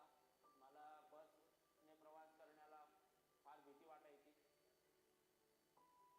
कॅफे सुरू केल्यानंतर चहाचं प्रमाण, वडापावचं प्रमाण, या कुकिंगच्या गोष्टी समजून घ्याव्या लागल्या. त्यानुसार चहा बनवत गेलो. महत्त्वाची गोष्ट म्हणजे लोक आता येतात ते बसतात. काही लोकांना म्हणजे इथून घेतल्या बिगर जाणं जरा गैरसोयीचंच वाटतं, म्हणजे त्यांना सवय झाली. ॲक्च्युली आम्ही त्यांना वेगवेगळ्या नावाने बोलतो, म्हणजे म्युच्युअल फंडवाले काका, डॉक्टर काका, भाजीवाले काका. घरामध्ये बऱ्याच वेळेला मानसिक आजार असल्यामुळे घरातल्या व्यक्ती त्यांच्यावर विश्वास ठेवत नाहीत. आर्थिक जो व्यवहार असतो तो कधी त्यांच्या हातात दिलेला नसतो.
जगह मिल सके। तो हम कम्युनिटी लेवल पे आशा वर्कर ट्रेन कर रहे हैं जो आपके घर घर में आएंगे और आइडेंटिफाई करने में ये बीमारी मदद कर पाएंगे। इलाज पूरा हो जाने के बाद फिर से समाज की मुख्य धारा से जुड़ना भी एक चुनौती होता है।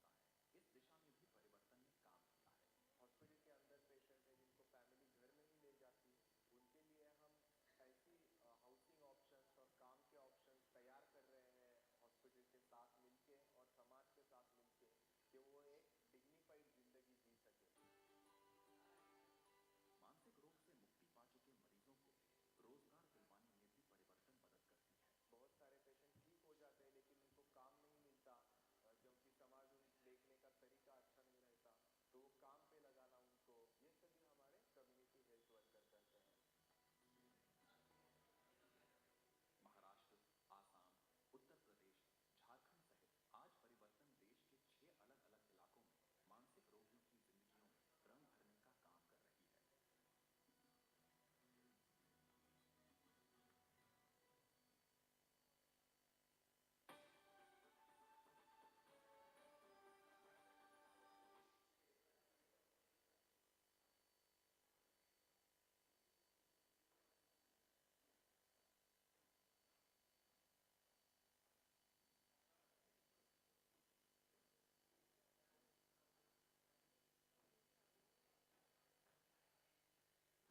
É o processo de transformação é o campo da saúde mental que vem ocorrendo em nosso país desde a década de 1970, a vendida a ser conhecido como a reforma psiquiátrica brasileira.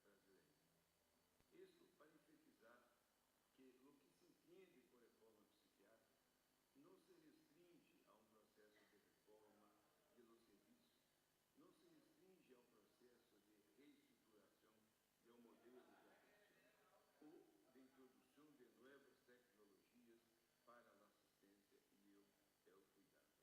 Enfim, não se restringe a um processo de reforma técnico-administrativa ou científica, sino que é um processo social complexo que pretende transformar as relações da sociedade com as situações ou as pessoas identificadas com algum tipo de transtorno ou sofrimento mental ou humano e que implicam não só em cuidados específicos, como também em cambios nas atitudes sociais.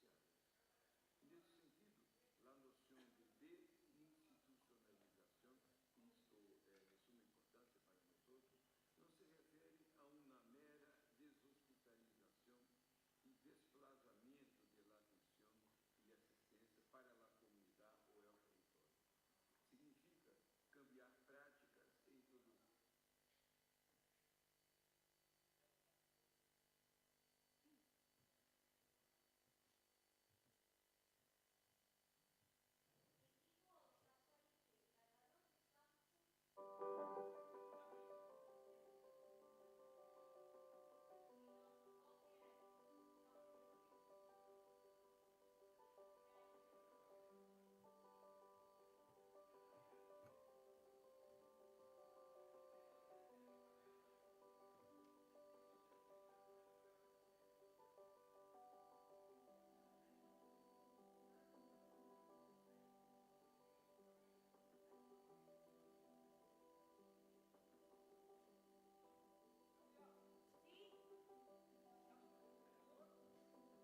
Sí, porque tengo 29 baterías, no llego a las 7.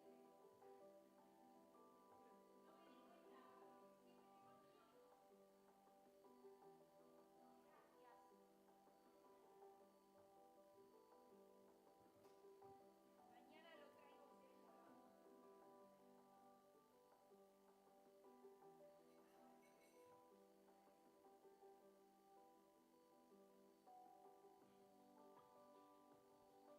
Mañana lo traigo sellado.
premio.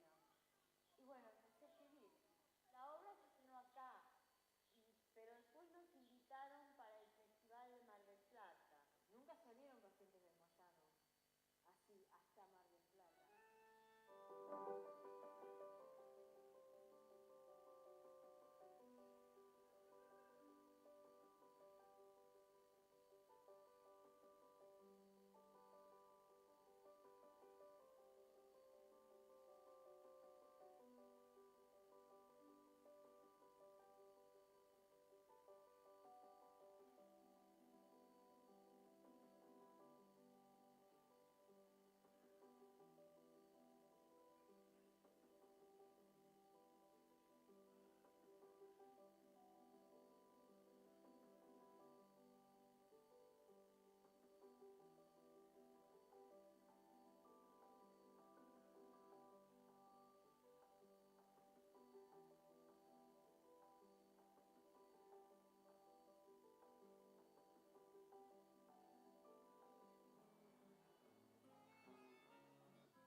Every day you go to the field, you listen to sad stories. It is hard because some of these stories are too touching. So malaria will always come when a mosquito bites you. So depression will always set in when you get a trigger. I thought I was just going through the normal life. I did not know that depression is an illness. So mirabunga tamunga, ti kene pegamanga, mara ti kabagiene. So la nioni, pegama ti kereni, peti ya kena. Dana ma ti ja ke pegana ne benetie. Mo bi mo di ma chunya. Am kira shera sen kimanga. Tinda no mo kana bi kan. I believe when someone talks about their grief, they get relieved because they feel like somebody is there and someone has also gone through it. We are there to help one another.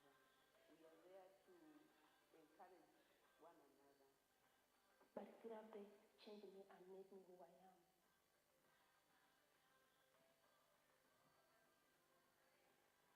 The emotional cards always help when a client, they can't express themselves too much in words. We ask them to pick from these cards, how have you been feeling? From their story, you find out what really triggered find out the duration of the depression, like how long has it taken from the time they started experiencing the signs and symptoms of depression. And then he set a goal. When you are empowered, you know you have the knowledge, you have the capacity, and you have been given this confidence. I want to tell them that it is possible to get out of depression. Eventually means depression is treatable, and we are doing everything to see that every person in Africa is treated of depression. So hearing a client say, I'm happy, you did this for me, even though sometimes I know they did it for themselves, and then they're coming back to tell me, you did this for me, I feel happy. And then I will introduce everyone because not everyone is going to go up. See, we don't need all these chairs. Okay, you are Zainab Hijazi. Hijazi. Yes. Hijazi.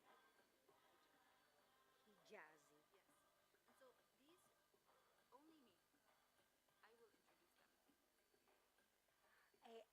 Okay. You know what I I understand. Okay. So only me, I go up. Only me. And then I introduce everybody else. You have the presentation. Because, Okay. because not all of them are going to come up at the same time. So first 2 speakers, then they go down. Then 3 young people, 3 people, then they go down to these people. Okay. Okay. Okay. Only you for the presentation. Yeah. And you introduce one. Okay. Is that Okay. Thank you. Yeah? Thank you. Okay. नमस्कार मी ललित देशमुख एक मानस मित्र मला schizophrenia नावाचा आजार आहे खास करून आमच्याकडे One moment, लोक आहेत please. की तीव्र मानसिक आजाराची Inti, por favor, ¿puedes venir que aquí la moderadora quiere hacer unos cambios? मेंदूमध्ये जो केमिकल इम्बॅलन्स Okay.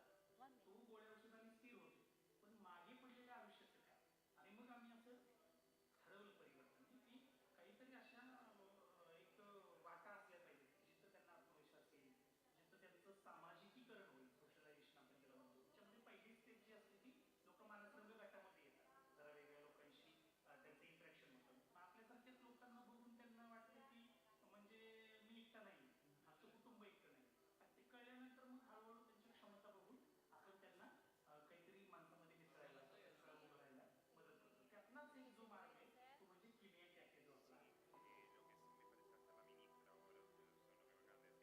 आपला मला घराबाहेर पडण्यापासून त्रास होता मला बसने प्रवास करण्याला फार भीती वाटायची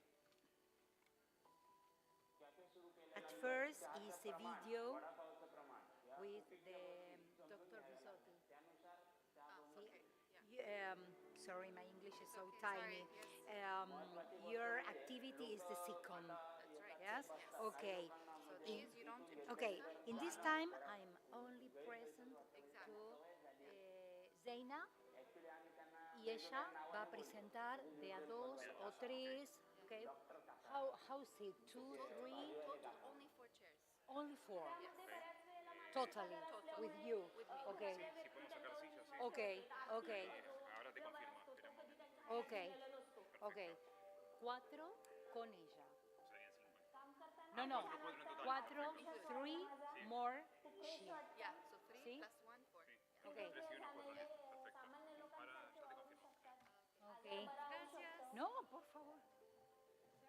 2008 साली मी कविता वगैरे लिहित होतो पण मला कल्पनाही नव्हती की मी एवढ्या मोठ्या प्रमाणावर कविता लिहू शकेल मराठीमध्ये मला असं वाटतं की स्किझोफ्रेनियासारखा मानसिक आजार असणारा पहिलाच कवी ललित असावा स्किझोफ्रेनिया नावाचे जंगल त्यात असते मोठीच दंगल मनाचे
Every day you go to the field, you listen to sad stories.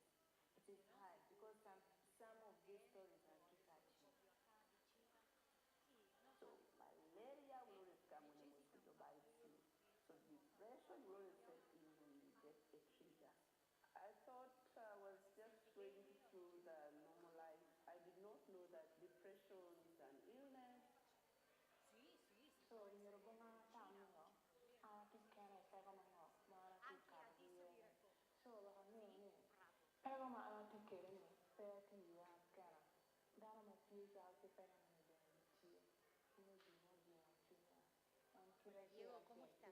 Esta señora fulanita bajita de pelo cortito que estaba acá conmigo recién me vino a decir especialmente I que está believe when someone difónica talks para about preguntar their si se belief, tenía que acercar un they poco get más al relief micrófono because they o feel algo like más. somebody is there and Yo le someone dije has que also ella gone through se it. manejara cómoda, que no había problema, pero nada, para que estén atentos con lo que dice esta señora delgadita que está parada ahí en el pasillo.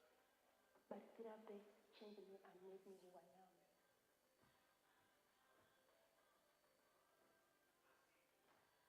The emotional cards always help when a client, they can't express themselves too much in words. You ask them to pick from these cards, how have you been feeling? From that story, you find out what really triggered the depression. You find out the duration of the depression, like how long had it taken from the time they started experiencing the signs and symptoms of depression. And then you set a goal. When you are empowered, you know you have the knowledge, you have the capacity, and you have been given this confidence. I want to tell them that it is possible to get out of depression. Reversally means depression is treatable, and we are doing everything to say that every person in Africa is treated of depression. So hearing a client say, I'm happy, you did this for me. Even though sometimes I know they did it for themselves, and then they're coming back to tell me, you did this for me, I feel happy.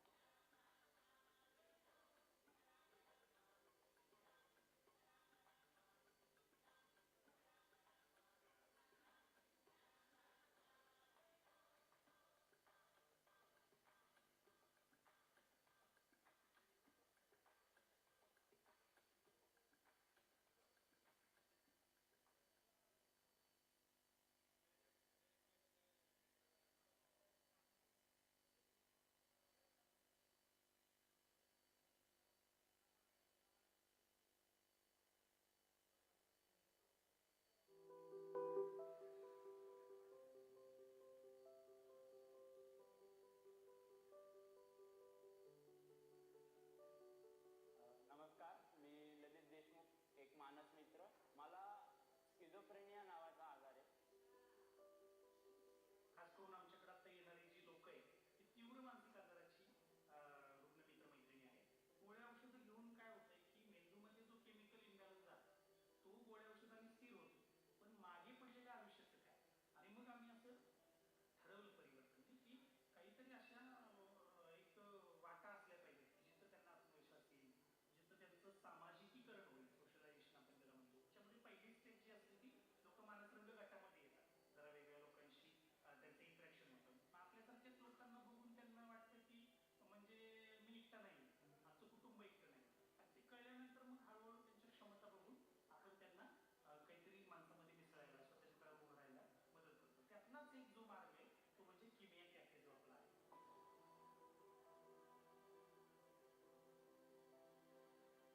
मला घराबाहेर पडण्यापासून त्रास होता. मला बसने प्रवास करण्याला फार भीती वाटायची. कॅफे सुरू केल्यानंतर चहाचं प्रमाण, वडापावचं प्रमाण, या कुकिंगच्या गोष्टी समजून घ्याव्या लागल्या. त्यानुसार चहा बनवत गेले.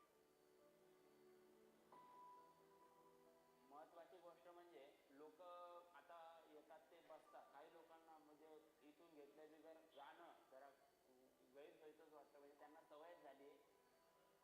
ॲक्च्युली आम्ही त्यांना वेगवेगळ्या नावाने बोलतो, म्हणजे म्युच्युअल फंडवाले काका, डॉक्टर काका, भाजीवाले काका. घरामध्ये बऱ्याच वेळेला मानसिक आजार असल्यामुळे घरातल्या व्यक्ती त्यांच्यावर विश्वास ठेवत नाहीत. आर्थिक जो व्यवहार असतो तो कधी त्यांच्या हातात दिलेला नसतो.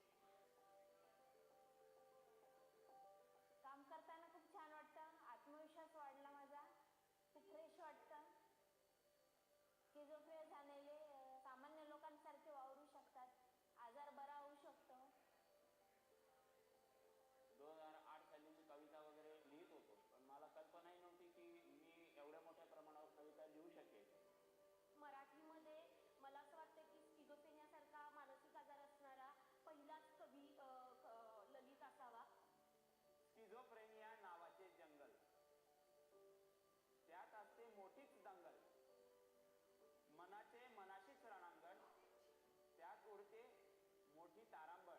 पण मग गवसले परिवर्तन, जेथे खुलले मानस रंग.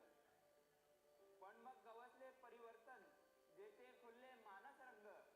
सागरी सापडे बुडत्याच आसरा, प्रकाश बीज जणू उजळी अंधकार.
depression will set in when you get a trigger.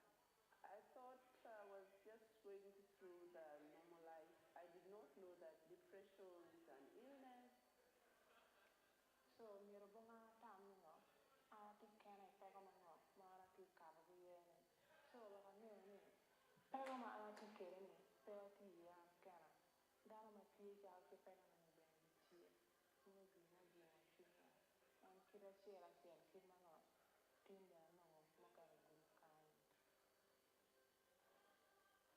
I believe when someone talks about their grief, they get relieved because you feel like somebody is there and someone has also gone through it. We are there to help one another. We are there to encourage one another. Like therapy changed me and made me who I am.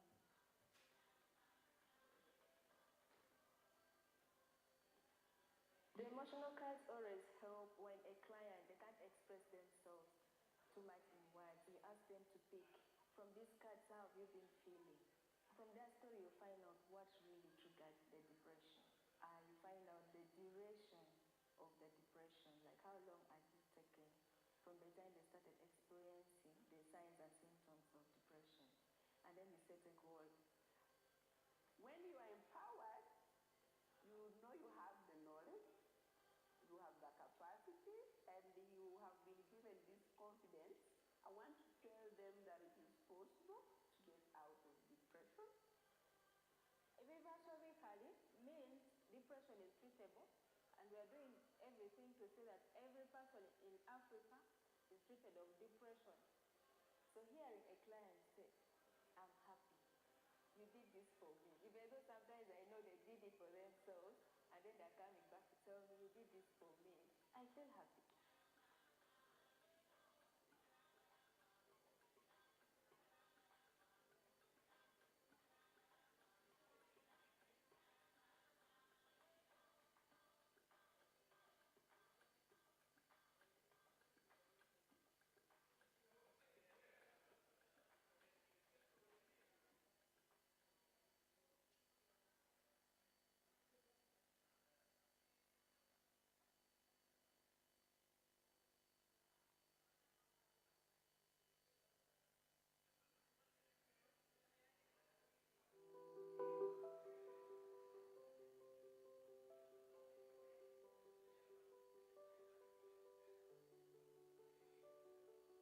नमस्कार, मी ललित देशमुख, एक मानस मित्र.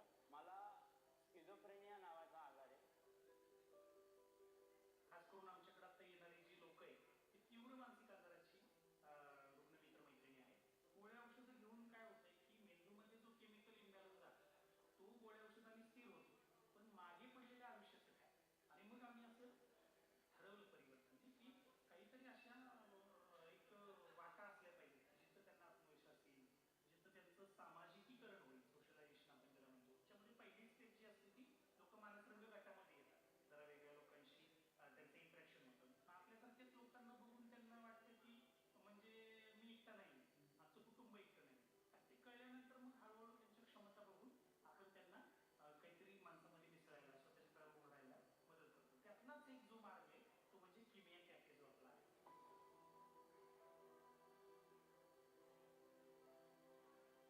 मला घराबाहेर पडण्यापासून त्रास होता. मला बसने प्रवास करण्याला फार भीती वाटायची. कॅफे सुरू केल्यानंतर चहाचं प्रमाण, वडापावचं प्रमाण, या कुकिंगच्या गोष्टी समजून घ्याव्या लागल्या. त्यानुसार चहा बनवत गेलो.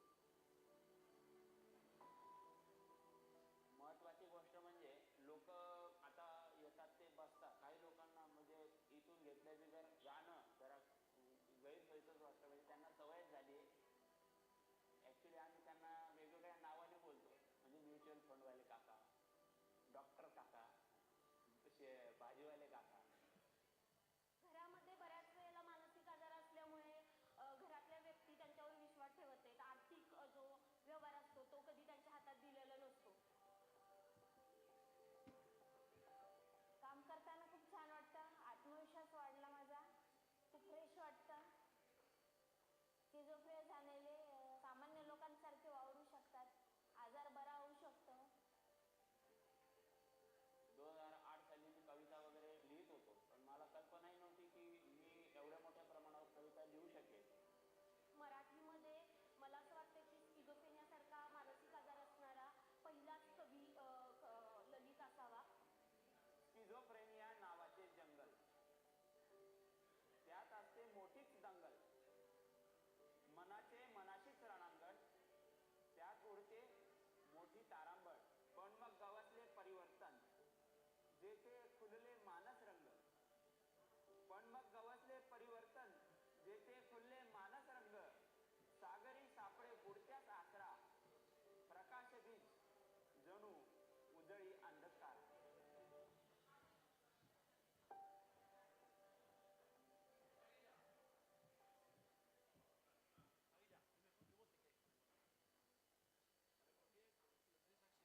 hit hard because some of these stories are too touching.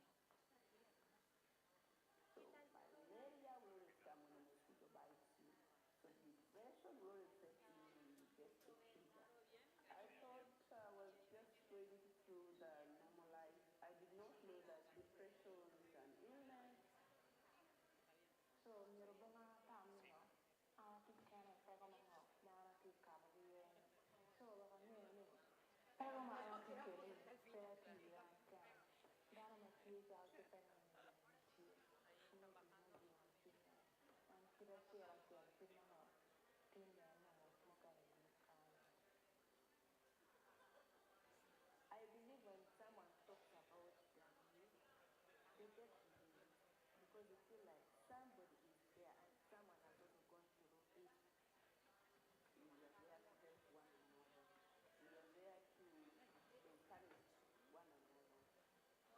kira ti chinti ni an meeting with them.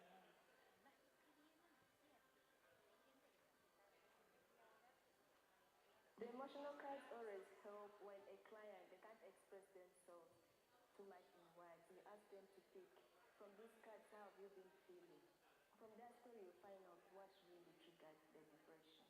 You find out the duration of the depression, like how long had it taken from the time they started experiencing the signs and symptoms of depression. And then you set a goal.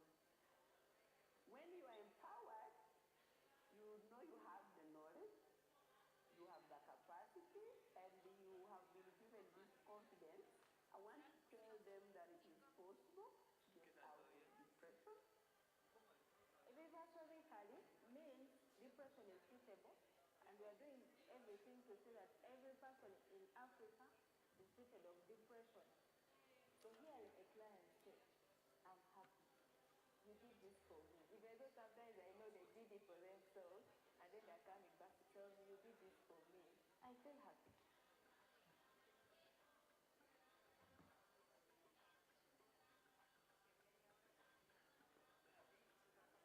A lo mejor del otro lado, ahí ella es de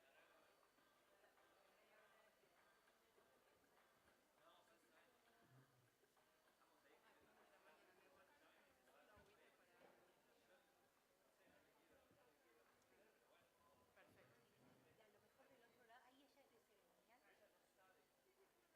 Ahora son 5. No, porque la otra moderadora me contestaba más tarde, o sea, dije nada, no dije nada.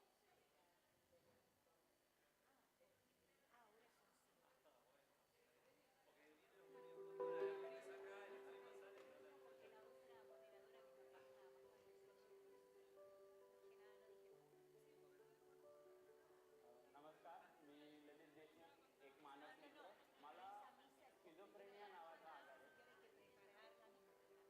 खास करून आमच्याकडे येणारी जी लोक आहेत ती तीव्र मानसिक आजाराची रुग्ण मित्रमैत्रिणी आहेत. गोळ्या औषधं घेऊन काय होतं की मेंदूमध्ये जो केमिकल इम्बॅलन्स झाला तो गोळ्या औषधांनी स्थिर होतो, पण मागे पडलेल्या आयुष्यात काय.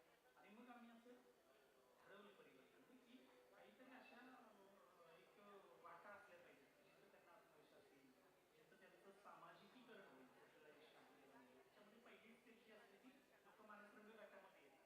जरा वेगळ्या लोकांशी त्यांचं इंटरॅक्शन होतं. मग आपल्यासारख्याच लोकांना बघून त्यांना वाटतं की म्हणजे मी एकटा नाही, आमचं कुटुंब एकटं नाही. ते कळल्यानंतर मग हळूहळू त्यांची क्षमता बघून आपण त्यांना काहीतरी माणसामध्ये मिसळायला, स्वतःच्या उभं राहायला मदत करतो.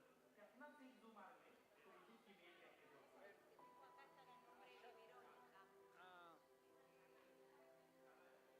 मला घराबाहेर पडण्यापासून त्रास होता. मला बसने प्रवास करण्याला फार भीती वाटायची. कॅफे सुरू केल्यानंतर चहाचं प्रमाण, वडापावचं प्रमाण या कुकिंगच्या गोष्टी समजून घ्याव्या लागल्या. त्यानुसार चहा बनवत गेलो. महत्त्वाची गोष्ट म्हणजे लोक आता येतात ते बसतात. काही लोकांना म्हणजे इथून घेतल्या बिगर जाणं जरा गैरसोयीचंच वाटतं, म्हणजे त्यांना सवयच झाली आहे. ॲक्च्युली आम्ही त्यांना वेगवेगळ्या नावाने बोलतो, म्हणजे म्युच्युअल फंडवाले काका, डॉक्टर काका, भाजीवाले काका. घरामध्ये बऱ्याच वेळेला मानसिक आजार असल्यामुळे घरातल्या घरातल्या व्यक्ती त्यांच्यावर विश्वास ठेवत नाहीत. आर्थिक जो व्यवहार असतो तो कधी त्यांच्या हातात दिलेला नसतो.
Bienvenidos, bienvenidas, las y los invitamos a reingresar. Welcome, everyone. Please come back to the room so that we can continue with the activities of the first day of this fifth Global Mental Health Summit, Mental Health in All Policies. Today and tomorrow, these activities are being held in the Kirchner Cultural Center in Buenos Aires, Argentina. In myargentina.gov.ar/salud, you can access the live streaming of all the events and all the activities. We would like to remind you that we will wait for you at 6 p.m. for closing this event and sharing a cocktail, and then at 8 p.m.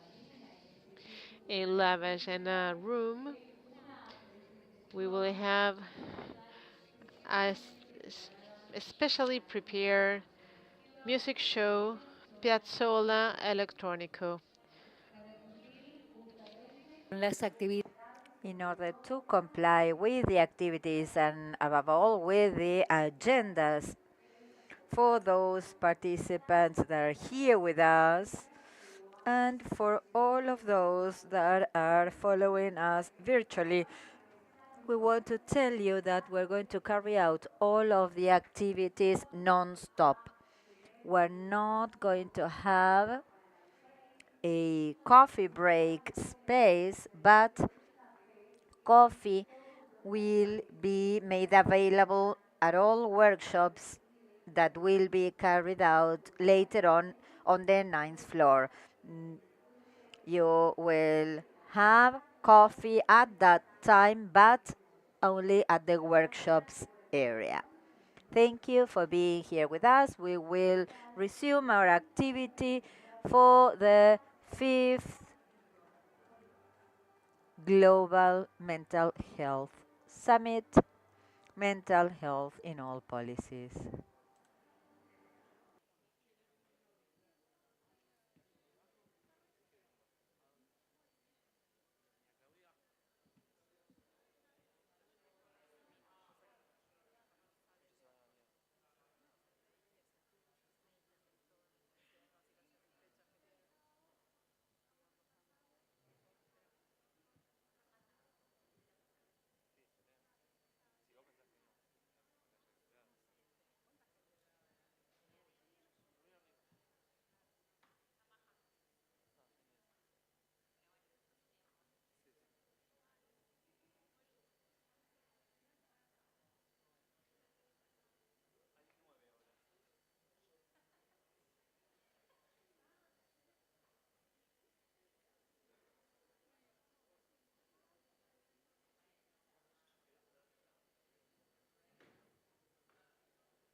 million ways sky high, and only I know you.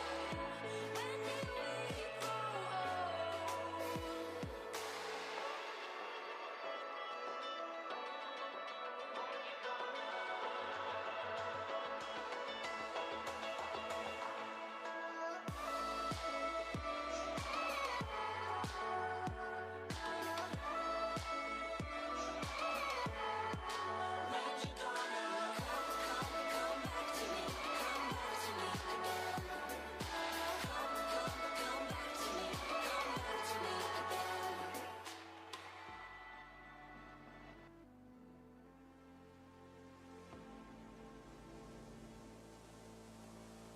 And I know she'll be the death of me, at least we'll both be numb.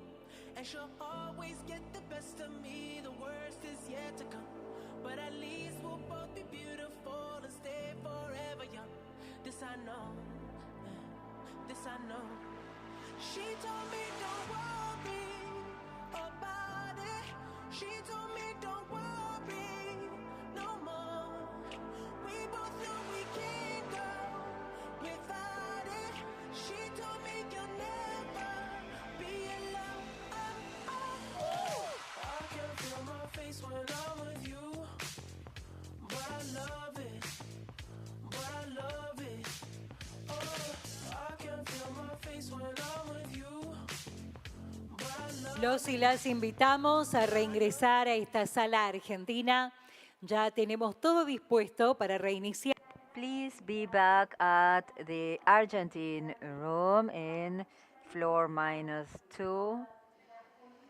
We are now to resume the activities. We are streaming the activities through miargentina.gov.ar/salud. Here we are. Welcome, everyone.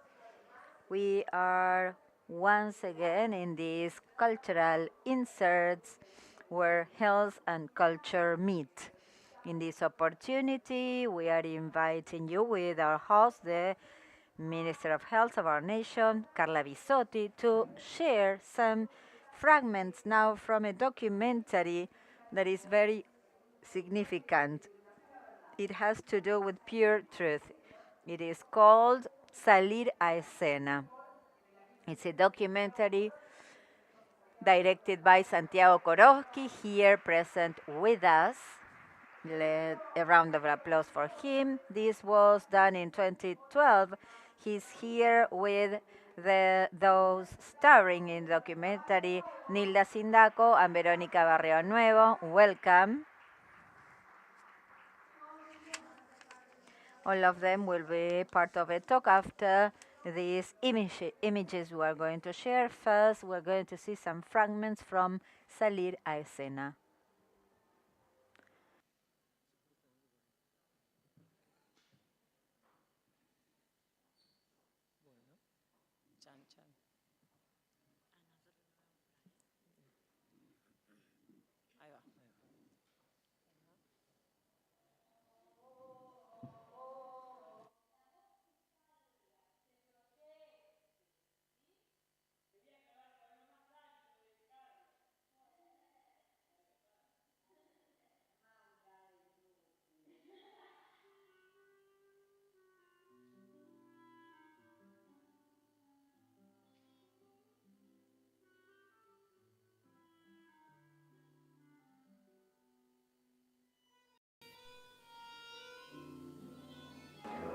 Going on stage, Salir a Escena. A song by Soledad Pastoruti. Train to Heaven. Sorry, we don't have sound in the booth. I love arts. I have discovered another self since I started singing in the choir, when I started performing. After 9 months, you come to talk to us. They heard, coordinators heard about the theater classes, and they knew I was a playwright and I had awards, so I started writing. The play premiered here, but afterwards we were invited to the Mar del Plata Festival. Patients from Moyano Hospital never went all the way to Mar del Plata.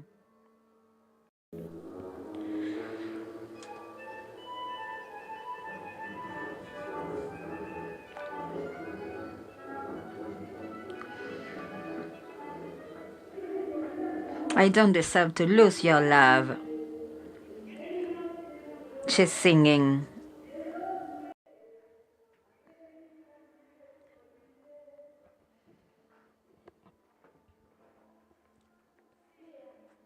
Believe me, I'm not crazy.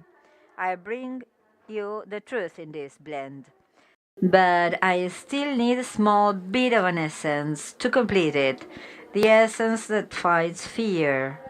The truth does not grow freely and joyfully between heaven and earth.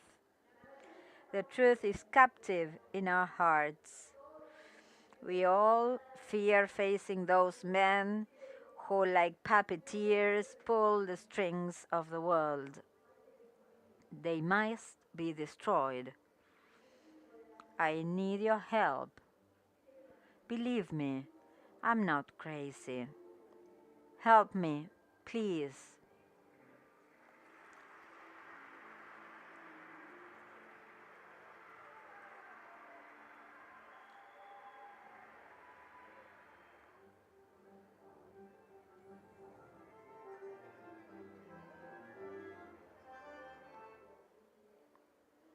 Do I look good like this? Do I cover it all? You look like Coco Chanel. You'd better have it all covered. Because that lock of hair there, it seems like you're trying to look pretty. We are a theater group called I Come Here to Tell You Something, and the very first monologue you're going to enjoy was written and the set designed by the same person, Verónica Barrionuevo. So many people say, I'm just a girl, she's not worth a penny. I had it all. Had a house, a car, my children, and I left everything behind for a failure. Every time I go out and I end up crying after the play. I cry when I see all those people applauding me. I started enjoying theater only recently. And I don't care where I perform. I don't care if it's here at the Moyano Hospital, the Borda Mental Hospital, at the San Martin. Well, what bothers me about this kind of theater, speaking about deinstitutionalization, but everything we do is done at the mental hospital, and we only do it as for disabled, you know? Why can't we do this mixing up with other people? If you want, you can do it, and I won't, and I can. And I'm going to keep performing theater outside. Don't drip beer on the pizza, please. Well, I discovered her sensitive side while in theater because here she just seemed like a bully. And in theater, she would change completely. I found what she said. A girl that would fight instead of crying because she's very sensitive. And lately, now that she's about to leave, she's behaving differently with all of us. And I will miss you so much. I believe being discharged is one of the most critical moments. Here you are protected. But now, when I leave, well, I need to take responsibility for myself. I gotten really used to being here. It felt like a home to me. goodbye. Hope you're happy, Vero. But it's up and down. I'm eager. I want to go home to my ranch, to my big ranch where I lived. I come back for the medication and therapy. When people know that you were hospitalized, well, that brands you. Bye bye, Pipim. Bye. I want to prove to myself that I have achieved what I wanted to achieve. I don't know if it's recording, but I cannot speak very loudly. My neighbors will think I'm crazy. Crazier than I actually am. Have you read The Stranger from Albert Camus? It is a book called The Stranger because it is a guy who doesn't fit anywhere. That's how I feel right now. Things aren't so easy.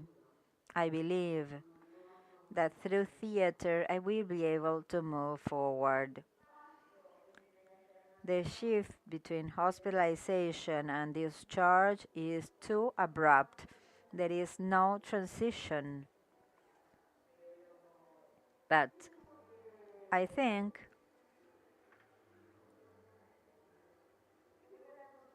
that I will make it, that I will find the way, because I always do. Sometimes it was harder, other times it was easier, it took me more or less time, but I always found a way out.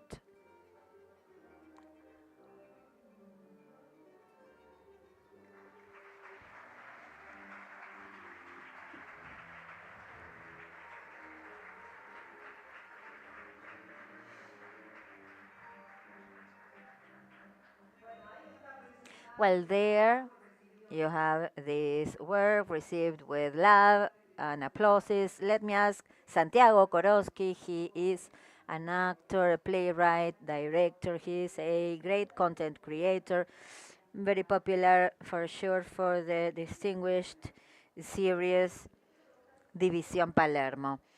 And Santiago, tell me, how did this start? How it became a documentary? What did you find on the way? Well, I was completing my studies of communication sciences at the University of Buenos Aires, and I was participating at the radio network FM SAT at Moyano Mental Hospital, and the workshop went to this freedom meeting in Mar del Plata. I was requested to go there and film it. I had to write my thesis as I was getting my degree at the time. So I said, I will make the most of this. If they allow me to use this for the thesis, I can quickly, go about my thesis. And it took me 3 years then to do this documentary. It's not so short. It's like 40 minutes, not 8 minutes that we've seen, because I met them on that trip.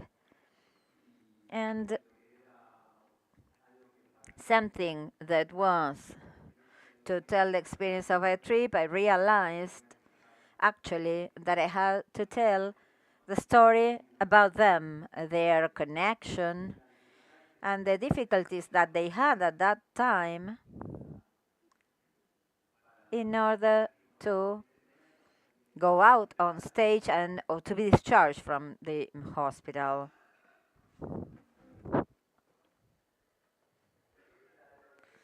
That was something that I felt identified with at a moment in my life that was difficult to become independent from my parents. It was difficult for me to start my own path and started connecting with them with what they were doing before they were discharged. I didn't want to finish the documentary. Wow, are you all right?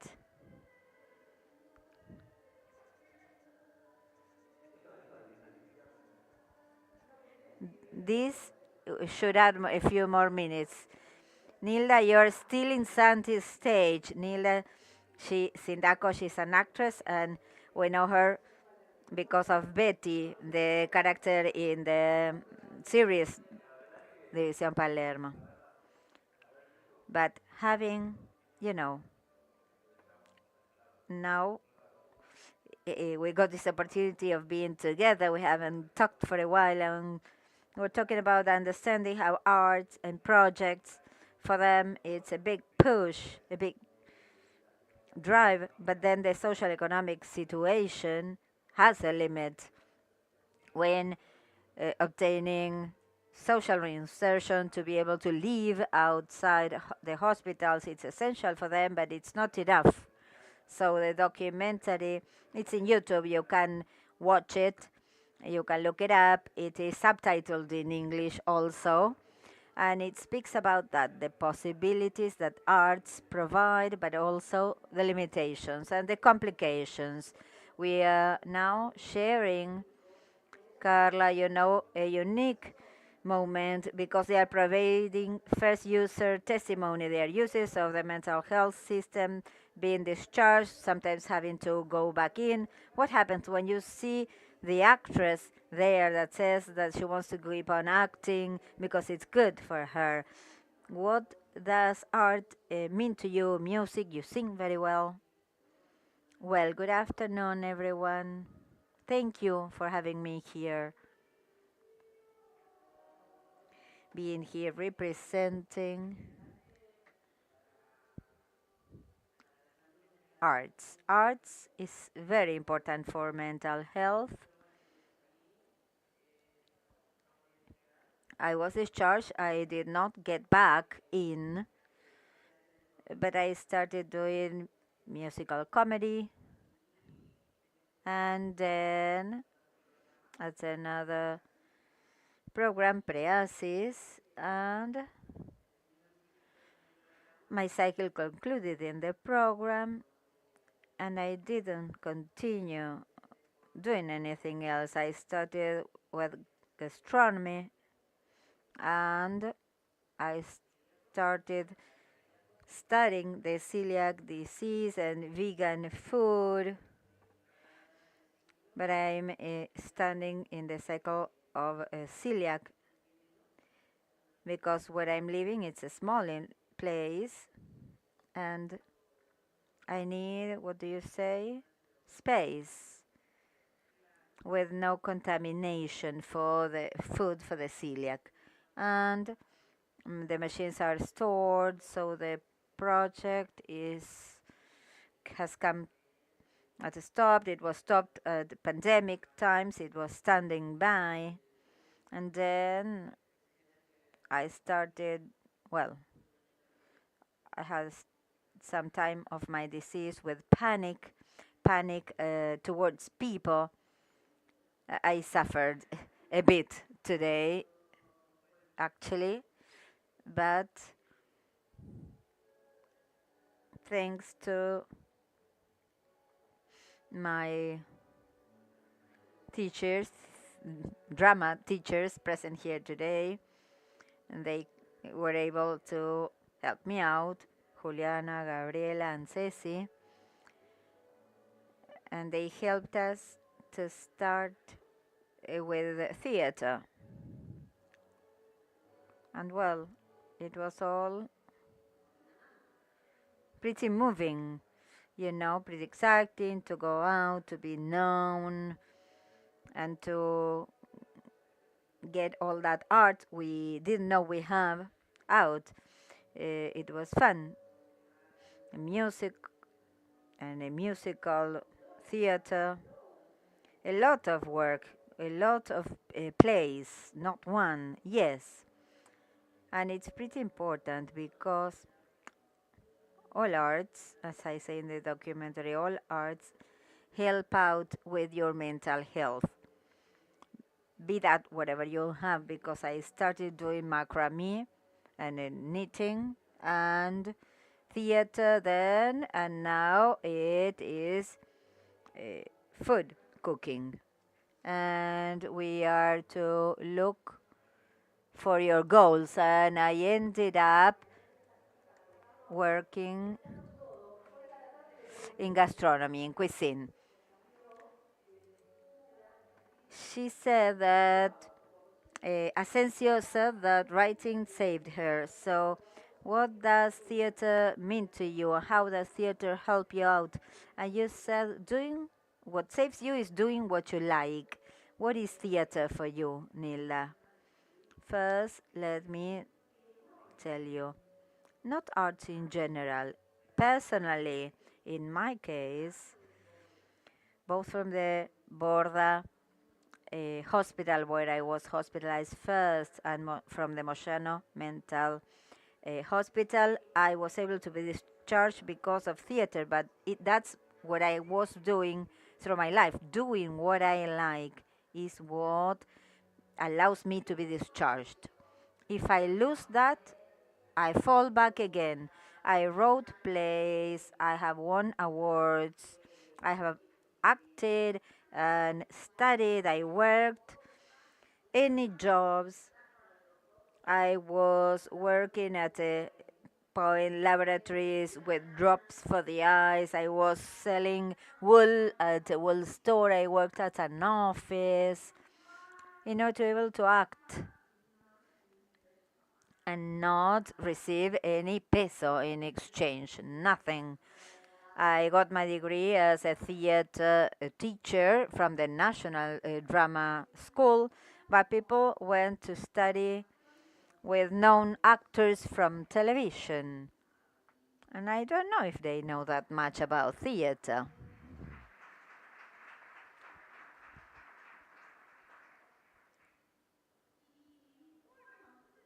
And well, I had to work like crazy.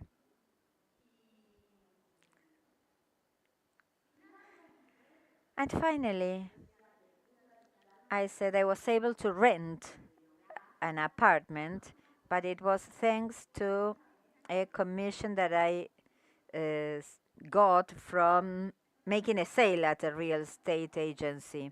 So I rented for 20 years and I got sick out of from acute depression.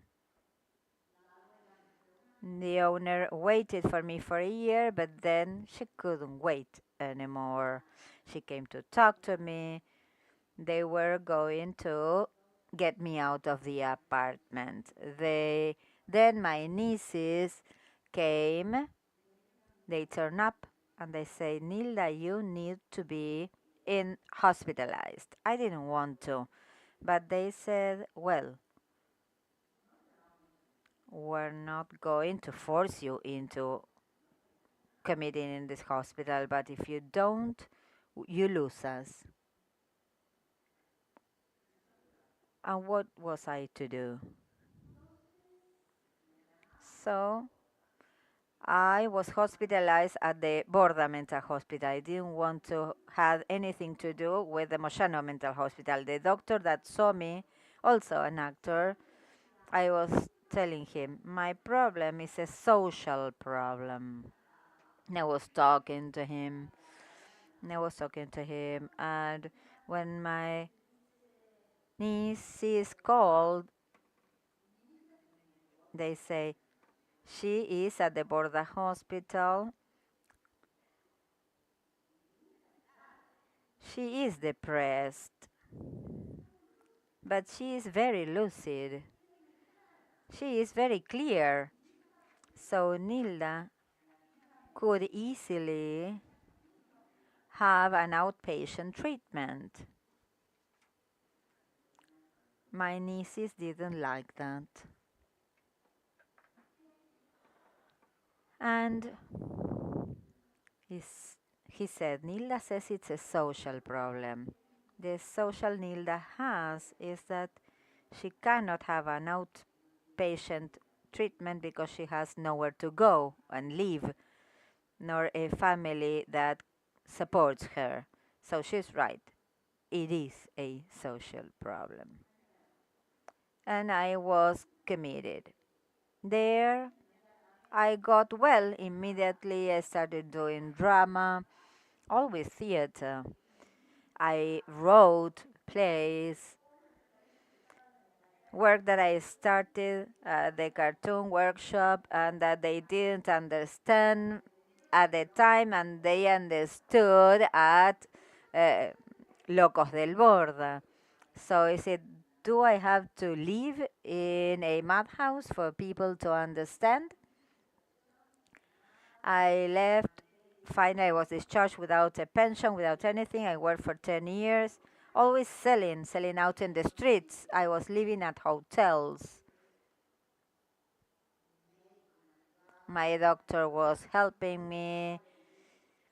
I never stopped attending theater classes or participating in theater shows up until my doctor said he was going to stop the theater classes, and that killed me. I started becoming depressed once again.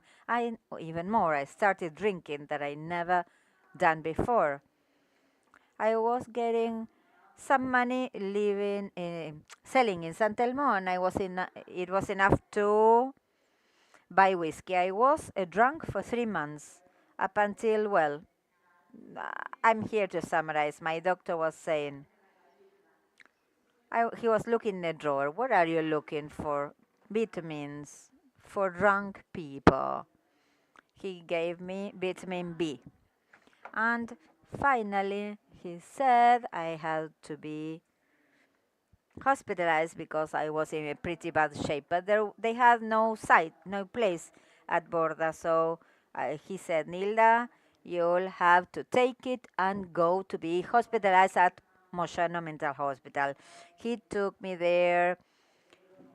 He gave me some money for cigarettes, even, and he called my niece, the older niece, Roxana. Am I taking too long? A bit. You can wrap up. Well, what happened is that he was telling her finally to go fuck herself. That's a good wrap up. But she came to see me, and he said the doctor sent me, told me to fuck up.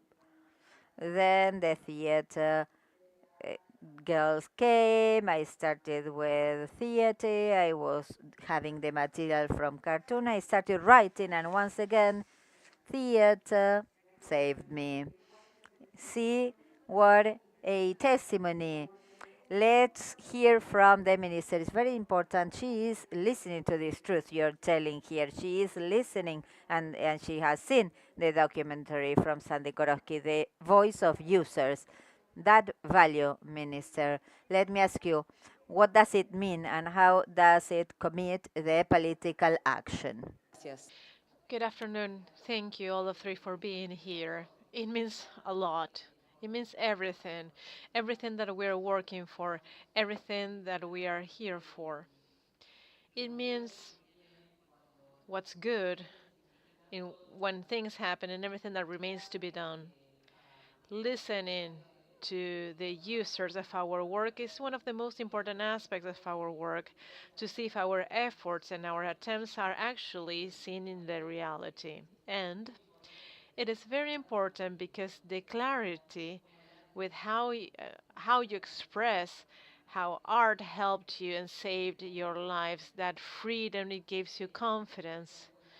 And then you realize what you're able to do and how courageous you can be.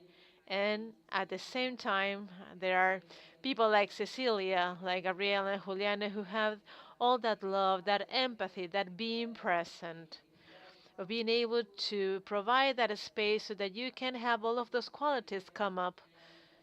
And there are people like Santiago who go to a location and then you can talk to these people like 10 or 12 years afterwards, later, and they continue working on these projects. What we try to do, it is clear when we listen to the users of what we are trying to do to improve, in my case, mental health and many other aspects. But in the case of all the people who are here who work in the mental health sector, not just in Argentina, but in many other countries, it is very helpful to listen to what remains to be done and what we needed to do to improve from the state, from the mental health team, from society, and from the people, as you were saying, Veronica. Many people just don't resort to these services out of fear, and we should try from all the areas try to implement better actions to improve mental health. These are just a couple of words, but it's everything that you have just told us. There are different needs, different evolutions, and different paths. Your path is one that shows us that together with art, love, patience, and empathy, major things can be accomplished. And of course, the most important things that we're able to accomplish is you with your courage so that you can move ahead going towards healing. So when we take the time to listen to testimonies, not just to see the good things, but also the barriers, the obstacles, and everything that remains to overcome, it is important. And it's just a small step just to move ahead, always bearing in mind the actions and the policies focused on people, focused on families and communities, and thinking as a society as a whole. So this has been quite enriching and invigorating. So go back to Santiago. I would like to ask you, what is your perspective? This went from your thesis, then a documentary, many years went by, and these people are present in your life, in your reality. I watched you many hours today. You're a family, you have a wonderful relationship. What is your view on the bond of art and mental health? Well, that's quite difficult. Well, no, it's just first a caress and then a strong question. What is the articulation? Well, maybe they can help me out. Okay. Okay, I will play your aunt. Okay, how can we articulate and link art and mental health? It's just that this is a field, the mental health that might not be mine, but thinking about madness, right? It's not quantitative, but qualitative. I don't know if that is the right term. It's not that you have people who are mentally sane and people who are insane. So this is what I found and I continue to do. Art is a space to tell what's going on with me.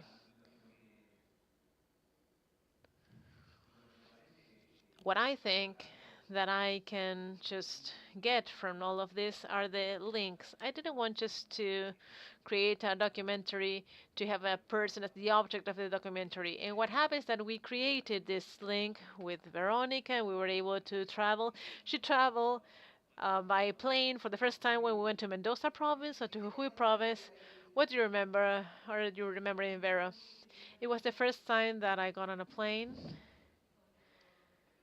and when the plane was taken off, and the turbine was making a lot of noise, and I was just laughing a lot, and I couldn't stop laughing because it was too noisy and the plane was moving a lot. And I was thinking, okay, either I would scream or cry or laugh. And he asked me, what's going on? What's going on? And I just, I couldn't stop laughing because the plane was taking off. So it was the first time that I had gotten on a plane. And we went to Jujuy province, and it was on my birthday, actually. And I would never forget this. You brought a small piece of pastry with a candle, and that is how we celebrated my birthday. I will never forget it. Those are small tokens of gratitude, right? And with Nilda now, she doesn't have a cell phone. They stole her cell phone, And it's quite difficult for me because she sends like 4 minute long audio. I'm working a little bit more now because I'm more productive. I miss her audio messages. I hate it when you say that you cannot listen to 5 minute long audio, and I'm really distressed after that. I want to tell you that. Well, but there's a social code, a norm. You cannot send a 5 minute long audio. Come on. It's way too long. Well, regardless, we had the chance to act together in a TV series, so we still have this relationship. And in these events, I remember why we continue meeting up, and they are very candid, they are very honest, and it's something that is very hard to find. Did you want to say something else? No. No. Nothing else, Nilda? No claim? Well, yeah. Well, don't open that door. My claim is for Santiago. Yeah, who else?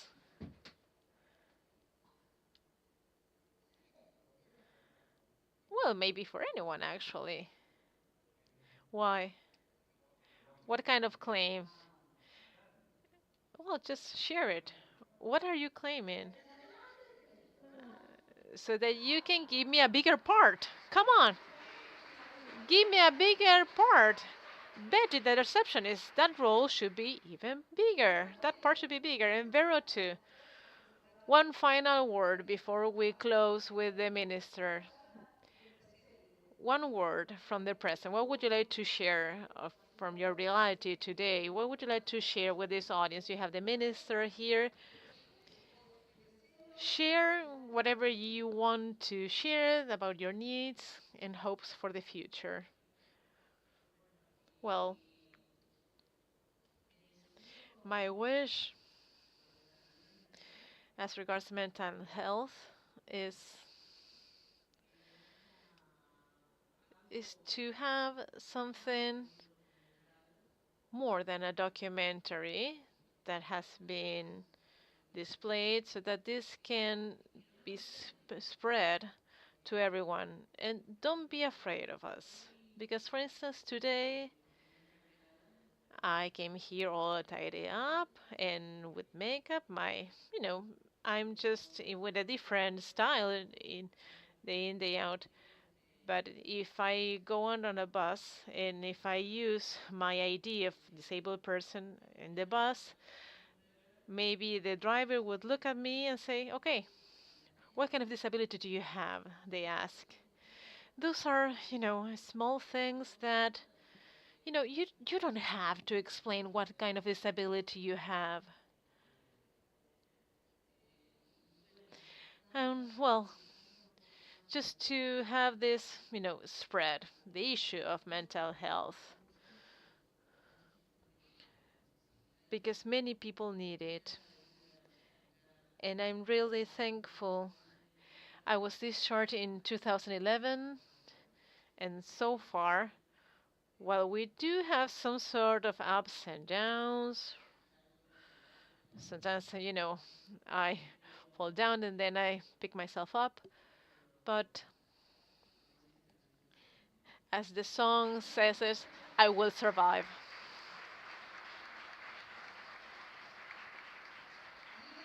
Nilda, your final words?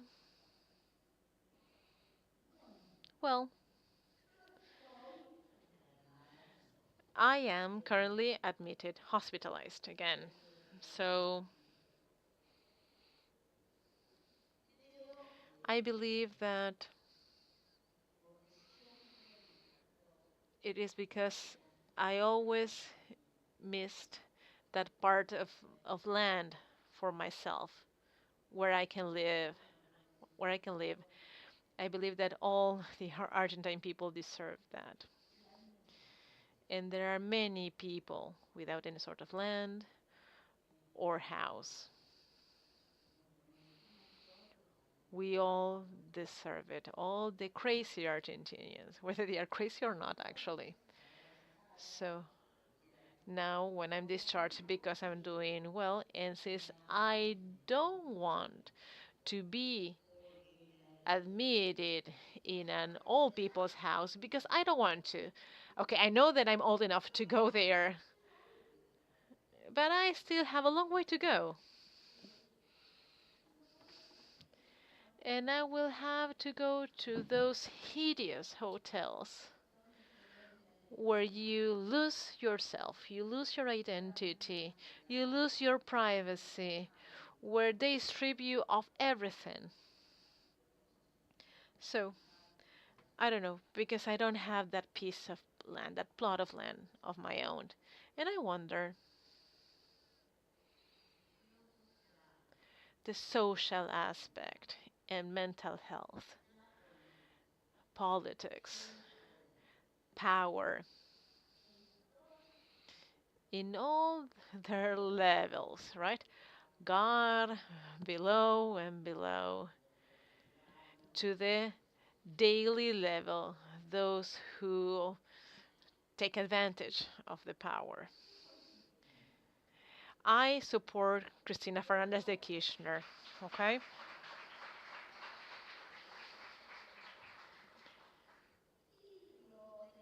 And I had to say it because I feel it. I had to say it. But I don't have that much hope. I'm not hopeful, of course. I will go and vote. And you know who I will vote for, of course. But honestly, I'm not happy. I'm not. Thank you, Nilda. Thank you for your words. Minister, everything has been said. We discussed theater, of course, we included global mental health, and we ended up in politics, right? Well, the most valuable aspect, this is what's happening, is the truth. It's the truth of the life for many people who suffer from mental health conditions, and many people who need not just the national state, their jurisdictional state, whatever they may be, they need a healthcare team and the society. And out of this talk that has been so candid, has been so free and so real, actually, what we see here is just good outcomes, accomplishments, and hopes. And then I also see difficulties, problems that we face in Argentina, as Nila was saying, not just for people who suffer from mental health conditions, but also for all the Argentine people, and most likely in all of the countries that are visiting here today. The most valuable conclusion is to show the reality and complement each other to continue working to change that reality. As we said at the beginning, with political commitment, but that is not good enough. We need budget, and that's not good enough either, because there are problems that go beyond health, be it housing, work, and the stigma. That is why we are all here. We are trying to shed light on this and to see how every one of us from our own places, like decision makers, ministers, operators, and directors, but especially in our place as people, we can move ahead to eliminate the stigma so that you don't feel that we are as afraid of you, that you want to eliminate you because of the service that you have, but especially so that we can commit to progress on solving the problems that we face as a society. And to that end, we need to show those problems and move on so that we can solve them. Thank you. Thank you for being so real. Thank you, Santiago. Thank you, Minister. Thank you, everyone. We'll continue with the fifth Global Mental Health Summit. So I would like to thank everyone who will be part of this valuable segment of this cultural activity going out to the stage. Thank you, Minister Nilda and Veronica, and thank you, Gabriela, for coordinating this segment. We'll continue with all the activities of the agenda without interruption, and that is why we'll go now to the following activity for the next expert dialogue. After, after that, you will go again to the ninth floor to continue with the workshops. We won't have any coffee break, but the coffee break will be shared in each room of the workshops. So we'll continue now with the expert dialogue, life course, childhood, youth, and older adults.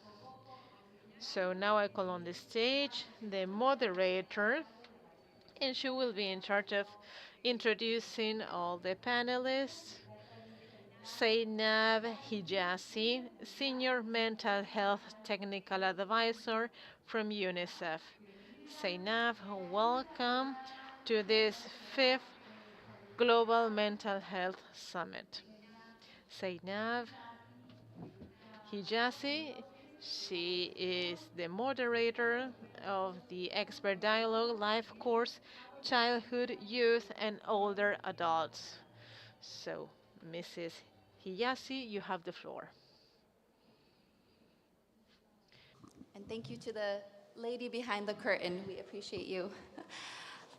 Good afternoon, distinguished guests, fellow colleagues, and participants, both in the room and online. First and foremost, I would like to extend my heartfelt gratitude to the Argentine government for organizing the 5th Global Mental Health Summit and your dedication and commitment to carrying forward the child, adolescent, and caregiver workstream from summits past into this conference. The burden of mental health issues on our young people is huge, and with one young person dying every 11 minutes, it is absolutely about saving lives. I have the honor of moderating this plenary and an opportunity to really explore the intricate relationship between the life course and mental health. Our mental health is shaped not only by individual experiences, but also by a myriad of interconnected contextual factors that evolve over time. And these factors can span generations. They influence not just us, our mental health, but also that of our children and their children. And so the aim of today's session is really multifaceted. We will be providing an overview of the life course approach in relation to mental health, emphasizing its paramount significance in sculpting mental health policies and programs. Second, we will seek to unpack how social determinants influence mental health at distinct junctures within the life course, with a spotlight on both risk and protective factors. Together, we will delve into some key priorities and guidance that are tailored to inform our collective work across stages of early, middle childhood, adolescence, and in the realm of older adulthood. And we will also discuss how global, regional, and national policies can cater in the diverse and intricate mental health needs of populations across age brackets. And this includes highlighting the pivotal role of different ministries in nurturing positive mental health trajectories and assuring quality, all-encompassing mental health care and psychosocial support. I hope that by the end of this dialogue, we hope to really set the stage for more focused workshop sessions later this afternoon, very late in the afternoon, sorry. And now it's a privilege to hand over the floor to someone who has been at the forefront of child and adolescent mental health advocacy and policy formulation. I'm delighted to introduce Chiara Cervelli, the Child Adolescent Mental Health Lead at WHO. Chiara's insight will illuminate our discussions further and set the stage for some meaningful dialogue to come. Chiara, the floor is yours. Thank you very much, Zena. I'm delighted to join this panel on mental health across the life course. 1 in 8 people in the world, 1 in 7 adolescents, and more than 1 in 7 older adults experience a mental health condition. It is estimated that for every dollar invested in intervention for promotion and care for among adolescents, around $24 will be returned to the economy in health and economic benefits over the course of 80 years. This should be enough as a convincing argument to invest in life course approach to mental health. A life course perspective on mental health goes beyond a single age group, and consider the child or young person as an individual moving through different developmental periods, each period being influenced by events in the preceding period and laying the foundation for the next phase of life or even influencing the next generation. The life course approach to mental health aims to ensure people's mental health at all ages by improving policies, environments, and social norms, promoting healthy behaviors and building individual capital, and ensuring access to quality, affordable mental health care for all, from preconception to older age. Put it simply, investing in mental health for all is about transforming environments, improving access to resources for mental health promotion, and to care services. Let's consider first environments. While risk factors for mental health can manifest themselves at all stages of life, those that occur during the first 2 decades of life can be particularly harmful, often continue to affect mental health for years or even decades. Addressing poverty and poor education can improve mental health outcomes across generations. But other determinants are specifically relevant to local context and age groups. For instance, these include bullying and social media risk in young people, and social isolation and loneliness in older adults. So multi-sectorial policymaking for mental health needs to be intentional about considering factors that contribute to mental health across the life course. And we need to develop mechanisms for monitoring and accountability informed by age disaggregated data. Secondly, let's consider programming and services. A few global public health initiatives succeeded in bringing attention to specific age groups, in particular the early years, adolescents, and more recently also older adults. But other age groups, in particular the 5 to 10 years group, has been neglected in public health programming. While we know that intervening early brings economic returns for investment, the evidence also points to the importance of going beyond the one-off type of intervention to support continuous opportunities to access resources for mental health promotion and prevention, as well as ensuring access to care as soon as symptoms and difficulties emerge. However, many opportunities to meet families, young people, and older adults where they are, and to make information and services available in ways that respond to their specific and evolving needs remain untapped. I mentioned 5 concrete examples. Integrated psychosocial interventions. Intervenciones psicosociales por parte de especialistas durante un periodo en la infancia temprana, con una oportunidad única de intervención temprana respecto de la depresión médica que afecta al 30% de las mujeres que acaban de dar a luz y puede tener impacto a la trayectoria de ese bebé. Intervención con los padres que pueden tener que ver con la mejora de la posibilidad de sus hijos desde Are among the most effective promotion strategies to improve students' emotional well-being, academic performance, prevent depression, anxiety, suicide, harmful substance use, and antisocial behavior. And beyond mental health promotion, schools and youth centers can be platforms for delivery of brief psychosocial interventions for young people with common mental health conditions. Workplaces can be opportunities for mental health promotion and protection, and also for inclusion and participation of persons with mental health condition through supported employment programs. Lastly, integrating mental health into general health services is affordable and cost-effective. It can happen in primary care, in disease-specific services such as for HIV/AIDS, or in general hospitals. For older adults, integrating mental health in primary health care enables addressing sleep and behavioral disorders, cognitive degeneration, along with depression and physical health. At the backbone of these efforts to improving access to mental health resources and services is the development of a workforce with competencies to engage families, children, young people, and older adults in decision-making and in development of individualized care plans.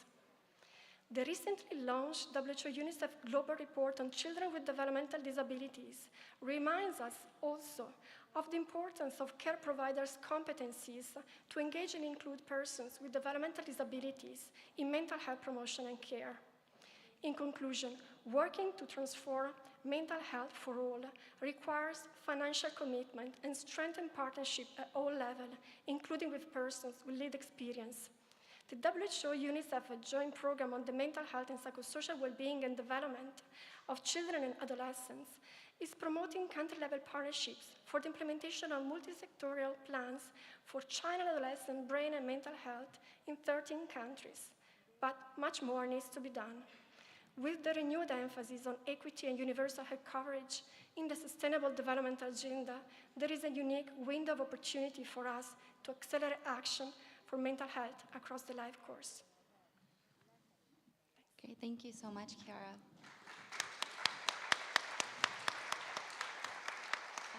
So one point I wanted to highlight from what you said is the considerable lack of robust and contextualized data on young people's mental health, especially in lower resource settings.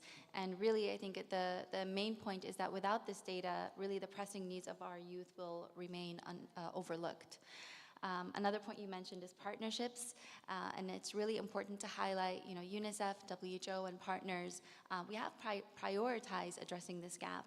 And starting this month, UNICEF will take over hosting the Countdown Global Mental Health 2030 dashboard in partnership with Global Mental Health at Harvard, WHO, the Global Mental Health Peer Network, and United for Global Mental Health.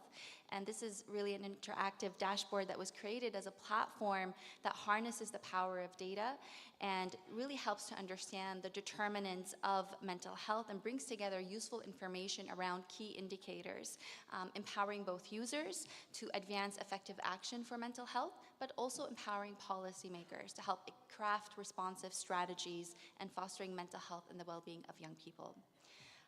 And building on this, I'd like to pass the discussion to Mary Gwynn, Safe and Healthy Learning Environments Global Lead from UNESCO. So she'll help provide us insights with a special focus on MHPSS in education. Over to you, Mary Gwynn. Thank you so much, Zainab. Can you hear me? Great. Greetings from UNESCO headquarters and our regional office for education in Latin America and the Caribbean in Santiago de Chile, where I work. Thanks very much to the government of Argentina, its Ministry of Health, my colleagues from UNICEF, WHO, and PAHO for including UNESCO in this important event and also in previous summits. At UNESCO, we're actively seeking to ensure that we can provide the support that our member states need with the evidence, guidance, and support that they need to address old, new, and emerging mental health challenges in their countries. This life course approach and the mental health and all policies framework is really important and useful to those of us who are working on health issues outside the clinical sector and from different points of view.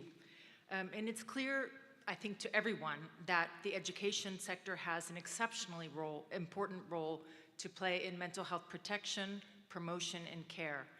And not only for the children and young people who spend a large portion of their waking hours in schools, but also the directors, the teachers, the other staff that work in schools and other learning environments. And as several speakers have mentioned today, COVID and the post-pandemic crisis related to it have taught us a great deal. Actually, for many, it has highlighted essential functions of schools that have always played an important role in children and young people's lives that go well beyond what happens in the classroom. Issues like school feeding, child protection, connectivity, social emotional skills and learning, school climate. COVID has brought new visibility to all of these issues. As in most countries, some or all have been affected in some way. And these lessons make very urgent demands on us. It's past time to include mental health and psychosocial support in the set of services, curricula, and training entailed in school health and nutrition frameworks, and the transformation of education that we all seek. It no longer makes any sense to simply assume that all mental health and well-being needs of children and young people will be met by others after school, in another place, by other professionals. The fact that hundreds of millions of children around the world suffer from poor mental health, and the evidence that half of all mental health conditions are evident by age 14 are red flags. They're burning red flags that must move us to address policy and programs in all school systems. This morning we heard, again, alarming information about self-harm, depression, social anxiety, climate anxiety, loneliness, suicidal ideation and attempts among school children and young people. In the best case scenario, these same children and young people are sitting in schools right in front of us for hours each day, for most of the year, and for years at a time. It makes only good sense to put that access, time, space, trust, and resources to work. We have strong evidence that mental health and psychosocial support investments by education systems that show them to be feasible and highly effective. UNICEF is about to release an important study that shows that some of these interventions, for every dollar invested, can yield up to $39 in the recovery of potential lifetime earnings loss. For school-based cognitive behavioral therapy, $57. And for every dollar in social emotional learning and skills education, $225. Just to give you a comparison, when we talk about school feeding programs and their cost effectiveness, we're talking about $9 to every dollar. So you can see the enormous potential of these interventions. But these hard numbers shouldn't, about the loss of future lifetime learnings due to mental health issues, shouldn't be our only motivation to action, or even the most important one. There are many. We know that where mental health among children and young people is under stress, their academic performance suffers. Often this underperformance, stigma, and social pressure that comes with it affect mental and physical health and well-being. And the pressure is on. Learning losses from school closures during the pandemic, everywhere, but especially in Latin America, are massive, with a huge proportion of 10-year-olds unable to read or perform basic mathematical functions at the appropriate or even minimal level. Unfortunately, we don't always respond in the best way. Efforts to catch up take time away from optional subjects like philosophy, creative writing, guidance counseling, and other to make way for these hard, examinable topics. Pressure to perform can create demand on young students that they are not necessarily equipped to deal with, and can perpetuate vicious cycles as the stakes get higher and higher. For many, something has to give. And it's not only tests and academic pressure. School climates marked by bullying, violence, harmful gender norms have a direct impact on the mental health of students, teachers, and other adults, and many are more vulnerable than others. For example, LGBTIQ+ students who suffer bullying and violence in schools, which is unfortunately very prevalent and often unchecked in many countries, are far more likely to disengage, drop out, self-harm, think about, attempt, or complete suicide. When the most vulnerable students who experience bullying and violence see that there are adults around them who witness it, but who do not step in or respond appropriately, the damage to their mental health is often far worse. For some, what happens, or what doesn't happen, in school directly affects their mental health with a lifetime of consequences. For these reasons, it's not surprising that investments in education systems that they can make in mental health, especially socio-emotional learning, are highly effective. Learning environments that are healthy, enabling, safe, and inclusive are ones that protect, promote, and care for the mental health and well-being of all. There are specific policy areas that we should all be working on to make sure that every child and young person benefits from such a place to learn and thrive. And I'd just like to very quickly mention four. First of all, school systems. If ministries of health can help to orient, resource, train, and support its personnel, it can facilitate access to early intervention, early identification of cases, and referrals to appropriate mental health services. Let's not overlook teachers and other personnel in the education sector and their own mental health and well-being. It's vital to themselves, their families, communities, and also to the children and young people that they work with.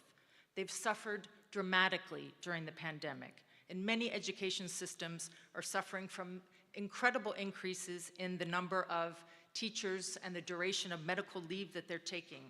And it's reasonable to assume that the toll of the pandemic, their stress, frustration, and exhaustion, or at least partially to blame. And beyond the care and support that these people need, these colleagues need training, orientation, resources, and materials.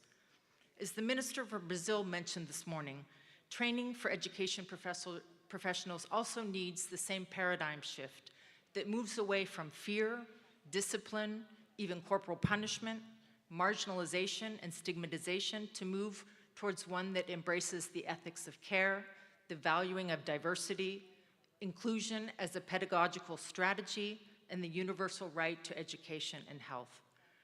The Minister of Indonesia mentioned his whole government approach with the Ministry of Health working with education to orient their staff and training in appropriate ways. Also, ministries of social development are often the closest to the most vulnerable families, including migrants and displaced people. Ministries of women, ministries of social development often have sophisticated systems to track, to register, and to maintain support to these same families. Education and health must work together to make the most of this information and all kinds of services on the ground. In civil society, especially families and caregivers cannot be left out. Putting mental health at the core of intersectoral efforts will bring unified and complementary approaches to policy and create contexts in which people, resources, and capacities from all sectors can work together to protect, promote, and care for those living with mental health challenges. Thank you.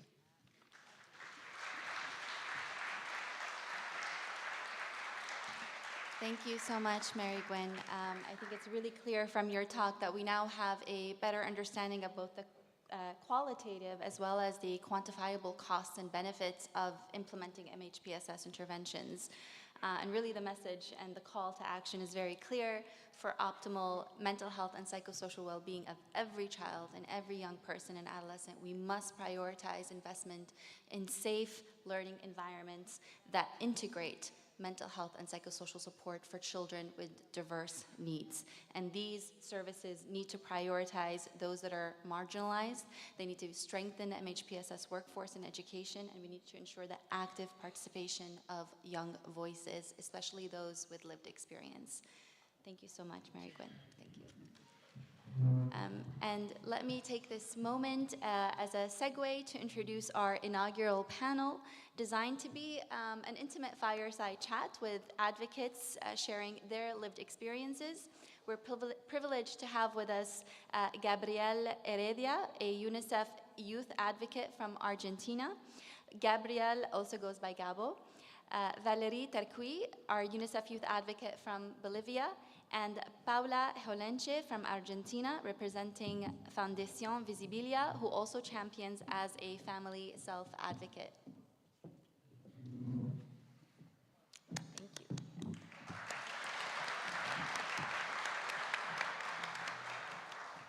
Thank you so much for joining us. Gabo, I'd like to start with you. And if you can please shed a light on the critical mental health aspects that adolescents and youth grapple with. And how do you believe, from your perspective, governments and other key players can effectively support young individuals the way they need to be supported? Hola a todos, hola a todas. Hello, everyone. Thank you, Zainab, for this amazing presentation. Thank you so much. Well, my name is Gabo, and if you don't have the possibility of seeing me, let me introduce myself. I'm Gabo, I'm 20 years old. I'm a young person, 1.85 meters. I'm thin, white skin, brown hair, like my eyes.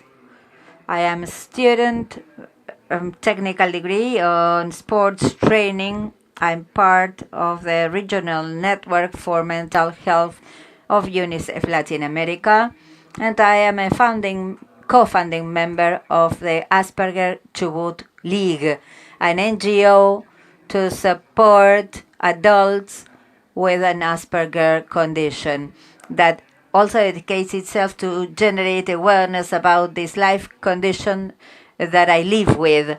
And while I didn't know that I was living with this condition, I myself, like others, many other children and adolescents, victims of bullying and school harassment, I was lost and hurt because I didn't have at the time the support of my teachers in order to better relate with my peers, highlighting always my mistakes and never helping me out to leverage on my skills. Nevertheless, thanks to my mother, Sandra, thanks to the school Aligüen number 1724 in Gaiman, Chubut, and therapy, I turned my feelings of resentment and shameful into courage and resilience. Teenagers and children, we need support from the care figures around us, which are essential pillars for the care of our mental health and emotional stability. This support is our family, the teachers around us, and for those that have the joy to access therapy, it would be the mental health professionals around them as well. It is necessary for the family to accompany and to participate actively on their life and interests, strengthening our processes. Sometimes, even when we feel like we want to be alone, we need not to be left alone, not to abandon us. Family presence and close ties are necessary to reinforce our stability and mental safety. We are at schools for many hours in our lives. It's important for us to be heard and for you to observe our behaviors and accompany our moods, for us not to be judged, and that we can feel we can count on you as well. First of all, we need to access this kind of support, and right now it's not happening, and professionals not always are updated. We need to have more health professionals in the public health realm for it to be served at the first levels of mental health and psychosocial support. And the young people need to have access to therapy if required. We need specialized professionals work with children and young people. This is urgent. Thank you very much. Well, thank you for outlining those domains that are tied to a young person's mental health. You mentioned family, you mentioned school, you mentioned access to specialized services. And I think your message resoundingly kind of underscores this crucial understanding that the onus and responsibility shouldn't be solely on the individual, especially when we're talking about young people. We need to really be thinking and taking on a holistic approach that amplifies protective factors and that foster good mental health, that preemptively mitigate risk factors for mental health challenges and guarantees unhindered access to specialized mental health and psychosocial support services and non-specialized services as well. Thank you so much for your perspective, and it really does reinforce this importance of collective action and commitment to create an enabling environment for young people. Thank you so much, Gabo. Valerie, I would love to turn to you, and if you could talk a little bit about the importance of safe environments to support young people's mental health.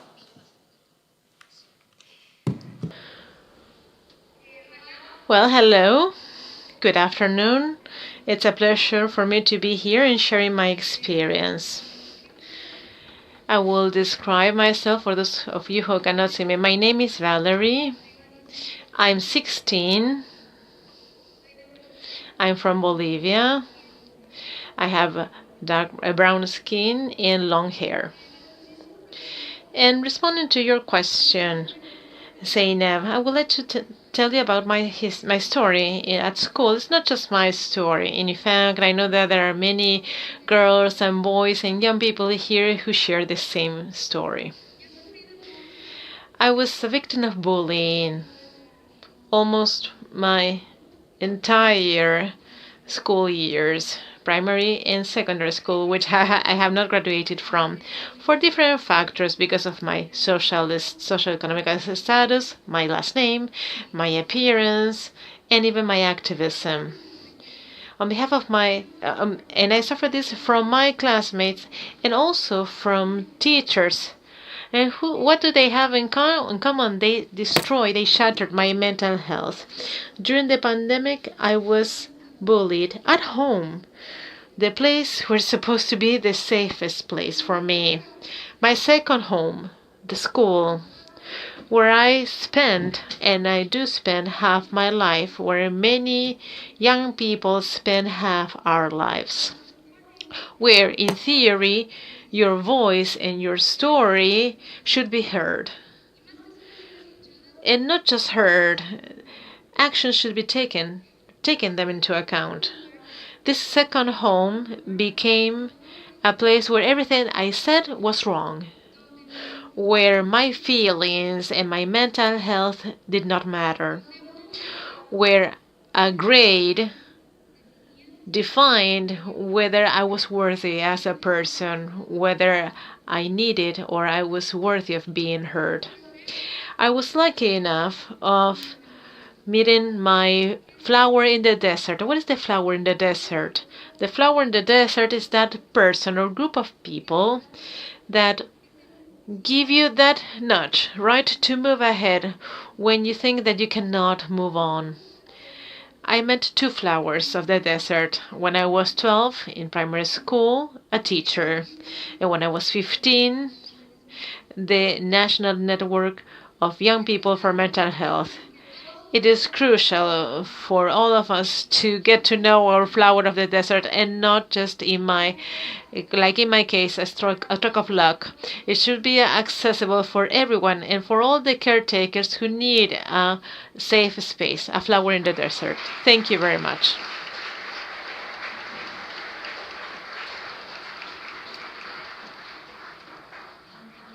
Valerie, you so perfectly in your story highlight the interconnected layers of influence on a child or young person's mental health, or flowers in the desert, as you said. It really aligns with this underpinning of MHPSS work and the social ecological model that places the young person at the center of multiple circles of support, from yourself as an individual, your peers, your family, your school, where, as you said, Gabo, you spend most of your time. So why isn't our mental health prioritized within that setting, which takes up most of our life? And of course, the overarching societal cultures and norms. And the mental health and well-being of caregivers, of course, plays an integral role in this model, and their mental health can greatly influence the well-being of the child and young person. When we say caregivers, we're talking about parents, we're also talking about teachers, so anyone in the life of a child that is providing a caregiving role. And with that, Paula, I would love to turn it over to you, and building on Valerie's point, could you delve into why it's crucial to concentrate on the mental health of caregivers specifically? Gracias. Thank you. I'll go into English in just a minute, but first I would like to thank the invitation and also thank this image that Valerie has just brought, the flower in the desert, right? Yesterday we were talking about it, and when we talk about caregivers, we talk about this figure. Okay, I go to English. Question.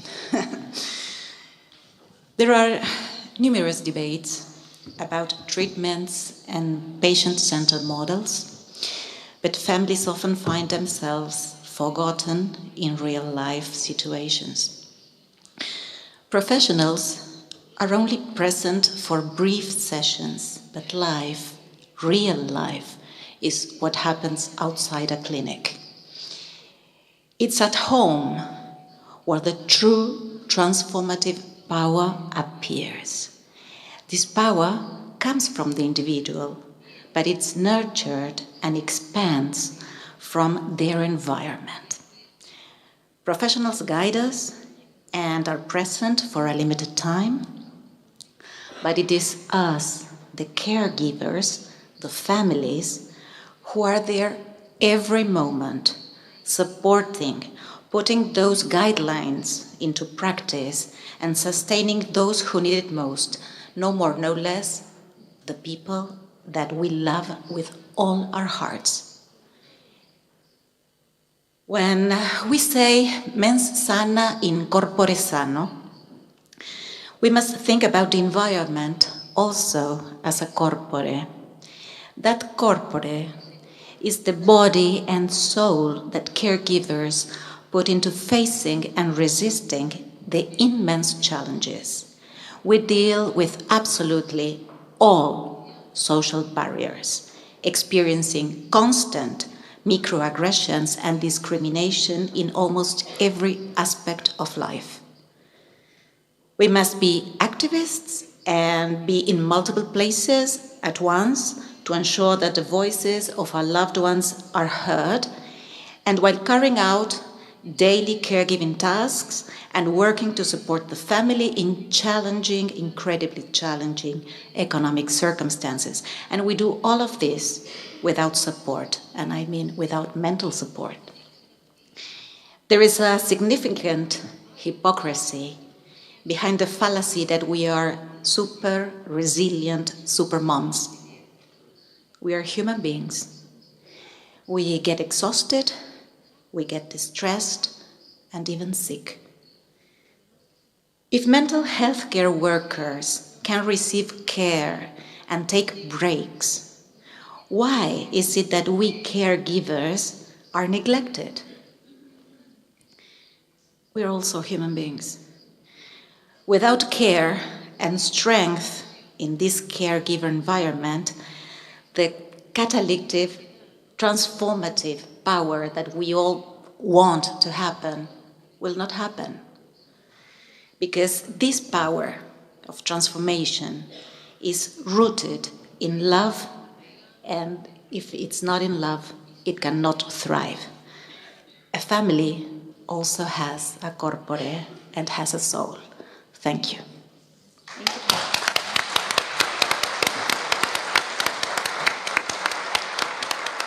Thank you so much, Paula. You know, one data point that hits me very deeply is that 1 in 4 children is living with a parent with a mental health condition. So how can we not prioritize the mental health of parents and caregivers? And it really is such a foundational component of our holistic approach to MHPSS support. And there have been several resources that have been developed, such as WHO's Thinking Healthy or UNICEF's Caring for Caregivers package. And so there are these tools that are designed to empower frontline workers with tools to bolster and work with caregivers and parents to build their resilience and their mental health. And really what the core message is that when we support caregivers, they are better positioned to provide the nurturing care and the healthy environment for their young ones to thrive. Gabo, I would love to circle back to you, and as someone with lived experience, what would you like to ask governments to support young people with, and particularly perhaps those young people who might be more at risk of mental health issues? Gracias, Zainab, de nuevo. Thank you, Zainab, for giving me the floor again. As a young person with Asperger, I believe that the state should make a greater effort to train mental health professionals so that we can access support in all the areas, but mainly in the public health area. Young people have needs, and we should count on this support for mental health care, and today we don't have them. The immense collective of people that are neurodivergent, which I'm part of, it is very difficult for us to have access to trained professionals for diagnosis and treatment. We needed to consider this a priority, to have access to our diagnosis, because everything hinges on that, to have actual access. Sorry, I apologize. Because This hinges on the possibility of having access, which is determinant for our lives.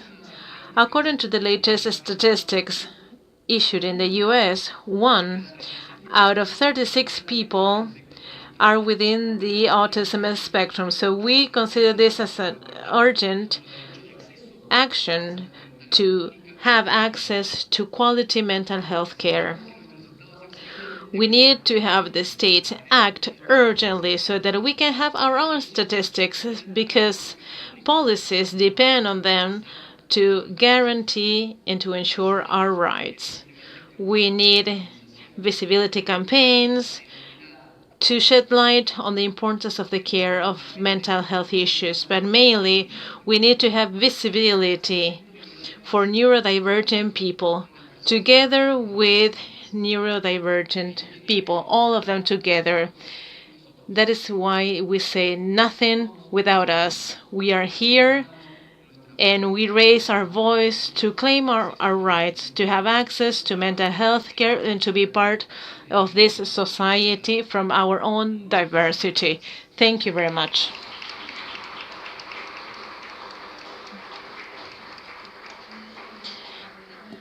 You have such a powerful voice, and your asks have been heard in this room. So thank you so much for sharing them with us.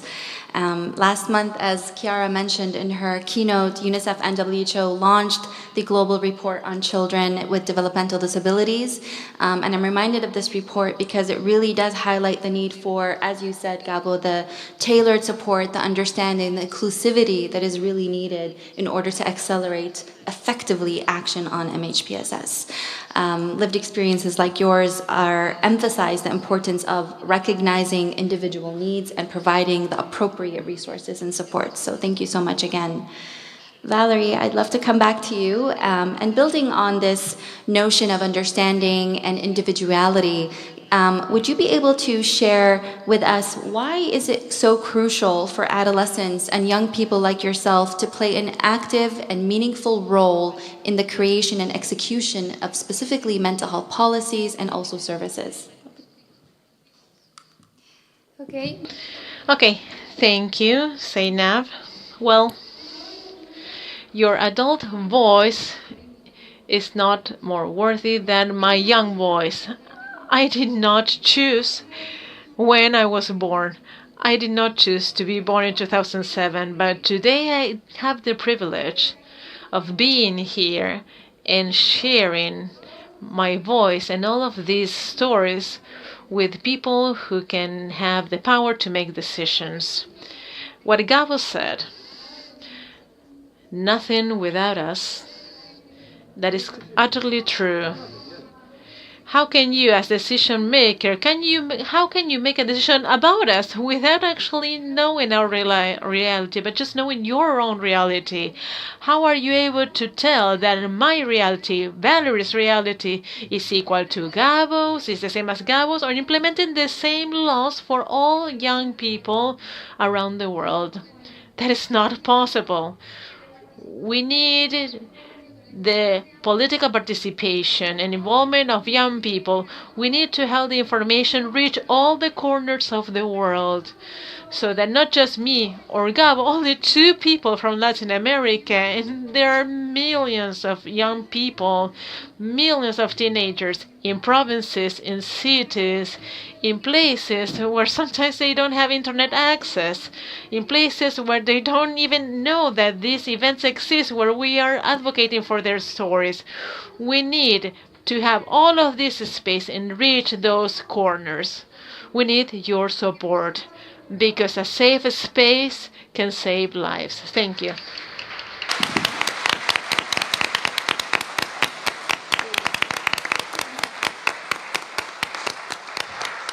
Thank you so much for sharing your worthy and amazing and smart and passionate voice with us today. Thank you so much.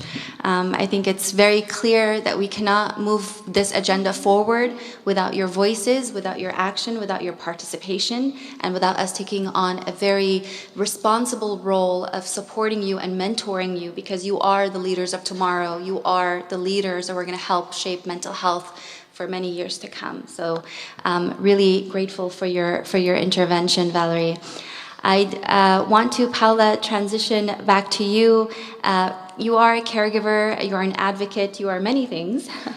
And I would love to just, get your perspective on some examples that you've championed for more inclusive strategies to empower caregivers who are advocating for their children. Thank you. Lo primero que, un minutito, lo que quiero decir es que tanto Gabo como Valerie, they're not leaders of today. Yes, you're right. Okay. Well, family members and caregivers generally don't receive the support they need. We don't receive the support we need. So the primary authentic channel for support lies within grassroots movements and advocacy groups, such as the youth group. These groups, we share awareness, we share advice, and we empower families from one to another, because this helps to reduce stigma and encourages families to seek help without fear of judgment. Most importantly, it fosters trust in their own transformative power, sharing their own experiences, understanding their common needs, making their voices heard, and then, after that, demanding solutions. It's regrettable that healthcare providers often refuse to cover the costs of family support and these services in spite of resolutions in force, because then families are forced to resort to the courts. So empty rhetoric in public policies serves no real purpose. Instead, governments, in my opinion, achieve success when they promote comprehensive programs that involve both professionals and families, such as the Caregiver Skills Training Program in the case of autism that was developed by the World Health Organization and adapted to local context, also here in Argentina. This program is really a success case, but is primarily focused on early childhood. And it should be important to generate programs that empower caregivers and for other age groups and also other mental health conditions. There are certain things that amaze us, like passing laws on how diagnosis should be given from a standpoint of human rights. For example, a few months ago in Argentina, there was a law of humanized diagnosis law for Down syndrome. I know this is really a triumph for families, but this law strengthens the ethics and empathy required to reduce stigma from the beginning. It's like amazing that we should say that in a law, but it has been, for some reason and some real reason, this law has come out. And this reason is not to turn a diagnosis into fate. So this law proposes a protocol for diagnosis with a human rights perspective. But however, no working group has been formed with the families. So I again take this phrase that Gabo said and Valerie said, that nothing about us without us. Nada sobre nosotros sin nosotros. Don't decide on our lives. Ask us. Because it seems that nothing about us without us is a disability phrase or a feminism phrase and not a mental health phrase. But it's the same. Nada sobre nosotros sin nosotros. Because when we work together, there is where the true power resides and transformation occurs. Help us. Care is a human right, and care for caregivers is as well. Thank you.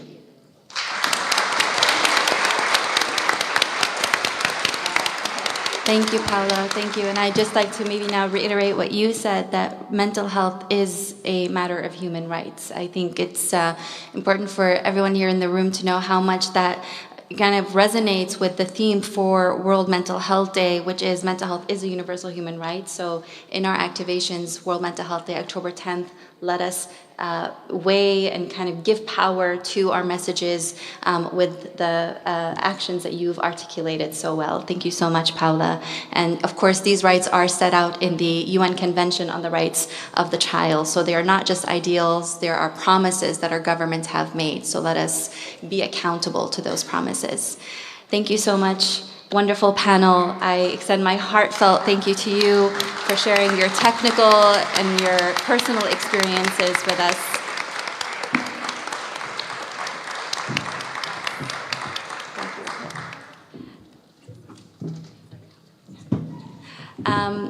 Moving forward, it's an honor to welcome representatives from governments who play a pivotal role in actualizing these discussions at the policy level. We are privileged to have with us Minister Marcia Smith, Minister of State for Education from Jamaica, and Minister Anupa Pascual, Minister of Women, Child Affairs, and Social Empowerment from Sri Lanka.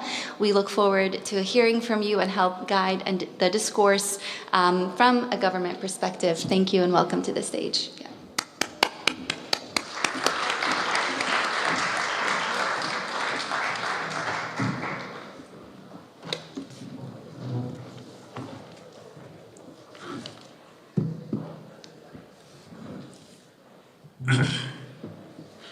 Thank you both for joining us. Minister Smith, the effectiveness of mental health initiatives often rely on the collaborative efforts of multiple sectors and multiple ministries.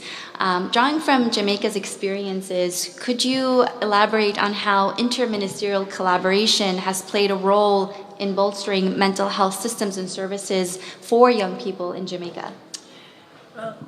Thank you so much for the welcome to the platform, and Jamaica welcomes the invitation to participate in this 5th Mental Health Global Summit, as we believe it's an important role.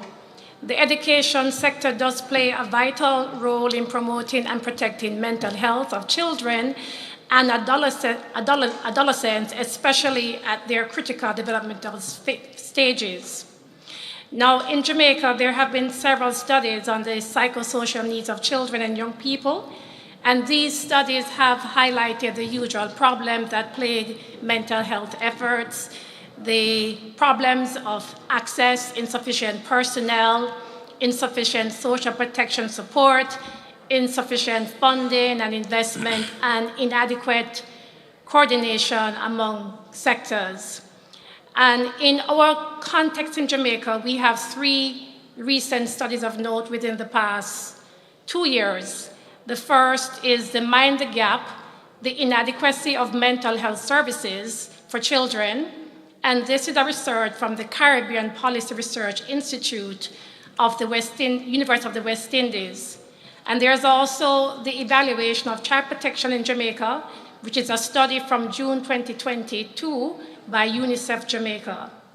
And we have another third and important study, and this is a needs assessment of case management and psychosocial services for children, youth, and victims of intimate partner violence. And this case management study was financed by the EU.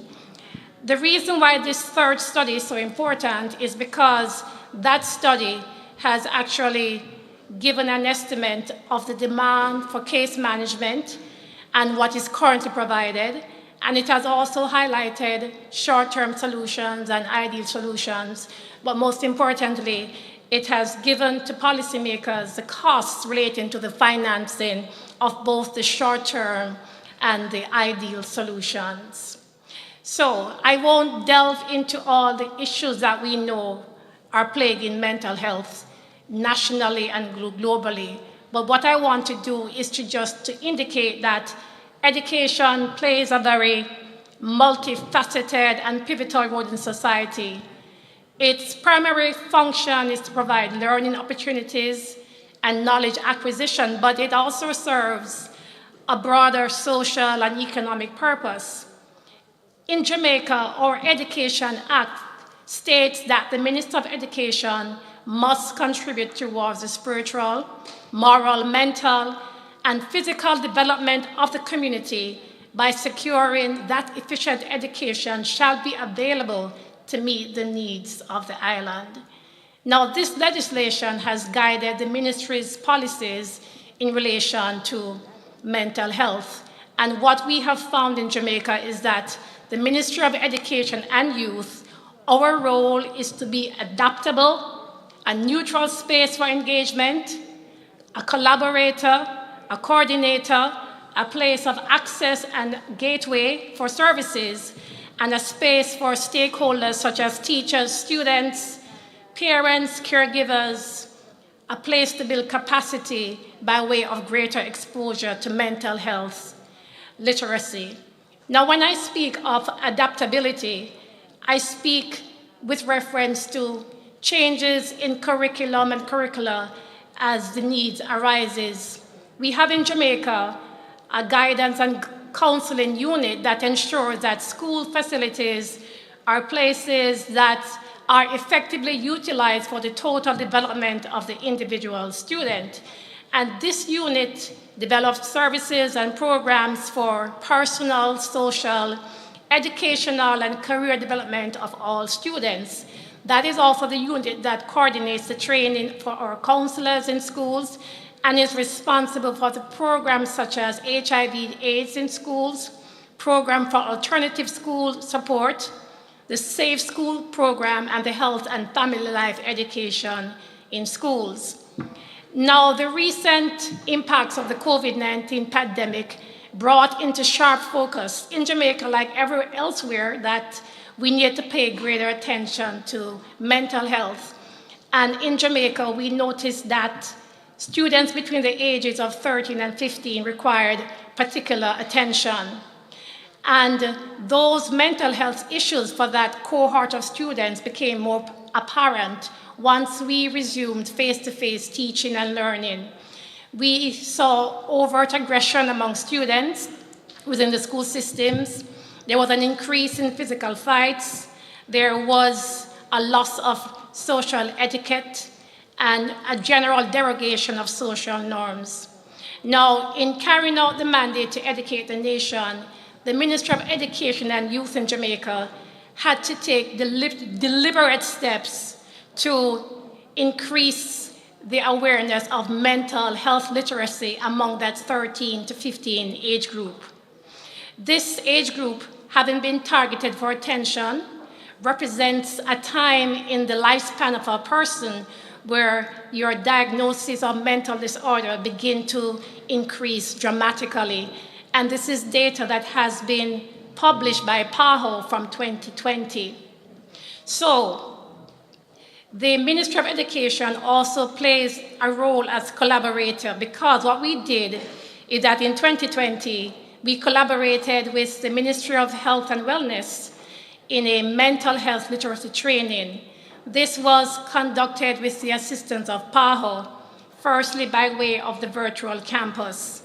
This training allowed for approximately 40 persons to be trained, and these included our Deputy Chief Education Officer, officers from the Guidance and Counseling Unit, Health and Family Life Education Officers, Supervisory Officers, officers from the Special Education Unit, and Educational Social Workers. This work continues, and in 2022, the Ministry of Health and Wellness further collaborated with the Ministry of Education and Youth and launched the School Mental Health Literacy Program. 577 school personnel were trained to deliver mental health literacy in our secondary schools. Now, the number included health and family life education teachers, and we also included in 2022-23 an extension of mental literacy to our school nurses.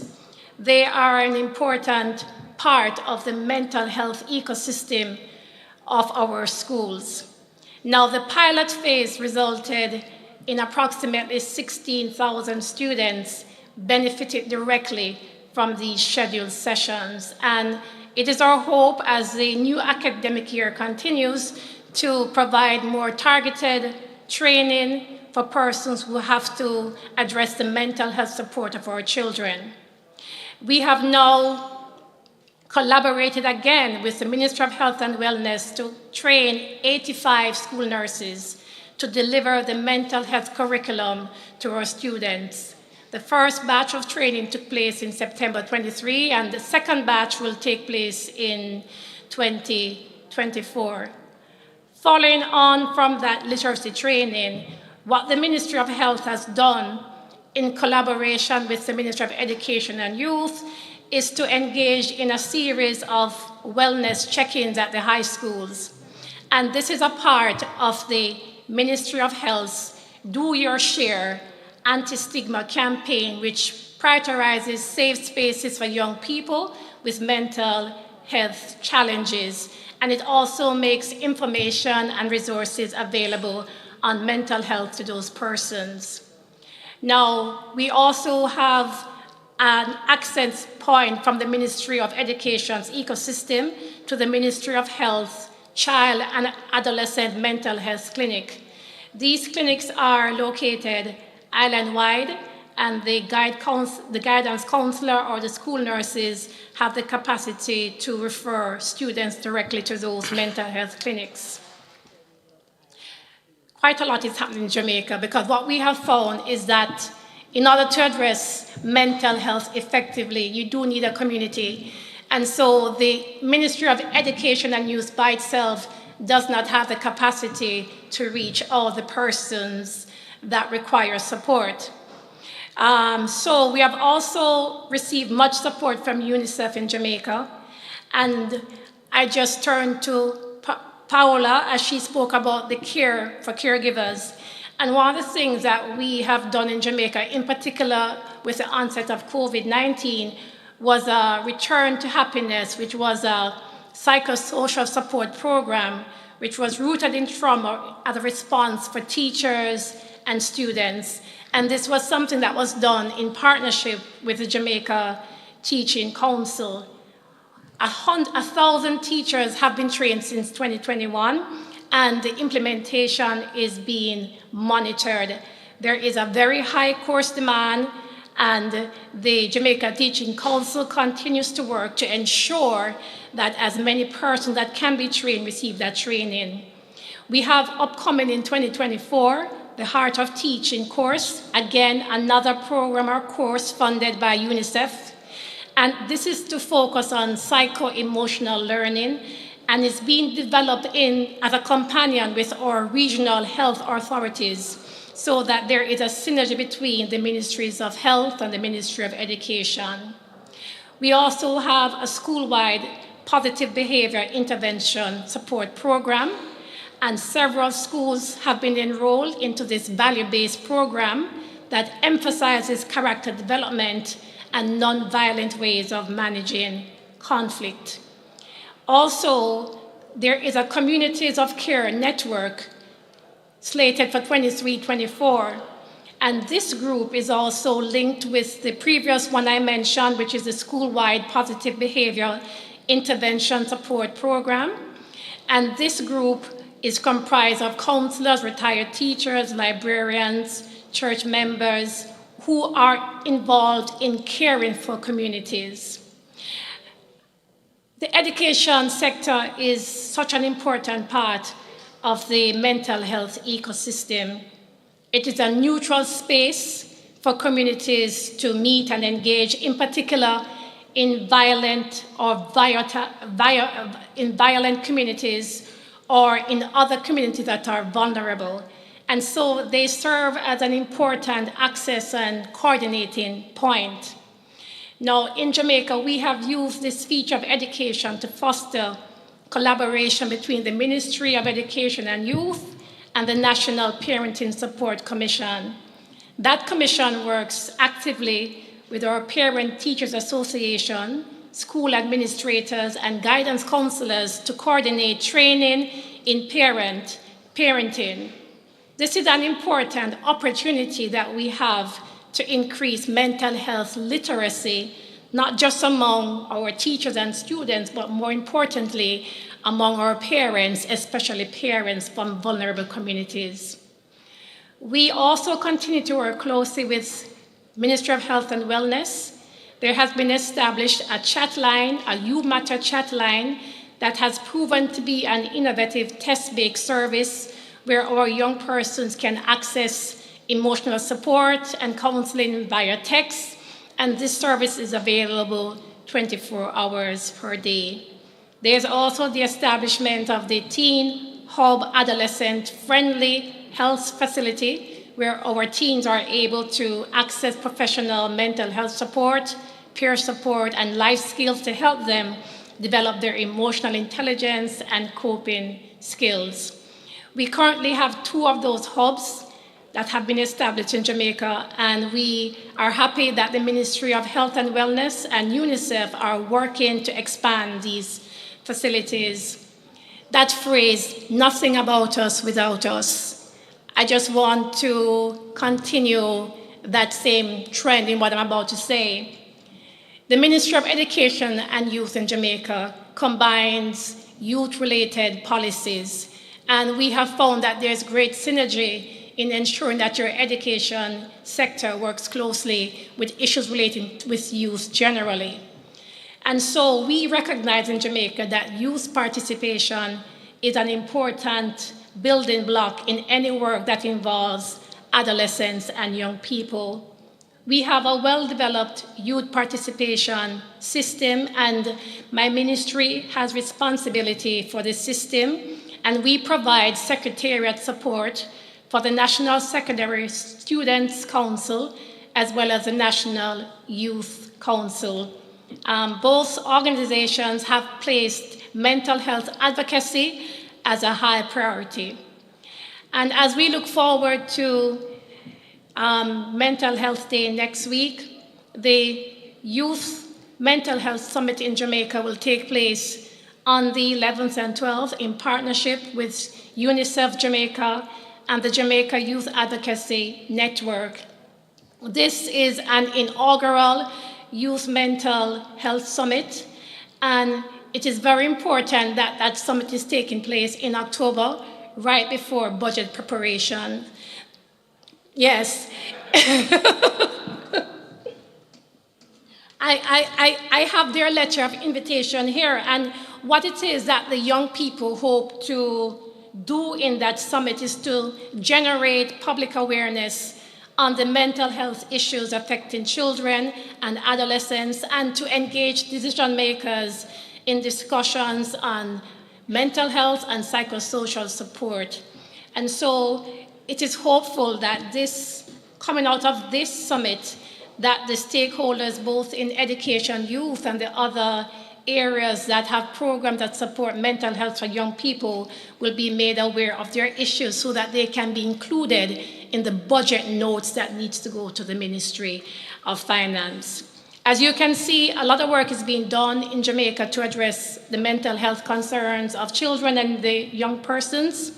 But we know we have a far way to go, but we are committed, working with local and international partners to reduce the stigma of mental health disorders. If I can summarize education's role again, it is to be adaptable, a neutral space for engagement, coordination, and collaboration, and also it's an important space for access. Thank you. Thank you. Thank you so much, Minister Smith. You've really underscored the importance of a unified, multi-sectoral approach. We often say we need to be meeting children, adolescents, young people, and older adults in the communities where they are, and that cannot happen if different line ministries aren't working together and ensuring that policies are speaking to one another. Yes, policies need to include mental health across ministries. They also need to complement one another. And this interministerial collaboration that you highlighted, I think, is a really wonderful example. Thank you so much. Minister Pasquale, turning to you, Sri Lanka has always shown resilience and adaptability in its public health strategies. Can you share what Sri Lanka is doing to accelerate action on mental health with an intentional focus on groups who are exposed to vulnerability and adversity, as well as different age groups? Excellencies, ladies and gentlemen, in my speech, I propose to implement 3 programs in Sri Lanka and around the world. Namely, first one is implementation of happiness index to develop eternal love, not material love. Second one is I propose to implement contributory and mandatory pension scheme for all self-employment workers in Sri Lanka. And third one is implementation of skill-based examination system instead of subject-based examination system. I am honored to represent Sri Lanka at this 5th Global Mental Health Summit held under the theme Mental Health in All Policies. In Sri Lanka, we have had a mental health policy since 2005 and we recently revised it for 2020 to 2030. Despite limited resources as a developing middle-income country, Sri Lanka has achieved impressive health outcomes, including low maternal and infant mortality rates and higher life expectancy. This success is built on policies of free education and free healthcare, the dedication of healthcare professionals, and a strong healthcare system. Mental health statistics reveal that 1 in 10 Sri Lankans, which means 10% of the population, suffers from a mental illness in line with global status. In our pursuit of creating a compassionate, good-minded society, I, as a Minister of Social Empowerment and Welfare, have taken steps to empower our country by focusing on 5 key institutions: National Secretariat for Elders, Social Security Board of Sri Lanka, National Secretariat for Persons with Disabilities, Samurdhi Development Department and Counseling Department. We have established elderly day centers under the National Secretariat for Elders to combat loneliness among the elderly. These centers offer various activities such as craft making activities that go in line with self-employment opportunities. We have also set up elderly communities across the country to ensure coverage at every divisional secretariat. Our government is committed to safeguarding the rights of the disabled communities through the National Secretariat for Persons with Disabilities. We focus on improving their education and well-being. We are working to address their employment challenges by categorizing their needs and offering education opportunities using new digital technologies. As a nation that provides free community health services, we have achieved a notably high life expectancy for all our citizens, ensuring equal access to the health care. In addition to these efforts, the counseling department that is under our ministry is running counseling programs tailored to various communities by every divisional secretariat office in Sri Lanka.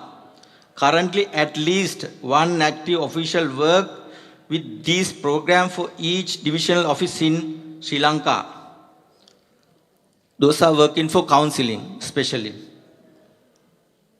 To support the financial well-being of our elderly population who has helped to grow the society we live in, the Social Security Board of Sri Lanka has proposed to the government to introduce a contributory pension that is mandatory. There is already a pension plan for government workers, but not for the others who are self-employed. We have amended the necessary laws of grant them a pension from the age of 60. This initiative aims to build a more caring and supportive nation. Furthermore, we have recognized of 30% of failure rates of ordinary level examination in our education system. To address this, we have proposed to the government to introduce a skill-based education system that eliminates subject-based failures, ensuring every student's success.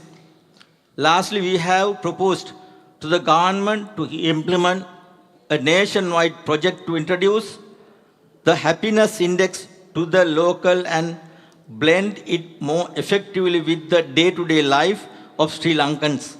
Thank you.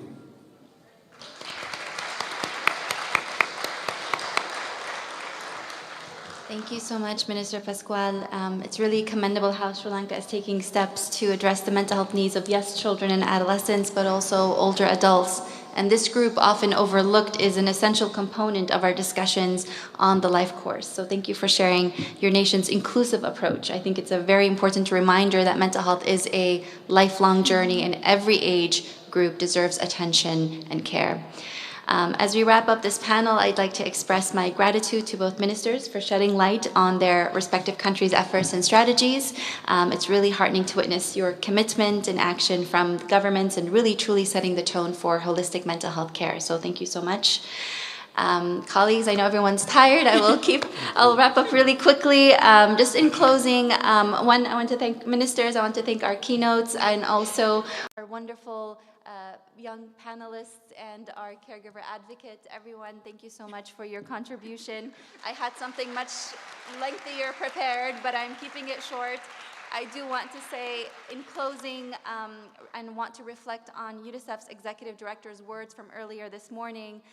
We are undeniably committed to working alongside each and every one of you. Our aspiration is transparent, to set in motion an effective and clear accountability mechanism that monitors progress in mental health for children, adolescents, and caregivers, and ensuring that our shared vision becomes a lived reality.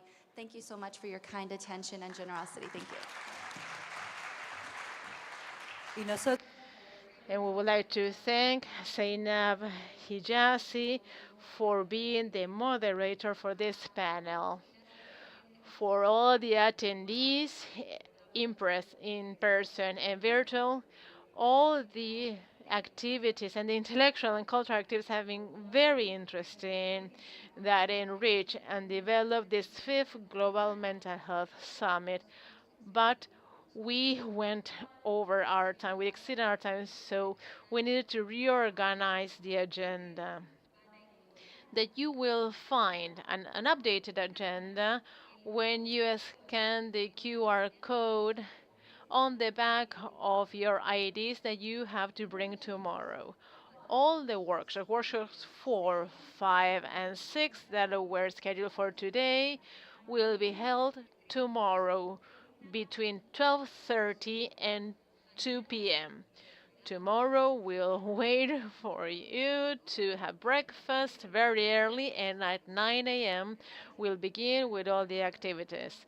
Once again, we would like to remind you to bring your ID that was provided today. So now we invite you to the hall of the Argentine room. We'll share a cocktail, and at 8 p.m. you are all invited with your ID. You have the direct authorization to go to La Ballena room, where we will share a wonderful music show, electronic piazzolla. We would like to remind you that the second day of the 5th Global Mental Health Summit will be streamed live in meargentina.gov.ar/salud. Please return all the translation devices, and please do not forget to pick up your IDs that you have submitted. Tomorrow we will do the exact same process. So thank you again for being here with us.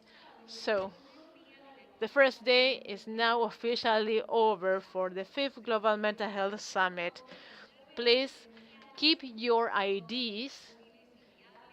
You will be able to use them to access to tonight's show in La Ballena room today at the CCK, and they will be also used to re-enter tomorrow at 9 a.m. We'll begin at 9 a.m. promptly. When you scan the QR code, you will have the updated agenda. And we would like to let you know that after today, you will receive an email that you have submitted at the beginning. You will have the certificate of attendance with an electronic signature and is valid to submit at international, private, and public bodies. So please don't forget to return the simultaneous translation devices, and please remember to pick up your personal IDs. We would like to let you know that there is a code that someone forgot in workshop 2. So we have it here for the owner of the code. So you are all invited to share this cocktail. This is a gathering space that we would like to share with all of you. And then after that, in La Ballena room at 8 p.m., we'll share the show Electronic Piazzolla. Thank you very much. It has been a pleasure. We'll meet up again